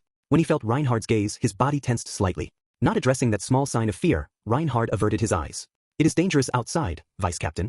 If possible, please get to a shelter, together with Sir Wilhelm. I need you to tell me. Hurry up and get gone already.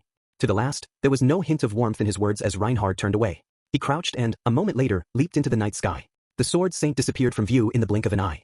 After bearing witness to that superhuman feat of strength, Heinkel spat when he could no longer see him. Then he ran after Wilhelm, who was dragging his leg while slowly walking away. Dad, you shouldn't. Please leave me be. I would rather no one see my face right now. Dad, you needn't worry about me. You should just worry about your own safety. That's more than enough. Perhaps intending it as comfort, Wilhelm left Heinkel behind with those hoarse words. Still carrying his wife's ashes wrapped in his coat, still dragging his leg, he pressed on, his back growing distant. Heinkel was left behind, unable to call out to his father and unable to walk beside him. And when he finally lost sight of Wilhelm, Heinkel, why? All alone, Heinkel glared at the pavement as he vented his rage. Grabbing his head, he let out a cry that did not even form words and kicked his own sword, which had fallen near his feet. The beautiful knight's sword, Astrea, bounced across the ground, almost skipping like a rock over water. Damn it. You can all just croak for all I care. Curse every last one of you. Heinkel's bloody scream echoed in the plaza where he had been left all alone. He screamed, and his resentful, grieving shout reached high and far, and thus concluded the battlefield where grandfather, father, and son, the whole Astrea family, had gathered. The woman who was grandmother, mother, and wife was gone. Teresa van Astrea's final moment left scars on all three of their hearts. And with that, the final battle fought in the defense of Pristella reached its conclusion. Chapter 6. The results of the battle for Pristella won. The broadcast echoed across the entire city while Subaru and Amelia were guiding Regulus's ex-wives to the municipal building that had been their base. All 4 control towers have been recovered, and the foul cultists who held the city hostage have been defeated. The city is safe once again. Pristella is victorious. A joyous voice echoed across the entire city through the Mattia broadcast. There was no problem beyond the broadcaster's voice cracking a bit and a slightly unstable signal. There was no sense that the person was being forced to say it. Subaru. That was... Yeah. Sounds like things managed to turn out okay. Nodding at Amelia's growing excitement, Subaru let some of the tension drain from his shoulders.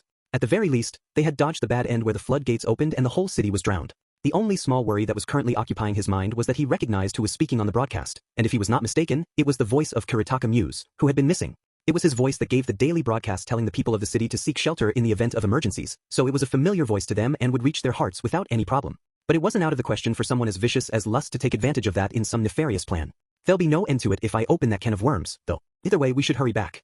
I won't be able to relax until I see it with my own eyes. He urged Amelia and the rest of the women to speed up.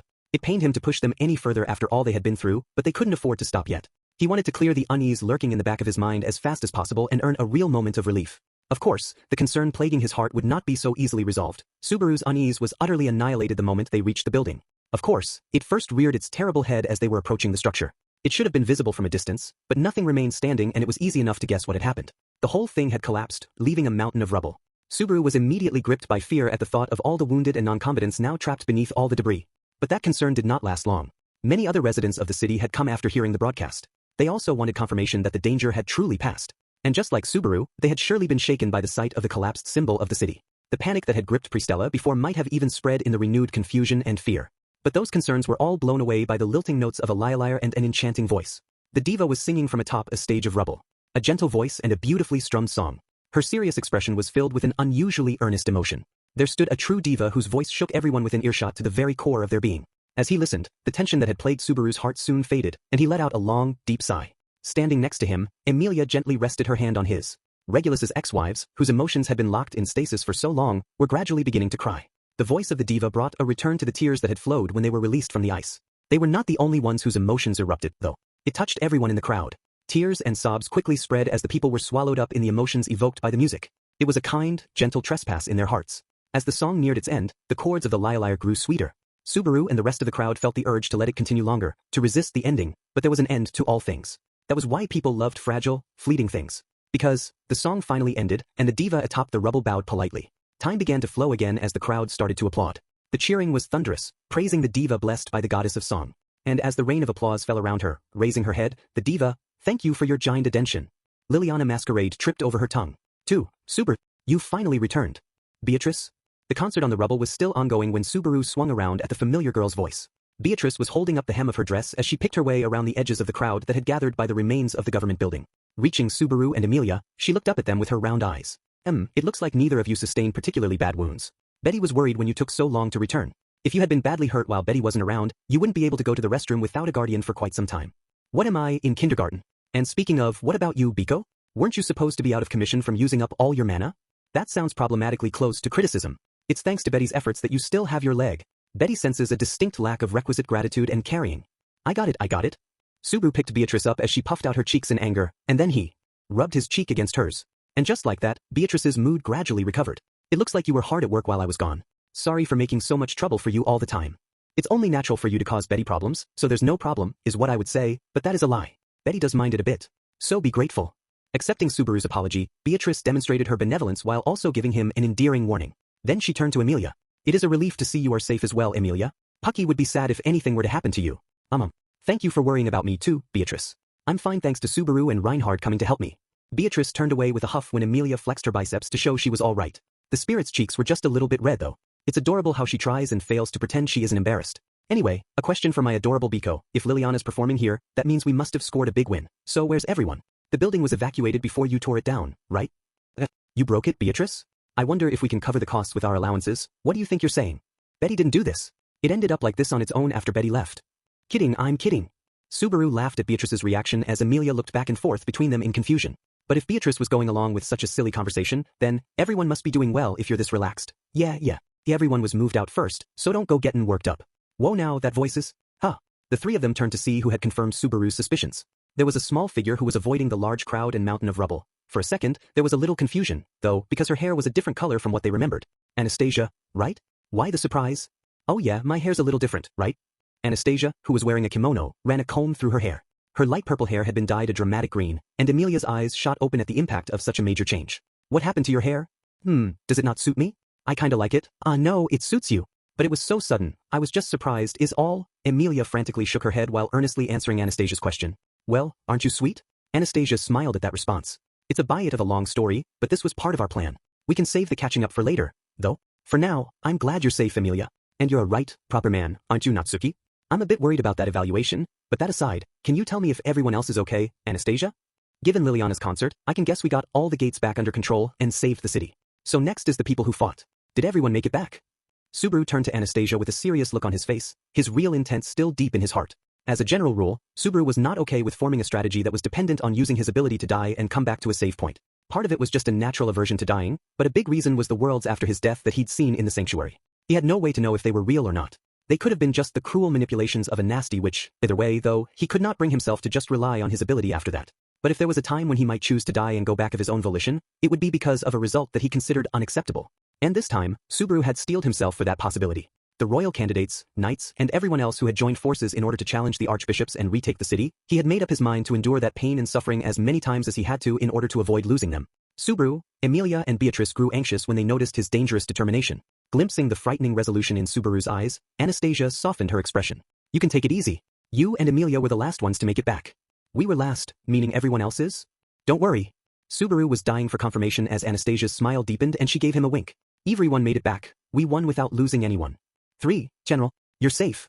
The shelter closest to the wreckage of the government building had turned into a field hospital overflowing with patients. Wanting to see everyone, Beatrice had directed them there. The first one to notice them was a blonde boy who called out in a booming voice. Oh, Garfield. Wait, are you okay? Seeing Garfield wave at them with a smile, Subaru opened his eyes wide in shock. Garfield was topless, but his skin was black and blue all over from horrific bruises. But his face was clear and untroubled, brimming with self-confidence after overcoming a terrible battle. When Subaru saw that expression, the shock on his face quickly turned into a smile. Are you really in a position to be asking about other people's safety? You look terrible. I don't want to hear that from you, but that's the general for you. Looks like you proved yourself a real man. Good job, 7, Lady Amelia. Damn straight. Subaru flashed an audacious grin as he held out his fist and Garfield met it with his own. That was all they needed as two men praising each other for a battle well fought. Seeing their exchange, Amelia and Beatrice glanced at each other. It sort of feels like Subaru and Garfield are acting really boyish.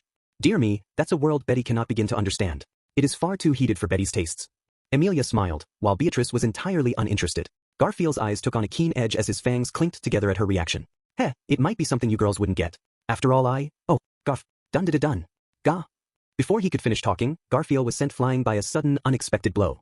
A little catgirl with her tail wagging was sitting on his chest. Her ears were standing up, and an adorable smile was plastered over her face. Ha, don't let your guard down, Garf. The true enemy is in your heart. Also, important people are in your heart, too. In other words, your heart is full. Don't just start sitting on top of people like that. Ha, the lady told Mimi. Something about showing a boy who's on top? She said it was a kind of tactic. So I decided to try it. Mimi laughed as she sat on Garfield. Mimi had been badly wounded, so seeing her healthy was a relief for Subaru. Looks like you're doing okay now too, Mimi. Oh hey, welcome back, mister. Apparently, things were pretty crazy while Mimi was sleeping. Thanks. Mimi slept super well. And now Mimi's fine. Still the same even after all that, huh? But I'm sure that's a relief for Garfield too. Subaru had heard that Mimi had been grievously injured while protecting Garfield. He had carried her to safety, and he had been badly shaken when he found out her wound could not be healed. So it must have been a relief to have her back to her free-spirited self. Huh. It's kinda concerning that she's so unchanged. I told you before, didn't I? Don't go making a fuss right after getting healed. Garfield glared at Mimi, who was grinning atop his chest. He was trying to lecture her, but before he could finish, Mimi's eyes went wide. Oh, Garf, the wound opened again. It's bleeding. That's what I told you. Damn it. Let's get you to a healer. Huh, it hurts. It hurts. Carrying Mimi, Garfield frantically ran farther into the shelter.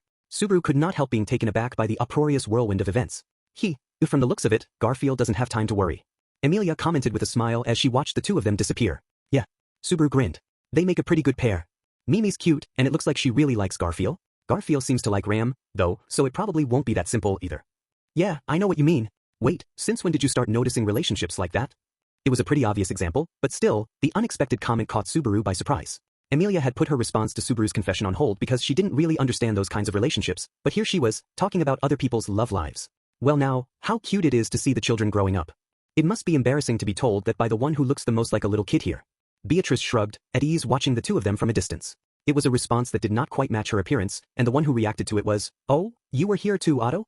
I've been here all along. Also, all of you gathered where I was to begin with." The very same Otto who overreacted to Subaru's comment. As he implied, he had been there the whole time, even before Subaru and Garfield fist bumped. After all, everyone had met up in front of the bed where he was recovering. Biko told me all about it, Mr. Wartime Planner. I heard how you were out prowling the city in search of prey. You've really taken a liking to that sort of thing, haven't you? Please spare me the utterly unfounded stories before you start another baseless rumor.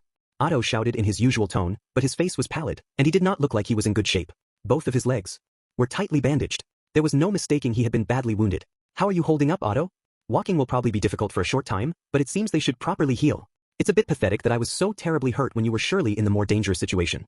It's not pathetic at all. It happened because you were fighting so hard, right? Fighting isn't even your job. I'm glad at least it wasn't any worse than this for you. You're still the only one who has a common-sense understanding of what being an advisor means, Lady Amelia. Otto must have been badly starving for any kind of sincere concern, though the emotion in his response left Amelia a little unsure of how to react. But his previous visitor Garfield's reaction had probably been basically the same as Subaru's, so it was easy enough to guess how he must have been feeling. Still though, Subaru was not exactly unconcerned about how Otto got those wounds. I heard you ran into that gluttony freak while getting the book? Subaru's voice was wooden as he mentioned what he had heard from Beatrice. Otto had gone out of his way to separate Subaru and the rest from anything to do with the Tome of Wisdom. He could understand Otto's worries, but he had the same sort of concerns too. You should have said something at least. We're friends, aren't we?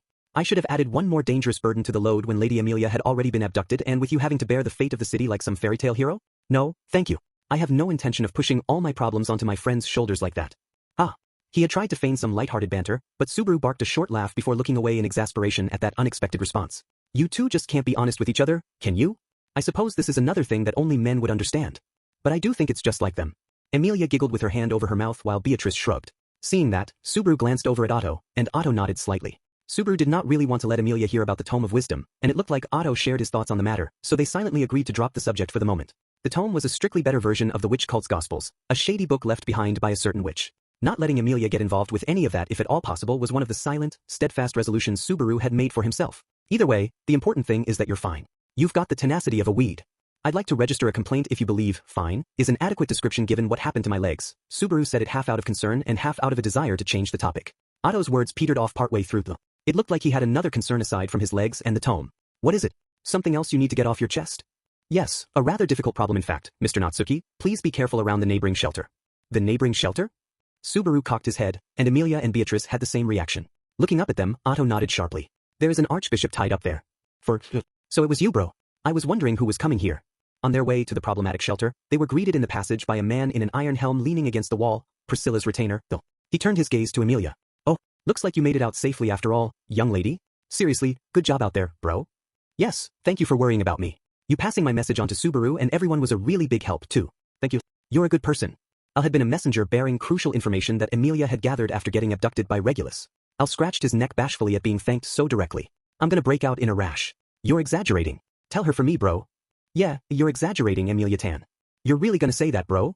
After all the work I did? Sorry, just kidding. Though, Subaru definitely had a few bones to pick about what Al had done during the mess that had happened. There were a lot of shady activities going on, and then there was his advice to Subaru. A lot of questions were still hanging in the air. What are you doing here, Al? I'm playing lookout. More like a scarecrow. The princess said it would be bad if no one was watching. And then she went off to change clothes. But you don't look like you mind that much, Al. Al groaned like he had been hit below the belt by Emilia's innocent comment. In truth, if he was willingly serving someone like Priscilla who led everyone around by the nose, then he had his own sense of fealty. And that was not something that others could easily weigh and measure. Man, that really throws me off. It's probably a safe bet to assume she's the reason why you came here, right? What other reason might there be? We aren't so unoccupied that we would come all this way just to chat with you. That's a harsh way to put it. No need to get so annoyed, Biko. Gah. Subaru is the only one allowed to call Betty that. There was a flicker of anger in Beatrice's eyes at Al's flippant attitude. Say it again, and the most fearsome retribution imaginable will await you. Fine, got it. Sheesh, so cold. Al grumbled as he fiddled with his helmet. But it was definitely unlike Beatrice to snap so much. But before Subaru could comment on it, Al cleared the way for them. The Archbishop is inside. She's tied up so she can't do anything, so there shouldn't be any need to be at each other's throats. I should warn you though. What? Nothing good'll come of getting mixed up with these cultists. You should just turn back and leave without talking to her. Like I can afford to do that. Al's voice dropped and took on a more earnest tone, but Subaru shook his head before stepping forward. The air was electric, and he felt the goosebumps rising on his skin. The Archbishop was just behind the last metal door. Not after everything she's done. Besides, no matter how much I hate it, we're gonna have to deal with the cultists whether we like it or not, so might as well take the reins for once. I see. If your mind's made up, then say no more. Getting the measure of Subaru's resolve, Al relented. He just nodded toward the metal door behind him. Just to check, but are you two going too? Of course. I can't let Subaru do something dangerous all by himself. Gotcha. That's a lot more reassuring than bro going by himself. Who asked you? And if something does happen, feel free to come help, too, jerk. With that last bit of banter, they went through the passage while Al watched. The closer they got to the tightly closed metal door, the more the incomprehensible, overawing aura twisted around their bodies. It was almost as if Subaru's instinct, his very soul, was rejecting the being on the other side of the door. Subaru, Emilia was worried when Subaru stopped and stared at the door. Beatrice was silent, but she took Subaru's empty hand. Sorry, I'm fine, let's go. Taking heart from having the two of them with him, Subaru shook off the feeling and tightly gripped the doorknob. The door opened with a creak. Ah, so you came. I apologize for dragging you out here. And thank you. The monster tied up in chains to a chair in the middle of the dimly lit room, the Archbishop of Wrath, Sirius Romanicante, greeted Subaru with a smile. Subaru could feel his heart being stirred up by that degenerate smile. They found themselves in a dusty, deserted room deep inside the underground shelter. She was sitting in a chair at the very center of the room, tied up in her own golden chains. Priscilla and Liliana had returned with a live Archbishop after concluding their battle. I'm glad you came to see me. I wondered why no one had come to visit, but it was for this, wasn't it? Thank you and sorry. However, it seems there are some nuisances too. Her excitement bubbled over the moment she spotted Subaru, but there was a dark animosity aimed at Emilia and Beatrice. It was the jealousy of a woman determined to keep the person she loved from being stolen away from her, and apparently, she was still under the mistaken belief that Subaru was possessed by Betelgeuse. Barking at the two of them in a situation like this? You sure are calm. I should warn you, we're not going to just let you go now that we have you tied up. But you can't just carelessly finish me off either, right? Thank you, I understand you are worried for me. But unfortunately, your generous concern is unnecessary. Through her twisted perspective, Sirius interpreted Subaru's confident bluff as thoughtfulness. You understand, don't you? She cackled in a cracking voice. There reside thoughts of others in everyone's hearts, a desire to be loved by others. And so long as that is true, it is impossible for anyone to deny me. Not even that arrogant girl. Obliquely referencing Priscilla, whom she had fought earlier, Sirius looked at Subaru with loving eyes. Subaru struggled to find the right words to respond. Subaru, this is a waste of time. Expecting reflection or empathy or any sort of human emotion from the likes of them is just a waste of time. This is simply the type of creature they are. Stay away from my beloved Betelgeuse, you spirit clad in the form of a woman. Sirius's anger swelled at Beatrice, who was right next to Subaru. Drawing the Archbishop's prickly ire, Beatrice grabbed tightly onto Subaru's arm. How unfortunate, as Betty is Subaru's spirit and is here at his request. On the other hand, you should stop addressing Subaru by the wrong name.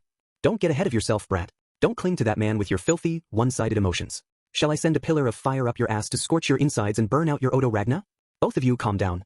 Don't go picking fights or I'll get mad too. Emilia broke in as a dangerous mood crackled between Beatrice and Sirius. It seemed like everyone had suddenly gotten amped up all at once. Perhaps it was because of Sirius's power? The danger of her monstrous ability to disrupt emotions and warp minds only grew the longer people were exposed to it. Subu, I think it really is too dangerous to talk with her. Even so, I'm begging you. It's not every day that a cultist drops into our laps like this. We should take advantage of the chance to question her while we can. They might never get another opportunity to interrogate a cultist. And this was not just some random cultist either, but an archbishop. They might be able to glean something about the other archbishop's powers. I'm going to intervene the moment I think it's getting dangerous. Emilia accepted Subaru's request and took one step back from Subaru with Beatrice.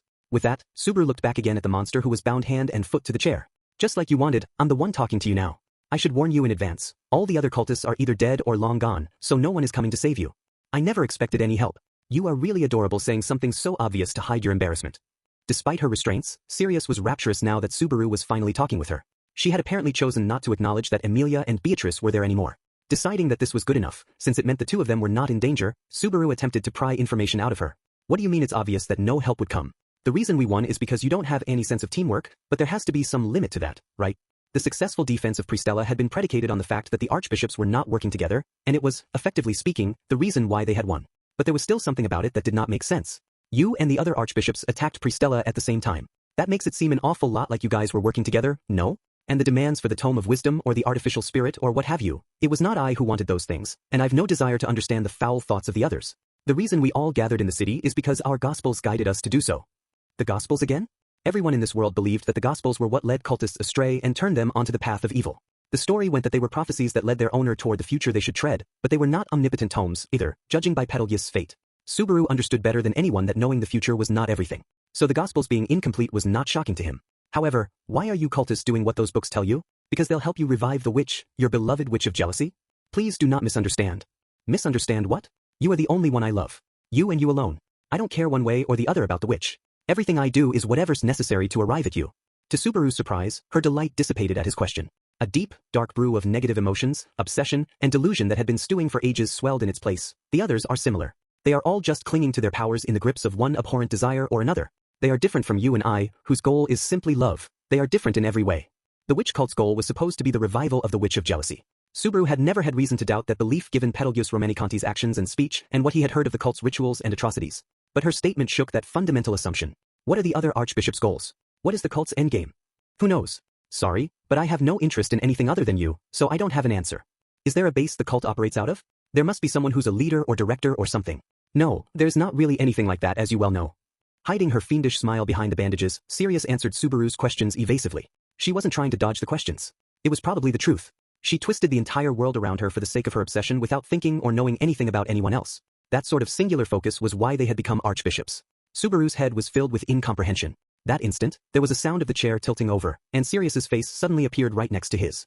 Ah, you were swallowed up, weren't you? Subaru's throat clenched as he stared straight into her bloodshot purple eyes. She had been bound all the way to her ankles in chains, but she had tilted the chair forward with just her toenails to keep herself balanced against Subaru's chest. Having your spirit subsumed by the body you intended for your possession and losing your freedom. You really are hopeless without me. There was a heavy heat in Sirius's voice as she sweetly ran her tongue over Subaru's neck. Goosebumps covered his body at the coarse, alien feeling running across his skin. His vision turned red as he felt bile rising in his throat. His thoughts were engulfed in a wave of heat. Ice brand arts. Ga HBN. An ice hammer struck Sirius in the side and knocked her into the wall, chair and all. Don't do anything weird. I'm not the most precise at this sort of stuff, so I can't hold back very well. Emilia issued Sirius a warning after unleashing a merciless blow. Meanwhile, Beatrice supported Subaru as he wobbled, her eyes carefully watching the archbishop. And this is what happened even when we never let down our guard at all. Sirius is entirely bound and cornered, but even so, she can't be contained. Just more confirmation of how dangerous she is. It tended to get lost in the fiendishness of her power, but Sirius's combat abilities were top tier even among the archbishops. At first glance, Regulus might have seemed like the strongest of the cultists with his invincibility, but in actuality, Greed was the least threatening of all because of his pure reliance on his power. When it came to strength that was not dependent on their authorities, the other archbishops were far more challenging than Regulus. Talking with her anymore is just a waste of our time, Subaru. This woman is nothing more than a risk. This time, Subaru could not shrug off Beatrice's warning. The dangers outweighed the returns. Sirius's power was too optimized for screwing with people's minds. It was a shame, but the risk was too great to interact with her anymore. Wait, Subaru gulped, deciding to heed Beatrice's opinion. Sirius was breathing raggedly through her nose, her face against the cold floor. No, it was not that. It was humming. Sirius was humming while lying on the floor. Stop the music. What are you doing? I said stop it. That song is giving me a headache. Oh, sorry? But songs are a nice thing. I just learned that. Songs are so wonderful. That's why I was just in the mood for some music. Liliana? The simple statement that songs were a wonderful thing would not get an objection from him. But that did not mean any song could earn a compliment. And Sirius's fundamental feelings about music were far, far different from Liliana's. The diva was gently saving the people who had gathered after cautiously emerging from the shelters, bringing their hearts together in joy. That beautiful, precious song and Sirius's twisted, hair-raising sounds were not the same. Don't compare your music to hers. Whatever you're doing, it's something entirely different. I could say the same of you. You are different. Different on a fundamental level from the man I love. The same and yet different. What? Betelgeuse is inside you. Soul and soul blend. Body and body merge. It will take time before that lovely man reaches the surface. What I should do is help that process along. To watch and wait close at hand for the moment he awakens. Still lying on the floor, Sirius twisted her neck to look up at Sirius. There was a madness in her eyes, a raging storm of emotions. Anger, joy, sadness, and an impossible-to-hide yearning were all swirling there. I will drag him out from you, thank you, and sorry. Please take care of your body and heart until that day comes. There was a genuine and attentive affection for Subaru in her words. Sirius understood that he and Betelgeuse were different. But even understanding that, she was overriding reality with a convenient delusion. Swearing to be there to greet Betelgeuse, who was sleeping inside Subaru. A word of warning, beware of gluttony. Gourmet, garbage, and even gorging will surely try to steal you away. Gluttony? If you are eaten by them, no one will remember you. I would hate for that to happen. If you have the opportunity, please do kill gluttony. They're a nuisance. Still lying on the ground, she saw Subaru off with a smile twisted by tormented love. To the very end, there was not a trace of mutual understanding or compatibility. It was etched into his heart by that point that this was just how archbishops were, though. And Sirius continued humming her twisted tune to the moment the door slammed shut behind them. The rhythm was irregular, a vicious song that tormented the ears, as if making a mockery of the very concept of music. The monster continued humming her new discordant curse. 5, how was it? All it did was put you in a nasty mood, right? Al shrugged as they walked out from their conversation with Sirius. In truth, his warning had been spot on. Just talking to her had drained Subaru terribly. But they had actually gotten something in return for their troubles. Don't assume we came out empty-handed. I'll have you know that we happened to learn something. Oh, you got something out of an archbishop? Seriously? Al glanced over at Amelia and Beatrice in surprise. The two of them looked at each other, and Amelia nodded. Yes, it got kind of dangerous, so I was a tiny bit violent though. Ah, so that was the big crash I heard? You didn't kill her, right? I can't say I really care, but I can't guarantee the princess wouldn't mind. I could care less about Priscilla's mood, but we didn't kill her. Just prisoner abuse. We had a reason, though. Subaru followed up with an iffy response while Amelia looked sincerely upset about it. Subaru didn't know the standards for handling prisoners in this world, but it was true that Amelia had sent Sirius flying while she was tied to a chair. And they had left her there lying on the floor, which was probably considered mistreatment, too. Either way, if it just ended with a bad mood, then that's the best you can hope for. You might just be on the same wavelength as them, bro. Don't say something like that. I'm content to be on the same wavelength as Biko. Ain't that right? Shaking his head at Al's terrifying comment, Subaru patted Beatrice's head. Naturally, he was expecting a spirited response from her, but, Biko? Subaru, we've done enough here. Let's go. Beatrice tugged at his sleeve with a wooden look on her face. Subaru was suspicious of that response, but he nodded. Then let's head back and meet up with everyone else. What are you going to do, Al? I'll pass. Someone's gotta watch the Archbishop, right? Not like anything revolutionary is gonna come from me being part of the conversation, so I'll stick with my faithful servant shtick. Al sat down in a relaxed, cross-legged position. Looking at him, Amelia clenched her fists in front of her. In that case, be careful. It's a really important job, so thank you for taking care of it. Yeah, I'll do my best. I'm glad you made it out okay, Missy. With that last exchange, they left Al to watch Sirius's jail. Once they left the passage and could no longer see Al, so what was that about, Biko? It looks like you really hate Al. It's not really anything of the sort. Just your misunderstanding, I suppose. No, you're not going to get away with just that. I'm not Amelia Tan. But what does that mean? Still holding his hand, Beatrice looked away, feigning ignorance while Amelia cocked her head at Subaru's follow-up. Did something happen between you and Al? Did he have something to do with you waking up? Always at the worst moments. A perceptive girl really is a dangerous thing. Which means she's right. Did Al do something that helped you get moving again, Biko? With a bitter expression on her face, Beatrice was forced to nod at their question. Then she felt around in her cloak and pulled something out to show them. That's the crystals that we came here to find. He brought them. She held a special, faintly glimmering crystal atop her small hand, the very thing that was the reason why they had come to Pristella in the first place. It was supposed to be the property of Kuretaka Muse and stored at his company, but with the building destroyed, it was going to be difficult to recover it. But Al dug them up instead? How? Betty doesn't know. And was told not to ask as well. Told? By Al? He said not to ask him about it with a pretty please on top? I doubt it was that cute of an ask. He's getting harder and harder to understand. Emilia's thoughts were fairly positive, but Subaru's doubts were focused on how inscrutable Al's actions had been throughout everything that had happened. Honestly, Al's actions behind the scenes in Pristella had gone too far. I'm going to have to be on guard around him if the shady stuff keeps up, but I don't think Al is a bad person. With a finger on her lip, Emilia shattered the tension that Subaru and Beatrice were feeling. Beatrice gurgled in frustration. Saying something like that without any evidence is too much. There's no denying the fact that he woke Betty up with a crystal and has done all sorts of suspicious things. But thanks to that, you were able to wake up and Otto and Felt were saved, right? And he even found the crystals that we absolutely needed. And I suppose.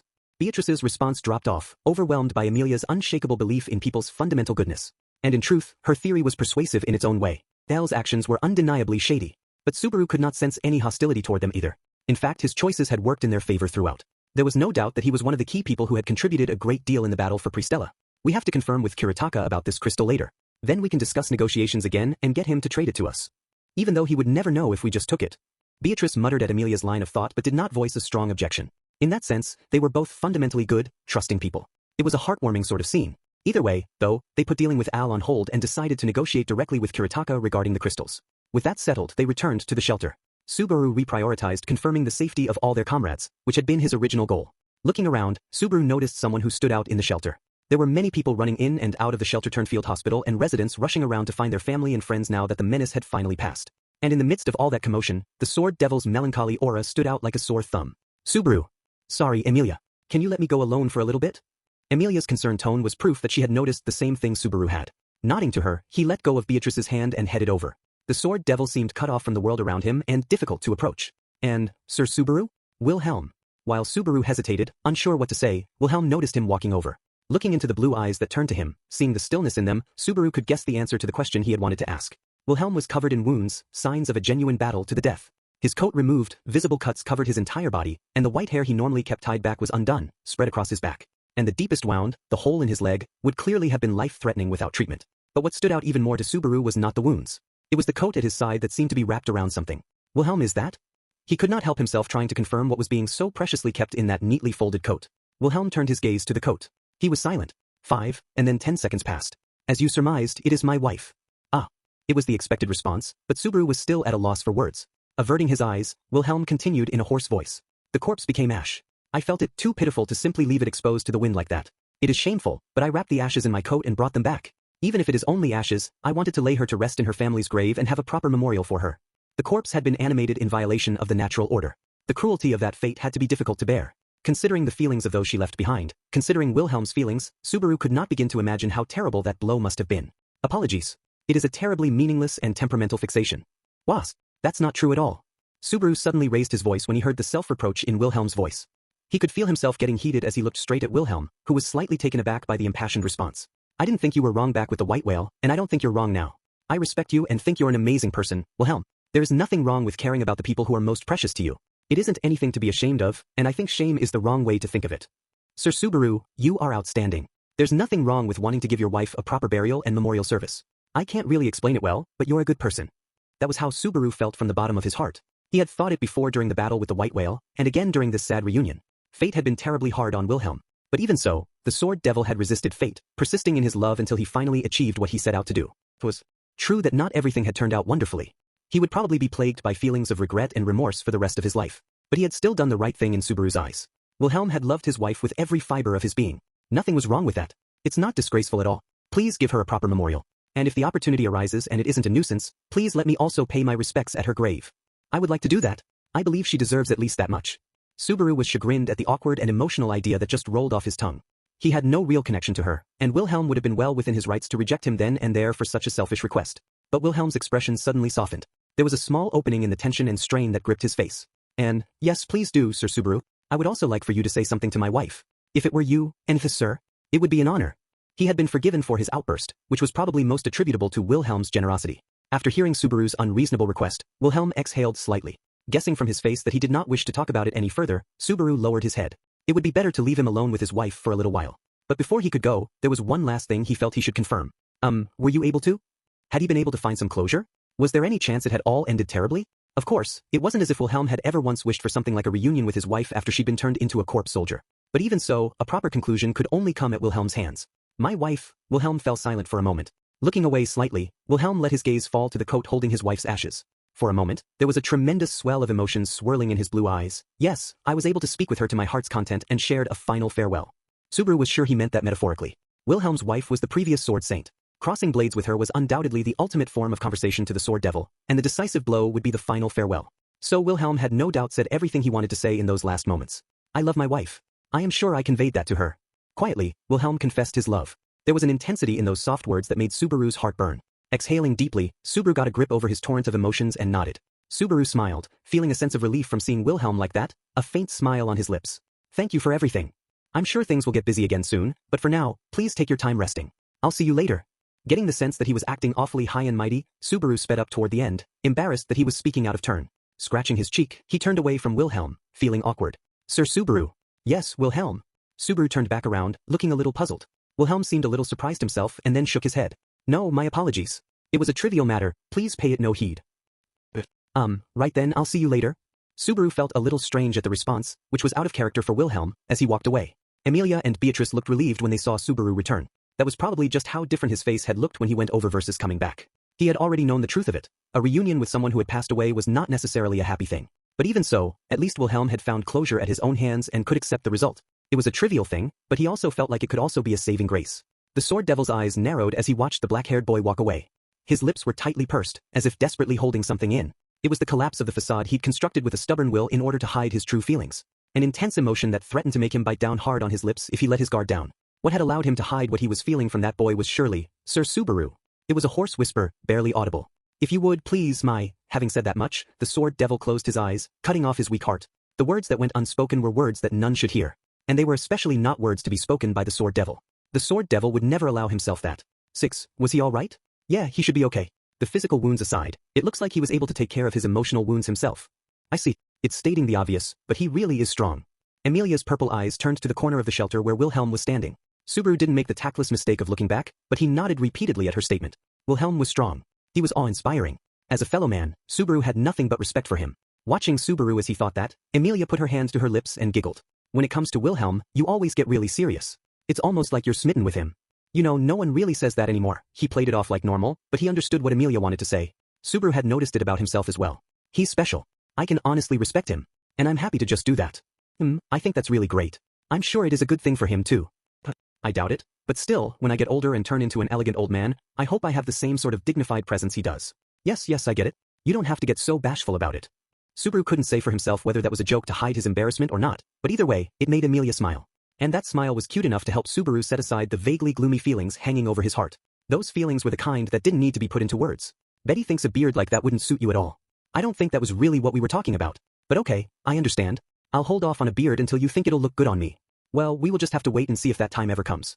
Without at least Pucky's level of talent, it might not be possible to maintain both charm and fur. You will have to do your best. Aye. Both Emilia's natural response and Beatrice's concern helped Subaru cheer up. Feeling blessed to have them by his side, Subaru took a long, deep breath and looked ahead.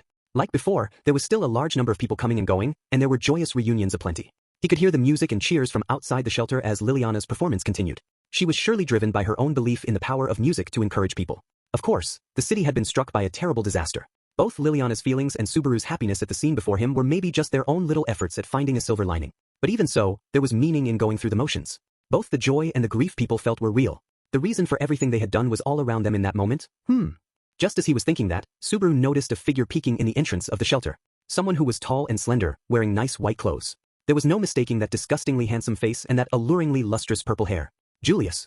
One of the people he had been wanting to check on had shown his face. Hey, July, He raised his hand to wave and call out, but as he started to say something, Julius immediately spun and fled the shelter.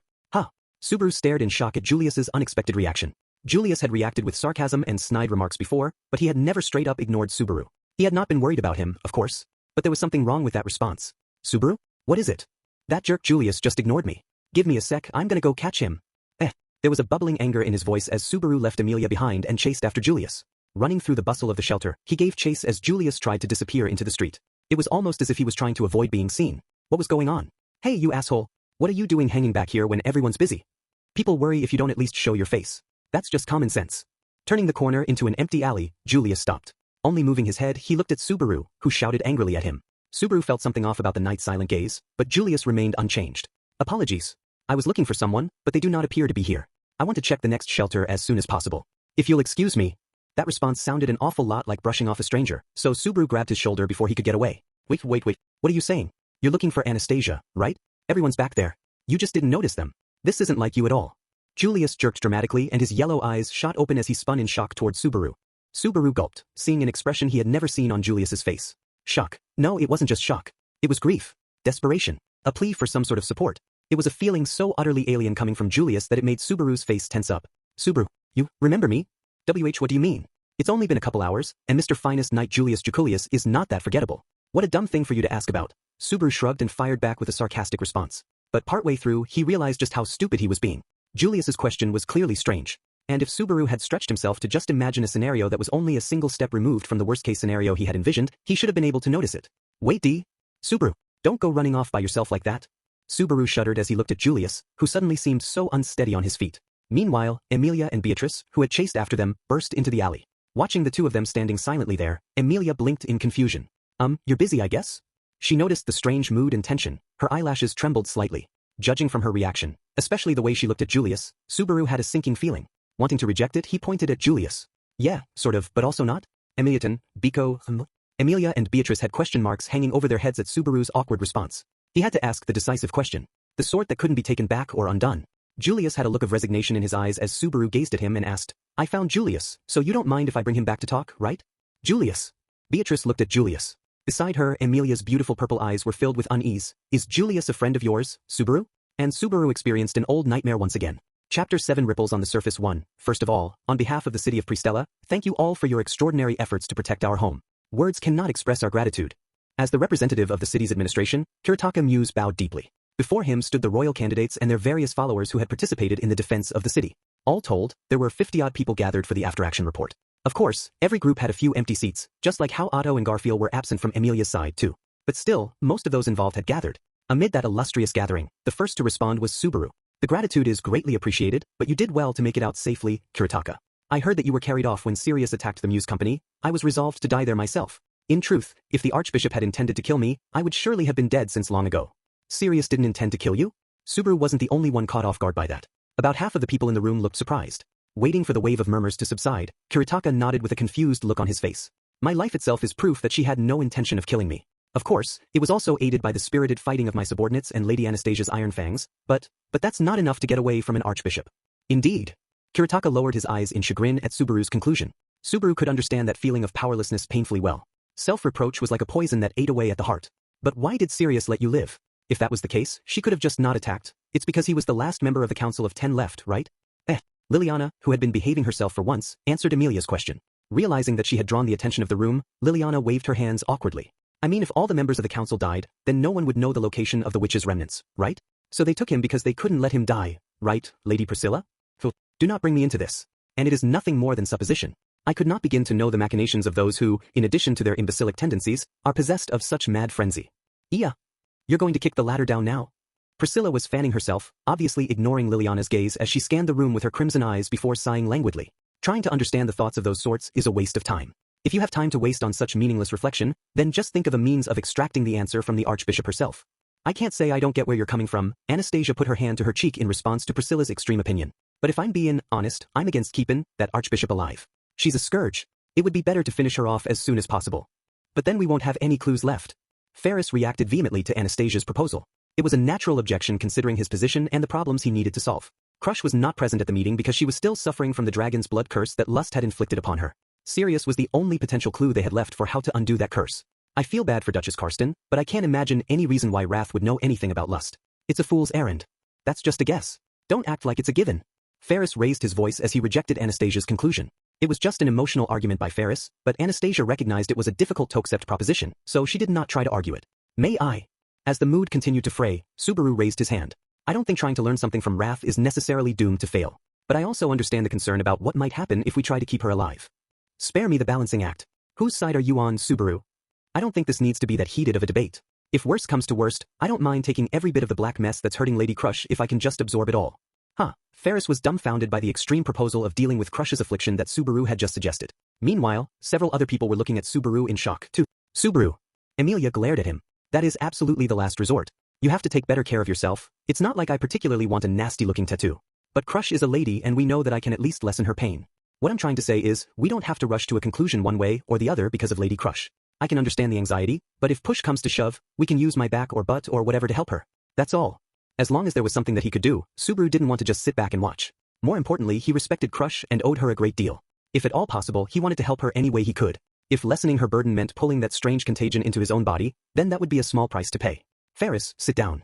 For the moment, Sir Subaru is correct. I know. Touching Ferris' shoulder, Wilhelm bade him to stay calm. Ferris's eyes were damp, and he looked like he was about to say something to Subaru, but in the end, he sat down without another word. Either way, the tension had slackened a little, but the situation itself had not actually changed. We still don't have any consensus on how we should handle the Archbishop, though, and it's all thanks to the last person I would have expected to capture a cultist alive strolling, back with one in tow. Anastasia turned her gaze once again to Priscilla. Priscilla paid her no heed, pulling her fan from her bosom and using it to cover her sneering lips. You think her life or death is my responsibility? Do not make me laugh, she fucks. It was some plebeian searching for the songstress who recovered her from the waterway where I sank her. It was no concern of mine. In that case, why isn't she already dead? You have gravely misunderstood. I swung my sword with the intention of killing her. However, if she nonetheless failed to die, that means her not dying by my hand is to my benefit, and so I simply refrained from attempting to kill her a second time. That Jewist barely makes a twisted sort of sense. Anastasia gave up trying to argue with Priscilla's pet theory of how the world worked. Priscilla's logic was difficult for anyone else to understand. It was doubtful whether even those closest to her like Al or Schult fully understood it. Meanwhile, there was a difference of opinions within another faction. With your permission, I am against executing Wrath. There is, of course, the issue regarding Lady Crush, but this is also a once-in-a-lifetime opportunity for the kingdom as well, a chance to interrogate her and learn more about the witch cult. I say just kill her already. Those guys are pieces of shit. I don't think you can talk to them, and there's probably nothing lost killing them before they can try anything. Lady Felt, I'll be clear, this ain't the usual argon, just 'cause I don't like you telling me what to do. Reinhard and Felt were not in agreement on how to handle Wrath. Felt tended to disagree with Reinhard no matter what he said, but this time, it was not simple rebelliousness. Felt's instincts were telling her not to let Wrath live. Nonetheless, custody of the Archbishop should be entrusted to the kingdom. She should be quickly transported to the capital and handed over to the Knights of the Royal Guard. Sure, but that's pretty darn dangerous too, right? This is an Archbishop. We have no clue what she might try to pull. If that is your concern, then I will personally escort Wrath to the capital myself. In the unlikely event that the Archbishop attempts something, I should be the best suited for dealing with it. I won't deny that, but what about Felt? Your camp has some people injured, right? Would the two of you split up or? If Reinhard's going, then I'm going, too. There's no helping it this time. It was none other than Reinhard who looked the most surprised by Felt's statement. He probably expected to be left hanging since he had disagreed with his lady. Looking up at him, Felt gave him a full-faced frown. Don't get the wrong idea, dumbass. I ain't agreeing with you, but I can't leave you alone like this. You can't leave me alone. If you don't get it, try asking your heart. 'Cause mine sure ain't soft enough to answer. Thrusting out her relatively underdeveloped chest, Felt stuck out her tongue at Reinhard. Blinking at her reaction, Reinhard ended up nodding nervously. No one besides the two of them could understand the true meaning behind that exchange, but it looked to Subaru like Felt's decision was a bit of a relief for Reinhard. Very well. Then what of Lakens, Camberley and Gaston? Lakens and Gaston are injured, and Camberley's down in the dumps after getting tricked by your dad, so just have him go back to our place and look after the two of them for now. Reinhard nodded respectfully as Felt quickly hammered out the plan for her crew. It's decided then. Felt clapped her hands. Me and Reinhard'll drag the Archbishop to the capital. No complaints, right, cat ears? Red Lady? Ferris reluctantly nodded, and Priscilla leisurely ignored the confirmation, not registering herself as Red Lady. Either way, having Reinhard oversee the transfer made Sirius a lot less concerning. All that remains to be seen was if a specialist at the capital could get some more useful information out of that monster. As the representative of the city, do you have any objections, Mr. Kiritaka? None. I may be the city's representative, but an archbishop is beyond my pay grade. If the capital and the royal guard will take her off our hands, then that seems to be the ideal solution. The matter of Sirius had been settled. And with that, Kiritaka continued, however, we still have other troubling issues at hand. The victims of the witch cult around the city. The fly people and the nameless, the victims of lust and gluttony. Anastasia picked up where Kiritaka's melancholic words trailed off. Everyone in the room fell silent. The flies and the nameless, they were the thorniest issues that had to be dealt with. For simplicity's sake, all of lust's victims were being referred to as flies. But it's not just flies, many have been transformed into other creatures as well. There's too many to list, that terrible woman's handiwork. They've all been transformed in grotesque ways. There was a hideous reality lying beyond Kiritaka's muddied words. Every survivor inside the government building had been transformed by lust's malice. One into a black dragon, dozens into flies. And there was no telling how many more were still out there around the city. Ferris, healing magic isn't going to do anything for those who are affected, right? Yes, that's right. Even I can't heal them. It's not even really a question of healing. They were reconstructed into entirely different creatures. Healing can fix wounds and deal with sickness. But it can't do anything about transformation. Sorry. Ferris responded apologetically to Reinhard's question, an awful grief filling his eyes. Just seeing him like that was gut-wrenching. It wasn't just Crush's condition that was the cause. The events in Pristella had inflicted countless terrible wounds on Ferris's heart.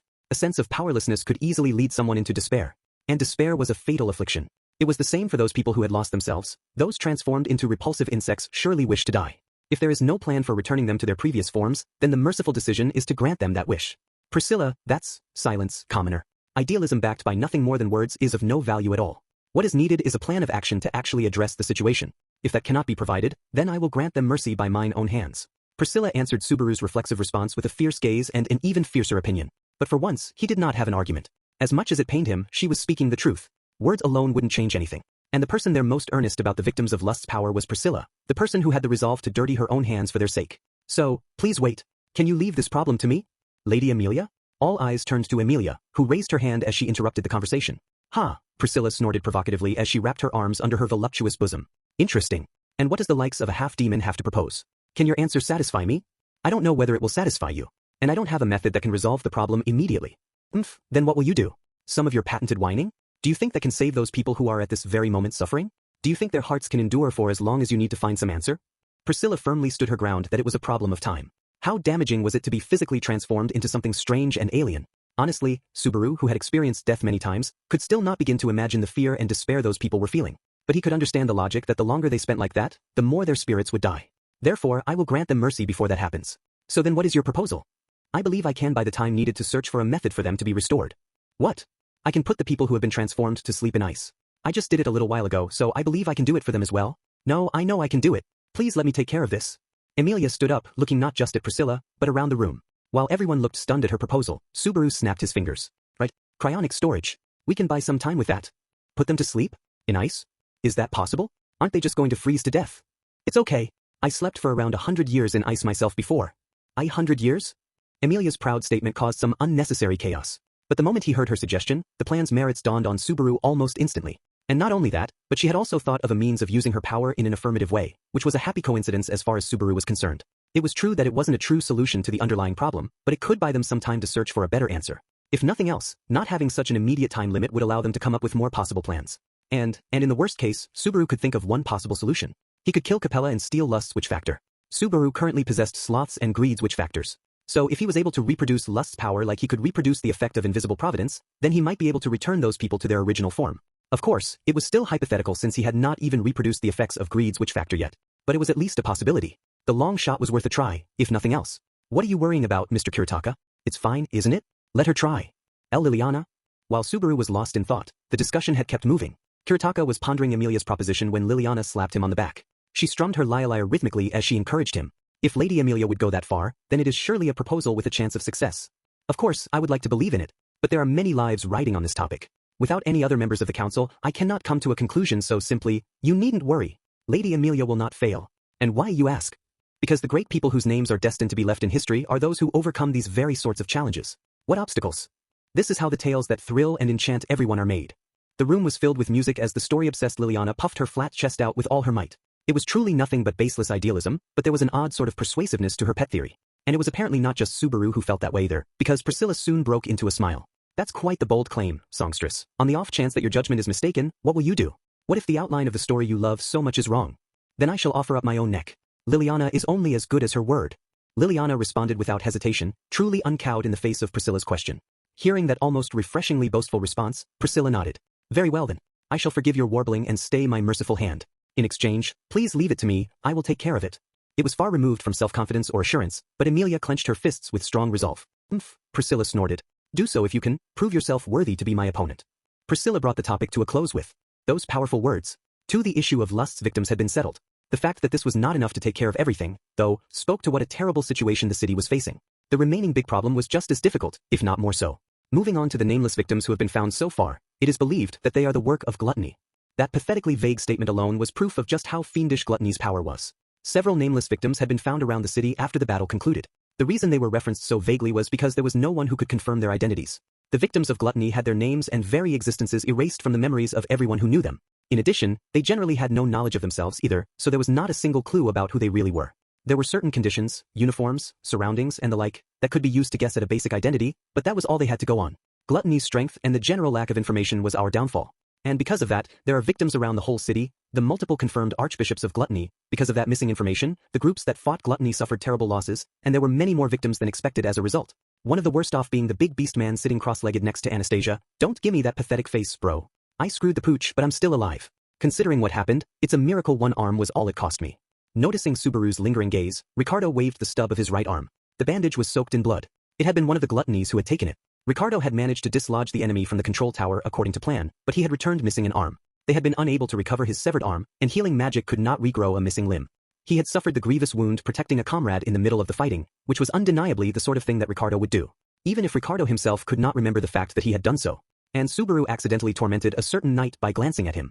I have something important to discuss with everyone. Is there anyone who recognizes the guy next to me? Silence filled the room. The silence was not because of confusion at the question. It was because every one of them guessed what he was getting at and looked at the unknown man standing next to Subaru. And the prevailing silence was answer enough to the question. Is there really no one?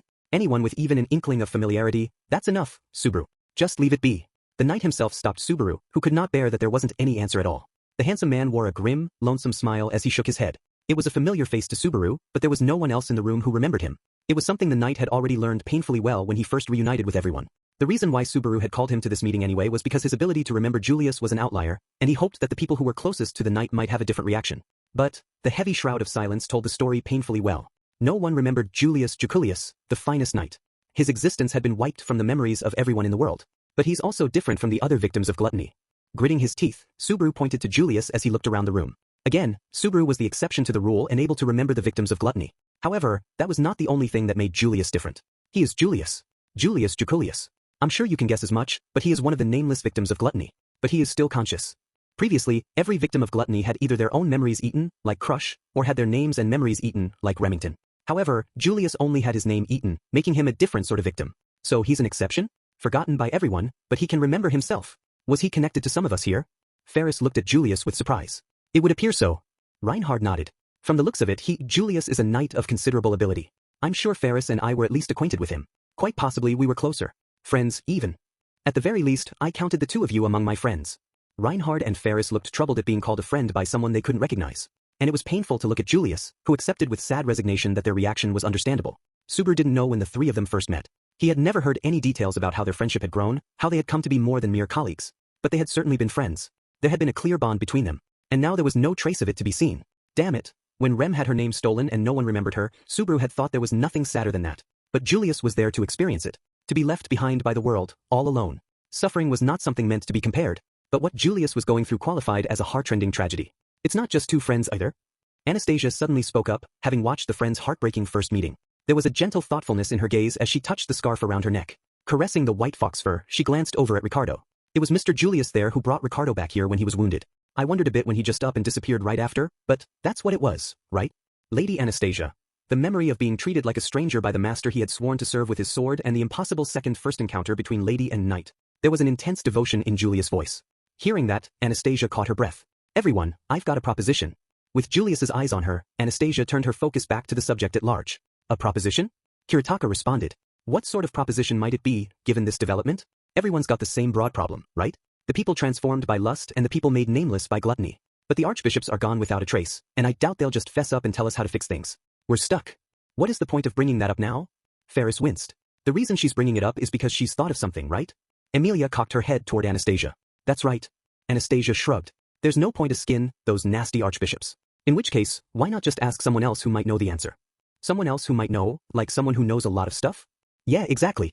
There's someone who fits that description perfectly in this country. Someone who knows a lot of stuff. You don't mean, Anastasia's leading statement drew a hoarse murmur from somewhere in the room. However, unlike everyone else, Subaru had no idea what she was implying. If there was someone who knew how to undo the powers of the archbishops, oi, I dunno what you're talking about, but quit mincing words and spit it out already. Felt, who had the same level of understanding as Subaru, glared at Anastasia. Sorry. Anastasia grimaced. Shora, the sage. Huh. Felt cocked her head, scrunching her face up in thought. Subaru was furrowing his brow with the same confusion. In the kingdom of Lagunica, Julius interjected, there were once 3 great champions who achieved a great feat: the Sword Saint, the Dragon Lord, and the Sage. They became known as the 3 heroes. The 3 heroes, right? And one of them is the sage, Shora, the keeper of knowledge who foresees all that will come to pass in this world. Continuing off Julius's explanation, Anastasia softened her expression into a smile. Anastasia looked around the room with her pale blue-green eyes. The Pleiades watchtower across the Auguria dunes at the far eastern edge of Lagunica. The legendary sage in seclusion there might just know the answers we are trying to find.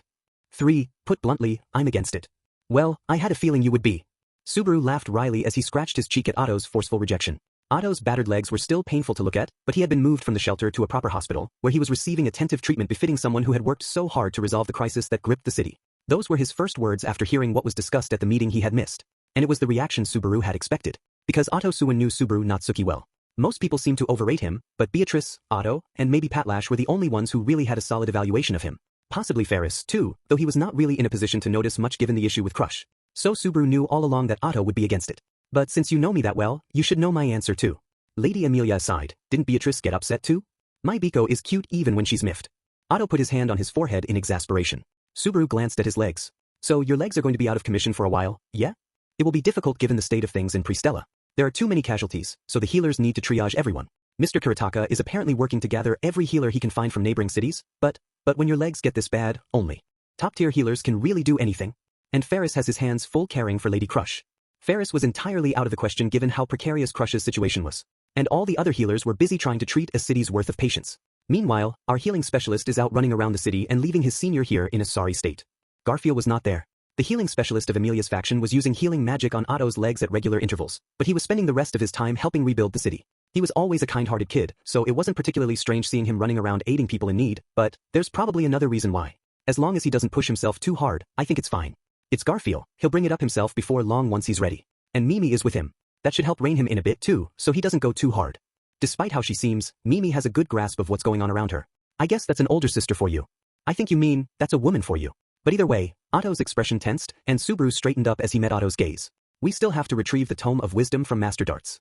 I'll have to remain in Pristella. But my stance on this plan is firm, even if my objection will ultimately be a waste of time. Don't be so prickly. It's not just you. Garfield is going to stay to protect the city and help out with the recovery. I don't expect the cultists to attack again, but it is a possibility.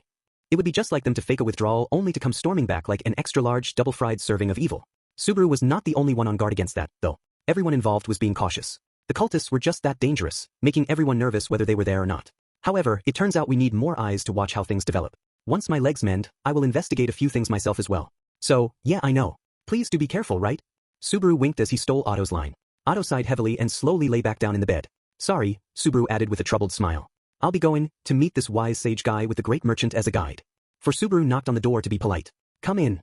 There was a quiet response from inside. It was a familiar voice, but it was downcast, which rubbed Subaru the wrong way. Ah, it's you. Were you hoping for someone else? It's an odd feeling, but seeing your face is quite the relief.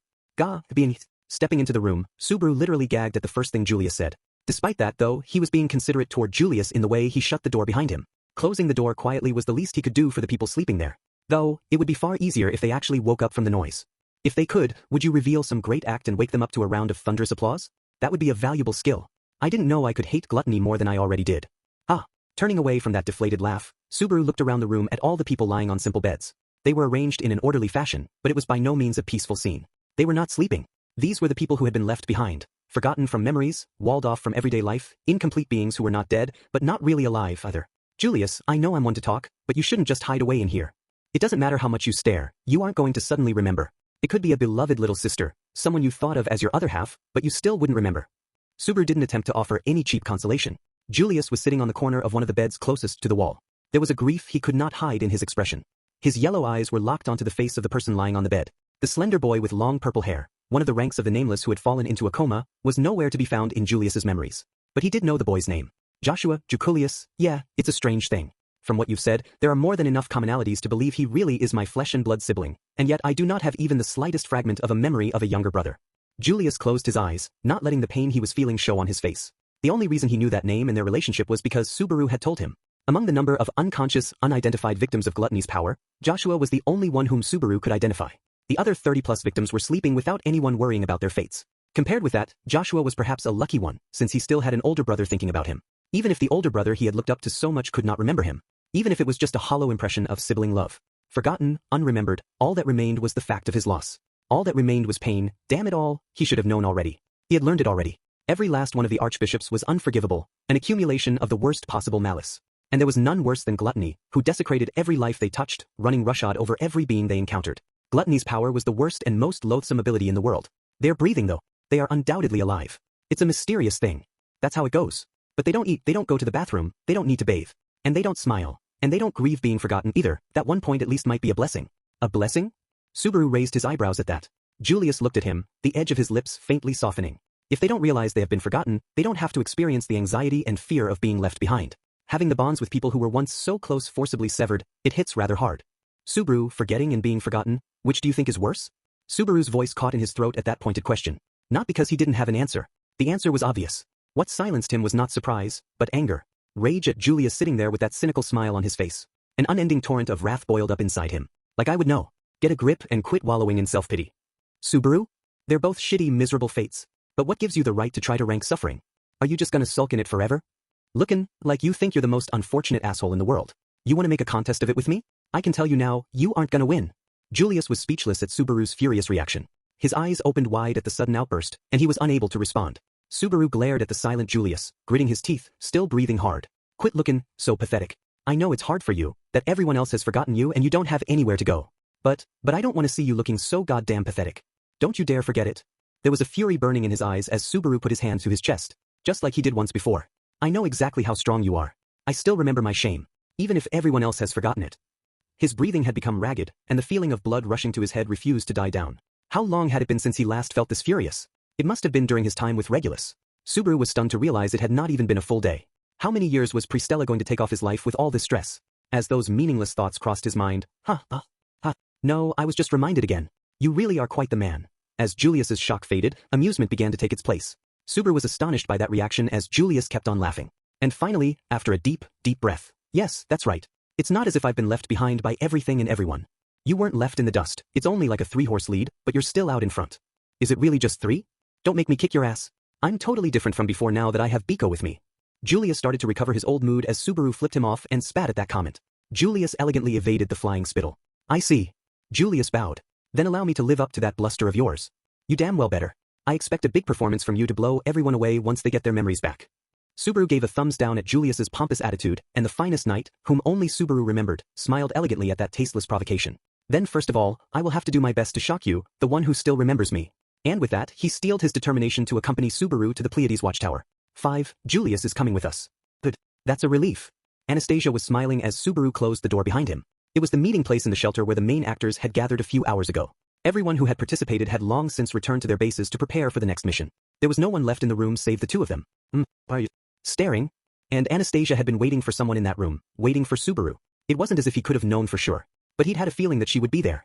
Since by his estimate, she shouldn't have any place to stay that felt comfortable. Emilia, me, and Biko, Julius and that makes 5 of us heading to the Pleiades watchtower. What a gruff way of putting it. But that's fine. Considering our relationship, I don't mind that level of, cut the charade. You're not Anastasia. Spare me the act. Subaru leaned his back against the door, blocking the entrance as he made the accusation in a venomous tone. Anastasia's playful smile froze. Her elegant, restrained smile faded, and she cocked her head slowly. And then her eyes narrowed bewitchingly. Well, that's a surprise. How did you know I wasn't Anna? The shift in tone was immediate. This voice was obviously not Anastasia's. She was aggressively friendly and overly familiar, but at its core, her voice was hollow. The intonation, the voice was the same as Anastasia's, but it sounded off on a fundamental level. Subaru clenched his jaw at that obvious transformation, gritting his teeth once he realized that his suspicion had been correct. He would much rather have been wrong. If you want to hide it, then you should play the part better. It's true Anastasia is the biggest realist of the candidates, but she would still be shaken at having someone that close to her suffer the sort of injury Ricardo did. At the very least, she wouldn't have acted that emotionlessly. That's a rather harsh evaluation, but knowing that Anna's humanity is how you saw through my subterfuge is surprisingly not a bad feeling. But getting caught over and over like this is a bit embarrassing. Over and over? There was someone besides me. Priscilla Burial. She called me She-Fox. She's a scary one. Those two again, huh? Subaru grimaced as that pair flashed through his head again. Honestly, Priscilla's camp was the most unreadable of all the candidates' factions. Priscilla herself went without saying, but Al's secrecy had crossed a line this time as well. He probably knew far, far more than he was letting on. But Subaru was also sure that he would not just spill the beans even if he confronted him. Well, they can wait. The problem now is you pretending to be Anastasia. Yo, if you're suspecting me of being the Archbishop of Lust, you are quite mistaken. I should correct that misunderstanding first. The fake Anastasia interrupted to reject the expected theory, shrugging when Subaru's glare grew sharper. When he first suspected that Anastasia had been replaced, the obvious explanation was lust. Capella could transform her shape and voice freely, so it would not be that difficult for her to change places with Anastasia. Of course, he wasn't planning to just accept that answer, but, then who are you, and what are you trying to accomplish? Echidna. What did she just say? The fake had cocked her head and answered Subaru's question matter-of-factly. And the echo of those syllables blotted out every thought in Subaru's mind as he felt his mouth get painfully dry. Subaru froze, forgetting to breathe. While he was stunned, the fake Anastasia spoke again. My name is Echidna. As for where I came from, well, I'm an artificial spirit. Honestly, given the situation, it's understandable why you might assume I've taken over Anna's body. That's why I was reluctant to tell the truth sooner. But seeing that keeping quiet about it just needlessly aroused suspicions reminds me once again that lies are really bad. It's truly regrettable. Subaru was still locked up while the fake kept blathering. Her words went in one ear and out the other as he refused to look away from the strange sight in front of him. A middle-aged sort of tone, a circuitous, indirect manner of speech. It all resembled that witch. What a terrible joke. You're Echidna? That was the name of the witch whom Subaru was reluctant to refer to by name under any circumstances. The witch who invited guests to her tea party with sweet, kind words while turning them into puppets that obeyed her will.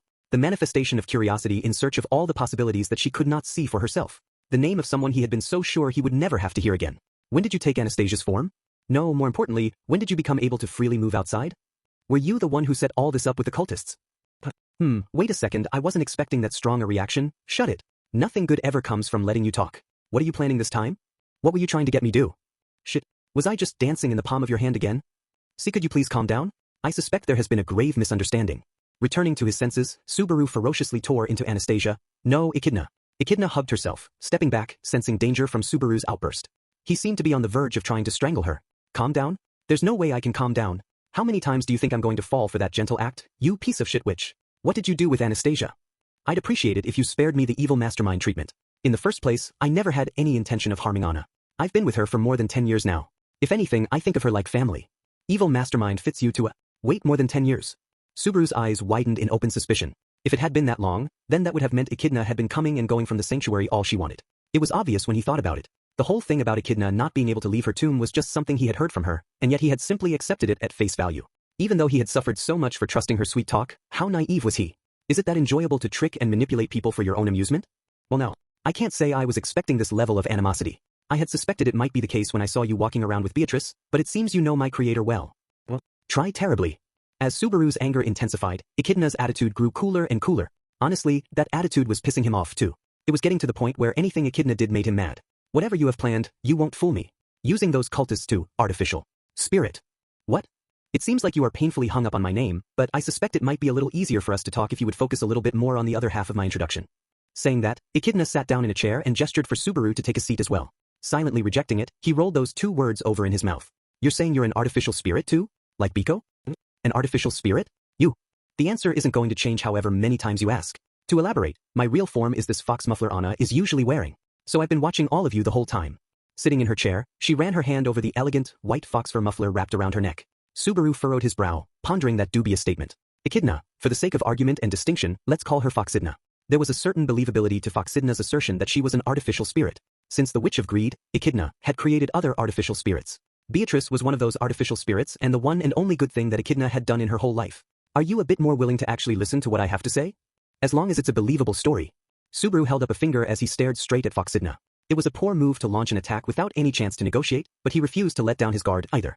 That was the most he was willing to budge. First of all, I would like to resolve your misunderstanding. You've displayed a very presumptive distrust of me, but if I'm not mistaken, that is directed not at me, but at Echidna. I believe that is the point where you and I are not meeting eye to eye. Continue. It's a simple thing. The Echidna you know is an entity entirely separate from me. I have no knowledge of an Echidna other than myself. Other than knowing that I am an artificially created spirit and that my name is Echidna, I do not remember anything about how I came to be. And we're done here. Subaru slammed his hand against the table, excusing himself from any more of her farce. He was not sure what to expect, but all he got was that weak, un-Echidna-like cover story. In other words, the key point was she was claiming to have lost her memories. And what value was there in listening to something like that? That's a hurtful response. I conveyed the key facts and information in a brief, to-the-point statement. What's wrong with that? That attitude. Like you don't understand how the people you're dealing with are feeling. That's just like Echidna. I'd venture to say that I understand you despise my creator. It had gone well past anger. There was pure hatred gleaming in Subaru's eyes. Seeing that, Foxidna slowly shook her head. Could you please consider for a moment, if I really were the Echidna who you knew, then why would I reveal that fact here and now? If I knew it would break off any chance at all of talking with you, there wouldn't be any reason to do it, would there? The explanation that you're the sort of person who would enjoy doing that is an answer in itself. If her sins run that deep, then there's nothing I can say. My creator was just too terrible. Foxidna's bitter expression was one Subaru had never seen on Anastasia's face. But as he started to actually talk with her, he began to realize the oddities himself. True, it isn't logical. And if I use that argument, then there will never be an end to the suspicions. Suppose for the sake of argument that you are not the same Echidna that I know. Then how did you know Beatrice is an artificial spirit? That's too convenient a fact to know when you've supposedly lost your memories. I could tell when I saw her is all I can say. Like a sense that picks up fellow artificial spirits. Beatrice never mentioned anything about you. Why didn't she notice you then? Are you trying to call my girl stupid? I imagine she would have noticed if she ever saw me active or talking. Other than that, I wouldn't be surprised if she didn't catch it. I'm a being lacking in a lot of ways compared with a normal spirit. Lacking? I'm unable to contract with a human. It is difficult for me to use magic to defend myself as well. In exchange, I am good at concealing my presence. Though my confidence in that has certainly taken a beating after all this. Subaru felt something off about the way Foxidna lowered her gaze and how her voice became less energetic. Slowly, he realized the implication behind what she was saying. If she's also an artificial spirit, then, the artificial spirit they demanded, might well have been me, not Beatrice. Anna was troubled by the decision not to reveal it to all of you. The blame for that lies with me. I'm the one who stopped her. Allow me to apologize. Foxidna lowered her head as Subaru remembered the conversation he'd had with Anastasia before the decisive battle with the archbishops. She had pulled him aside about an important discussion, and she had seemed to be hung up on the topic of the artificial spirit and looked unsure about something. Anastasia was unsure about whether to tell me then? Because you said that keeping secrets would only help the enemy. Anna struggled a great deal with that. That reaction felt a little bit unexpected to Subaru. He had thought Anastasia was the type who would not hesitate to hold back information if it was advantageous to her. And when it came down to it, she had held back about the artificial spirit. So you're bringing this up now because you finished up all the preparations you needed in order to take over Anastasia? And finally, we are back to this subject. I said it before, but I never once wanted to take over Anna's body. I didn't want this state of affairs any more than she did. If you don't like it, then just give her body back to her. Just log back into the scarf already. I'd love to, but I can't anymore. Subaru pursed his lips at that unconvincing answer. Honestly, it was not a story worth considering. It was unfounded and entirely too convenient for Echidna. Who would believe something like that so easily? But that made Foxidna all the more believable. He could not imagine Echidna risking something on such a big gamble. Tell me in detail, what exactly is the state that Anastasia is in? Standing up off the door, Subaru indicated he was willing to listen to Foxidna's story. She raised her eyebrows slightly in surprise as he slowly sat down in the seat she had offered earlier. Is this how you make women happy? It's difficult to tell the gender of artificial spirits, but considering the fact that Beatrice is female, I probably am T. Can we get this over with? Sorry, I was just a little shaken that this somehow ended up with you willing to actually listen to me. That exchange felt eerily similar to talking with the real Echidna, but apologizing for the mistake, Foxidna started speaking with a serious expression on her face. Bluntly speaking, using Anna's Odo as a medium, I have overwritten her consciousness with my own. At present, I can freely control her body, and I can also use magic with Anna's defective gate. Anastasia's gate is defective? That's one key aspect of our special relationship. I mentioned before that I'm defective as a spirit and can't form a contract, right? You did. So it's not like Anastasia is a spirit user or anything. Remembering that previous exchange, Subaru clarified for himself that he and Anastasia were in different situations. They were both partners with artificial spirits, Beatrice and Foxidna, but their partnerships took different forms. Nodding, Foxidna continued, Anna has had defective gate from birth. As I imagine you know, gate is an organ that absorbs atmospheric mana and is a release for the mana that accumulates in the body. In Anna's case, the absorption function is what's non-functional. She's in a chronic state of mana deprivation. You actually know someone with the opposite problem, whose gate can't release mana, don't you? I can't say I do, that's surprising. It's the descendant of the Sword Saint. He cannot expel mana from his body. In his case, he absorbs an abnormal amount of mana, though it seems it's all used to increase his physical capabilities, so there is no harm caused. Reinhard. He learned the unexpected problem Reinhard had from Foxidna's passing comment. It was true that Reinhard himself had said that he could not use magic. Subaru hadn't explored the matter very deeply, but this was apparently why. It's a similar condition to me after I broke my gate by overloading it. In my case, Biko absorbs the mana, so I get by without any ruptures, though, in his case, he depletes mana just by living. However, for Anna, the amount of mana that she absorbs is insufficient. Because of that, she can only use her internal mana for magic, and once that runs out, the only choice is to exhaust Odo, the foundation of life. Which is why Anastasia can't use magic, and why she can't contract with a spirit, either, since it requires a supply of mana. Subaru was starting to grasp the situation surrounding Anastasia's gate, but there was also a part that still didn't make sense. But that isn't going to suddenly fix itself while you are borrowing her body. Isn't that little mana she has what's keeping you running? The only reason that we resorted to something that shaved away at her life was because she was in such a dangerous position to begin with. Of course, I talked it over with Anna in advance and got permission before taking over. And beyond that, you don't have any right to say anything about it. There was a fierce resolve in her eyes, making it clear that she would never yield on that point, if nothing else. Even if they did not have an official contract, it was a promise that still bound Anastasia and Foxidna. Just as the contract between Subaru and Beatrice was theirs alone. It wasn't Subaru's place to comment or pass judgment. My borrowing Anna's body is an act of desperation. I am a particularly low-consumption spirit and have never once burdened Anna with my mana needs. Oh really? In my case, Biko has to hold my hand 3 times a day to get enough mana. The second and third times are probably just because she wants to hold hands. But it's nice that you get along that well. Foxidna giggled, just like the witch whom Subaru knew. Seeing Anastasia's body overlap with Echidna's was a scary feeling. He wanted to get Anastasia back to normal as soon as possible. Both for his own sake and for the sake of Julius, who was in a painful enough situation already. Is this your first time borrowing her body? No, this is the 4th time. But this is the first time there has been any issue going back. It's never happened before, so I have no clue what the cause might be. I've stopped being able to extract myself from her body. As a result, Anna's consciousness is sleeping in the depths of her Odo. Touching her chest, the spirit spoke as if that was where the Odo was located. I was surprised you were able to see through the fact that I'm not Anna. But I was a little relieved too. I didn't like the idea that she could be so easily copied. For the first time, Subaru could agree wholeheartedly with what Foxidna was saying. It was impossible for someone to perfectly replicate someone else. She could not become Anastasia. That was a relief for Foxidna and for Subaru as well. I'm sure there were plenty of other people who thought it was weird. Even if they couldn't declare it immediately on the spot with conviction, I'm sure the people who know her best noticed right away. And yet it's people without that much connection, you and Priscilla Burial, who were the only ones to see through it. Can you explain that? Ricardo and the kittens all have their hands full with what happened to them at the moment. And the same goes for Julius. Foxidna's eyes narrowed. That reaction looked suspicious to Subaru, but he could understand after hearing what came next. I had the feeling it might be the case, but Julius really is Anna's knight. Gluttony's power is truly terrifying. Even robbing an unnatural being like me of my memories. Yeah, but that's why we're... Suddenly, Subaru snapped his head up. He finally understood why Foxidna had brought up the famous sage during the meeting and why she had suggested going to the Pleiades watchtower. I love Anna. I didn't spend over a decade with her despite the lack of a contract just because of simple curiosity. I've never experienced it personally, so I can't say for sure, but I feel like a guardian or maybe family to her. I want her to be as healthy, and more importantly, as happy as she can possibly be. Foxidna hugged Anastasia's body as she looked at Subaru. Her words were calm, bereft of human emotion, but there still seemed to be a love of sorts in the way she spoke and how she held Anastasia's body. Just like how Puck loved Amelia, and how Beatrice loved Subaru. Foxidna seemed to feel the same toward Anastasia. Then that's the real reason you wanted to meet the sage. Correct. Honestly, I don't feel any particular way about the victims of gluttony and lust. I just want to know how to return Anna's body to her. And I will gladly use all of you in order to achieve that. Do you have any proof that the sage will know how to revert things? None whatsoever. But if it is the sage who is said to see through everything and have knowledge on all matters, then there is at least a chance. And I will always choose the option most likely to succeed.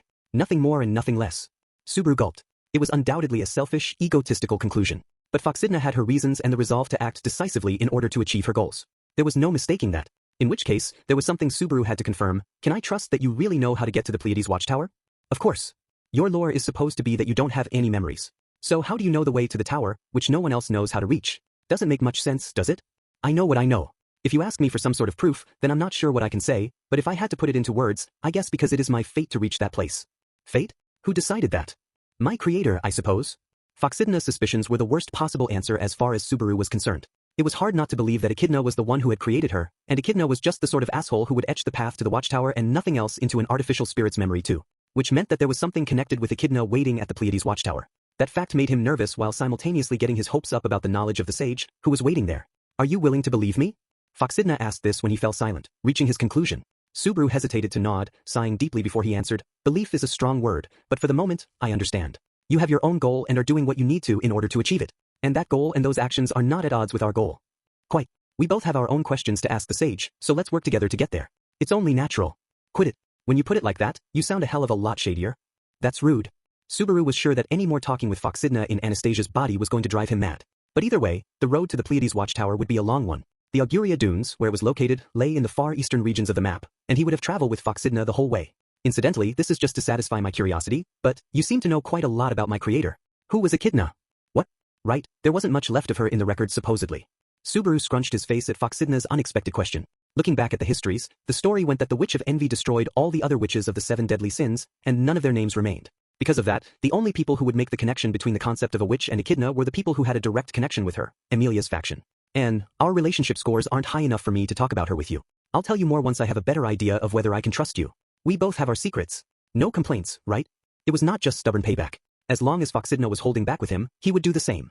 Hearing that, Foxidna opened her round eyes nice and wide. Now, don't be like that. Y'all are too precious to be playin' that mean. I'm hurt, I say. Adjusting her white fox fur scarf, Foxidna reverted to Anastasia's usual style of speech. I see. It really is a good performance. The intonation when you say y'all is off. And your Kansai drawl is too smooth. It's too realistic compared with the other Karaji people I've heard. Too realistic? Taking Subaru's unfriendly advice to heart, Foxidna was sincerely trying to correct the apparent problems, but it was not something that could be addressed that easily. Finally, she sighed, her shoulders slumping as she gave up. And the questions Subaru had for Foxidna were done for the moment. The question of how to return Anastasia's body to her would be up to what they learned from the sage. But what he could say was, don't tell Julius or anyone else that you're borrowing Anastasia's body. I don't mind, but I didn't expect you to say that. I know it's selfish to propose this, but I don't want to cause any more waves in this already super precarious moment. I should warn you that everyone else isn't nearly as understanding as I am. It'll be a problem if they get tripped up because of it. If Ricardo or Mimi and her brothers found out, they might try to stop them out of concern for Anastasia's body. If that meant having to give up on going to the watchtower, they would lose out on the only clue they had on helping the victims of gluttony and lust, and that would be problematic in a whole new way. If we go to the watchtower and find out how to fix everything for lusts and gluttony's victims and how to solve your and Anastasia's problems, then everything will be fine. If it all works out, then they can't complain, and even if they do, we don't have to listen. As Hashin said, as long as the accounts balance, all's well that ends well. As per usual, couldn't say it better than Hashin even if I tried. With that, Subaru breathed a sigh of relief now that the conversation had finally come to an end. There had been a chance that whoever was pretending to be Anastasia was plotting something malicious and that one last fight would have to unfold there. But fortunately, he had not had to use the insurance he had arranged. Incidentally, Nagatsuki. There's someone else you want to ask the sage on how to help too, isn't there? Subaru stopped as he turned to leave the room. His heart leaped at those words. Looking back, Foxidna was smiling with Anastasia's face, but her tone slipped back to her own voice for a brief moment. There are other people with the same sort of symptoms as the nameless here, right? And it would be best to have an example to show the sage in order to ask how to help them, right? We're going to stop by Marquis Mathers's estate anyway, aren't we? You have to prepare for the trip and report back about going to the watchtower, after all. And you have your sleeping beauty waiting there. I don't think there's anything wrong with it. Everyone's going to be saved, so it's just a question of who's the first one to be saved. No one would blame you for helping yourself. For some reason, Foxidna's calm voice sounded an awful lot like a devil offering a deal. He understood what she was getting at. There was definitely a part of him that wanted to do it, but he could not bring himself to answer on the spot. All he could do was murmur her name. 6. You don't look so great, Subaru. Are you all right? After leaving the room and walking a few steps, there was a voice at his back. Stopping, Subaru took a deep breath and then nodded. I'm okay. Sorry to worry you. Also, sorry for calling you out over what turned out to be nothing. I don't mind. What matters most is there not being a problem. Would it be better if I don't ask about what happened? Yeah, I guess it would probably be best if you pretended not to hear anything. Subaru shrugged at Reinhard, who had moved beside him. Before going to talk to Foxidna, he had asked Reinhard to wait outside in case anything happened. It was entirely possible that the suspicion he felt about Anastasia was actually because of Capella, so it was only natural to buy the best insurance he could afford before confronting that possibility. Fortunately, the fight he had been worried about never materialized, but the Sword Saint Reinhard had surely heard the conversation in the room, that Anastasia was currently being inhabited by Foxidna. Honestly, Subaru would like to keep things quiet in order to not cause a stir, but, unfortunately, I could not hear the conversation inside, so I can't tell anyone about what was discussed. Even if it was Lady Felt asking me. Thanks, man, he thanked Reinhard, who understood what he was thinking and preempted the discussion. Thinking back on it, he had constantly been saved by Reinhard's presence ever since coming to the city. Obviously, there was the whole thing with rescuing Amelia, but it had also been a huge help being able to fall back on him in situations like this. If it weren't for you, there would have been a lot more dangerous situations, and I probably wouldn't have been able to save Amelia. Seriously, I'm grateful, Reinhard. Allow me to say the same thing to you. On top of that, if I was able to be your strength, then it was an honor to be of service. All the more reason, though, I would ask you to be cautious. Yeah, I know. It's a long road ahead, and more than anything. Subaru narrowed his eyes when Reinhard lowered his voice, and the smile left the Sword Saint's face. It was clear what was troubling Reinhard. Since, it's the Auguria Dunes, which even you couldn't pass. Put that way, it does sound pretty daunting. He was not trying to make a joke. It was just a heavy truth hanging over the matter. The Auguria Dunes in the east of Lagunica were supposedly a den of vicious demon beasts, a monster-infested world that the Sword Saint Reinhard had tried and failed to cross once before. And the sage, Shara, who was said to know everything, lived at the farthest edge of that desert. 2 years ago, when the king and the rest of the royal family fell ill, I set out for the Pleiades watchtower in search of a cure by the order of the council. But I failed. There was a powerful sense of embarrassment in Reinhard's voice as he spoke of his lack of ability. There was probably no stranger combination than Reinhard and powerlessness, which spoke to just how much he regretted what happened and how hard he took his failure. No matter how far you went, the tower never seemed to draw any closer. That's what you said, right? Most likely it was some sort of barrier, and I was unable to overcome it. In the end, a way to treat the illness that afflicted the royal family had not been found in time, which was why the selection for the throne that all the royal candidates were taking part in had come about in the first place.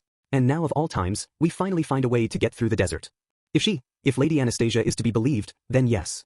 He corrected himself in line with his promise to Subaru. Reading between the lines, though, he was asking if they could trust Foxidna's statement. During the meeting with everyone, Foxidna had confidently stated that she could get them past the barrier. For better and for worse, the fact that Echidna was lurking somewhere behind the scenes of it all lent that statement credibility. All that remained was whether Foxidna herself could be trusted or not. And while he could not feel confident, Subaru had already reached a tentative answer for himself. We'll get results. I'm not gonna make any excuses. Subaru smiled away Reinhard's concern. Reinhard's eyes widened slightly at that response, but he nodded. Also, you be careful too. Even just thinking of sending Sirius back is crazy. Don't let Felt do anything reckless. Indeed. She will no doubt complain, but I will be sure that Lady Felt is careful. Reinhard's expression softened as he thought of the lady he was serving. Seeing the smile finally return to Reinhard's face, Subaru narrowed his gaze at the change in the relationship between the two of them. Felt and Reinhard seemed totally at odds with each other at first, but now, while they were still not quite working in lockstep, they were undoubtedly moving forward together. And while they were theoretically his opponents, that thought made Subaru oddly happy. But at the same time, Reinhard, are you okay? Subaru was surprised by how easily that faint sense of something being off came to his lips in the form of a question. Reinhard seemed similarly surprised, but he blinked his blue eyes. That's a rather vague question. No, I'm not really sure how to put it, but I guess a lot happened with your grandmother, huh? There was only one thing he could think of to explain the odd feeling he got from Reinhard. He had heard from Wilhelm that matters had been settled with Reinhard's grandmother, the previous sword saint, who was supposed to have died 15 years ago. But Wilhelm had not mentioned anything about any pain Reinhard had felt. It was only natural, he might have felt a shock that was impossible to put into words when he knew his grandmother had died again. Reinhard was the strongest sword saint, but it wasn't like his heart was made of steel. But Reinhard shook his head, brushing off Subaru's concern. I'm okay, Subaru. I finished saying my farewells to grandmother, so I am fine. Easy. Well, if you say so.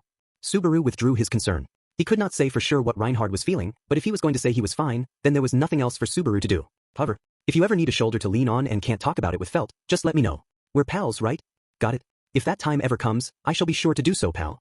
Subaru raised his hand lightly, leaving that last note while trying not to work Reinhard up too much. Reinhard paused for a moment, and then he smiled wryly and nodded. He nodded, so he's probably okay. After all, Reinhard was the sort of guy who kept his promises, unlike Subaru. 7. Subaru. Where did you go? Oh, Emilia-tan. Sorry. I just had a lot of little things to take care of. Subaru was walking through the passage of the shelter after leaving Reinhard when Emilia and Beatrice found him and hurried over to him. I heard you went to see Mr. Julius, but I got worried when we went to check the hospital room and you weren't there. I did go to visit, but he has that depressing look on his face no matter how long he looks at the victims. So, it wasn't exactly a change of pace, but at least a change of scenery. Really? Julius has a handsome face, though. Arg, you think that too, Emilia-tan? But your face is also nice, Subaru.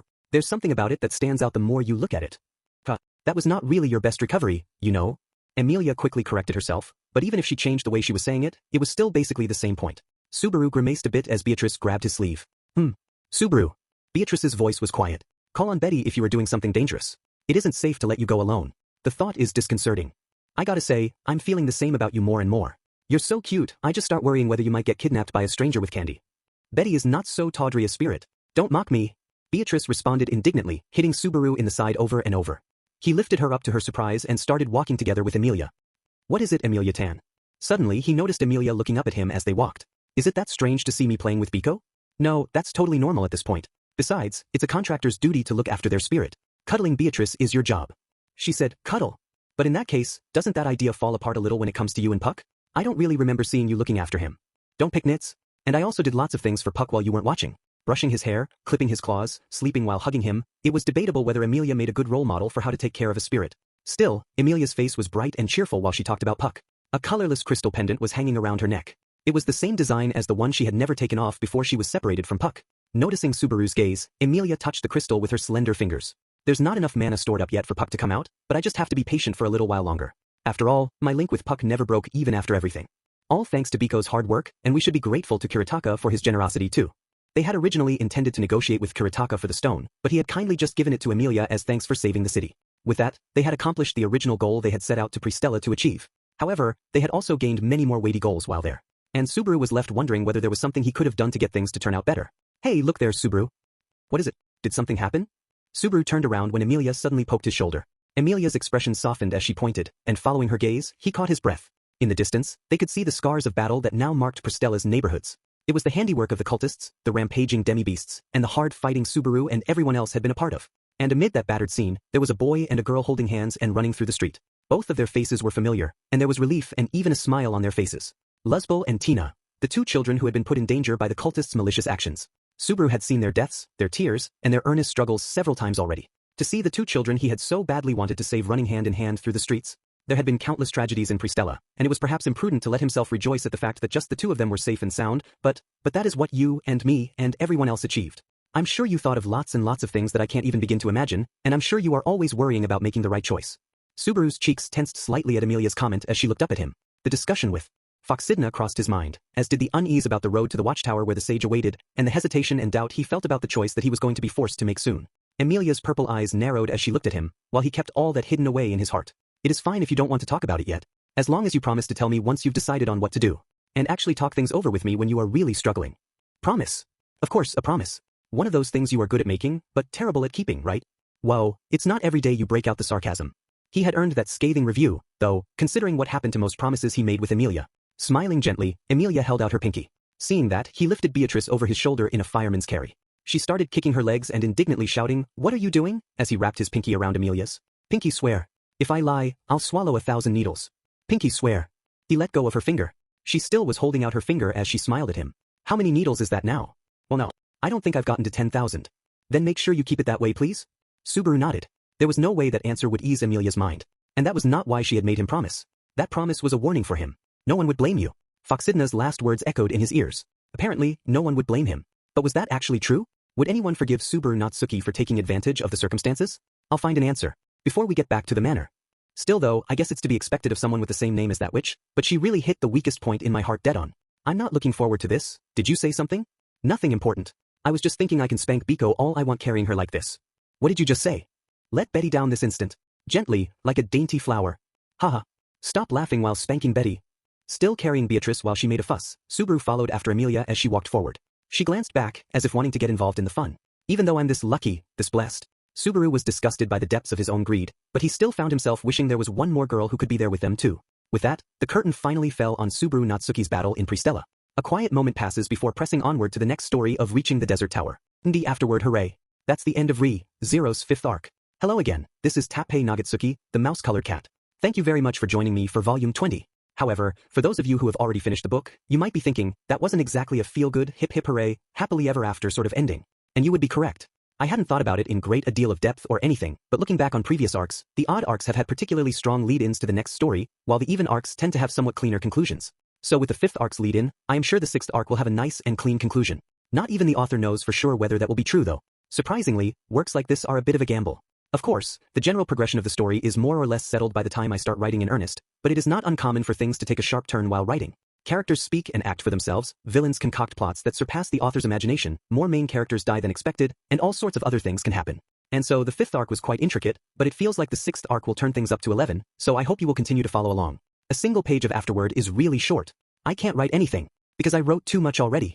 Having reached this sadly familiar portion of the page, allow me to turn to the customary thanks. To editor we made it through the 5th arc. It was difficult weaving all the through lines together, but thanks to your help we managed to get through it. Thank you very much. To the illustrator, Otsuka, the cover illustrations for the 5th arc have been quite challenging from the Archbishops onward, but the cover for this conclusion of the arc this time was marvelous. Thank you so much. To the designer, Kusano, the innovative illustration with the 3 generations of the Astria family together was also a fitting conclusion to Teresa and Wilhelm's story. Thank you. In Gekken Comic Alive, Matsus manga adaptation of Part 3 reached its finale, and the Love Ballad of the Sword Devil series is doing well, too. Volumes of both are going on sale the same month, and I'm truly in their debt. To everyone else at MF Bunko J's editorial department, all the proofreaders, and all the bookstores, thank you very much for all your work as always. And finally, my deepest gratitude to all the readers who continue to support the series. The 6th arc will be starting next volume. The 2nd OVA, The Frozen Bond, will start this fall, and the 2nd season of the anime is very much on the way, so there's lots more Zero content to come. I hope you'll continue to join me, and let's meet again in volume 21. May 2019, the start of the Reiwa era. Time to turn over a new leaf. Oh my, to think someone else would come here at a time like this. What's a woman like you doing here? Me? I was just waiting for someone. Would you mind chatting a bit while I wait? Go ahead and talk if you want. In that case, I'll take you up on your offer. First of all, the continuation of this book, volume 21, is planned to release in September. The 5th arc finished this time, so apparently, the story will be entering its 6th arc. It's hard to look away, isn't it? Sir Subaru and Lady Amelia are setting out for the far reaches of the desert where the sage resides. It is the very same Pleiades watchtower that even the Sword Saint could not manage to overcome, so it will be interesting to see how they attempt the challenge. I understand what you mean. Also, the 5th collection of short stories is going on sale that same month. I don't know what stories will be included in it, but do you suppose there might be a story about the two of us? Yes, very well. Incidentally, the 10th volume of Zero's 3rd manga and the 1st volume of the Love Song of the Sword Devil, True Name are all going on sale in June along with this book. I wonder if they will all be lined up together in the bookstores.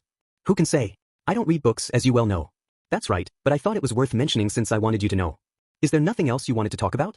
No, there's still more. For example, MF Bunko J's annual summer event is happening in July, and there is going to be a Zero stage there. And I guess that the 2nd OVA of The Frozen Bond will be airing in theaters in fall 2019. And yes. And also that I love you. And sorry, looks like I was first. You don't need to apologize for something like that. I should say it myself. You don't need to say it. I know it perfectly well already. I truly love me.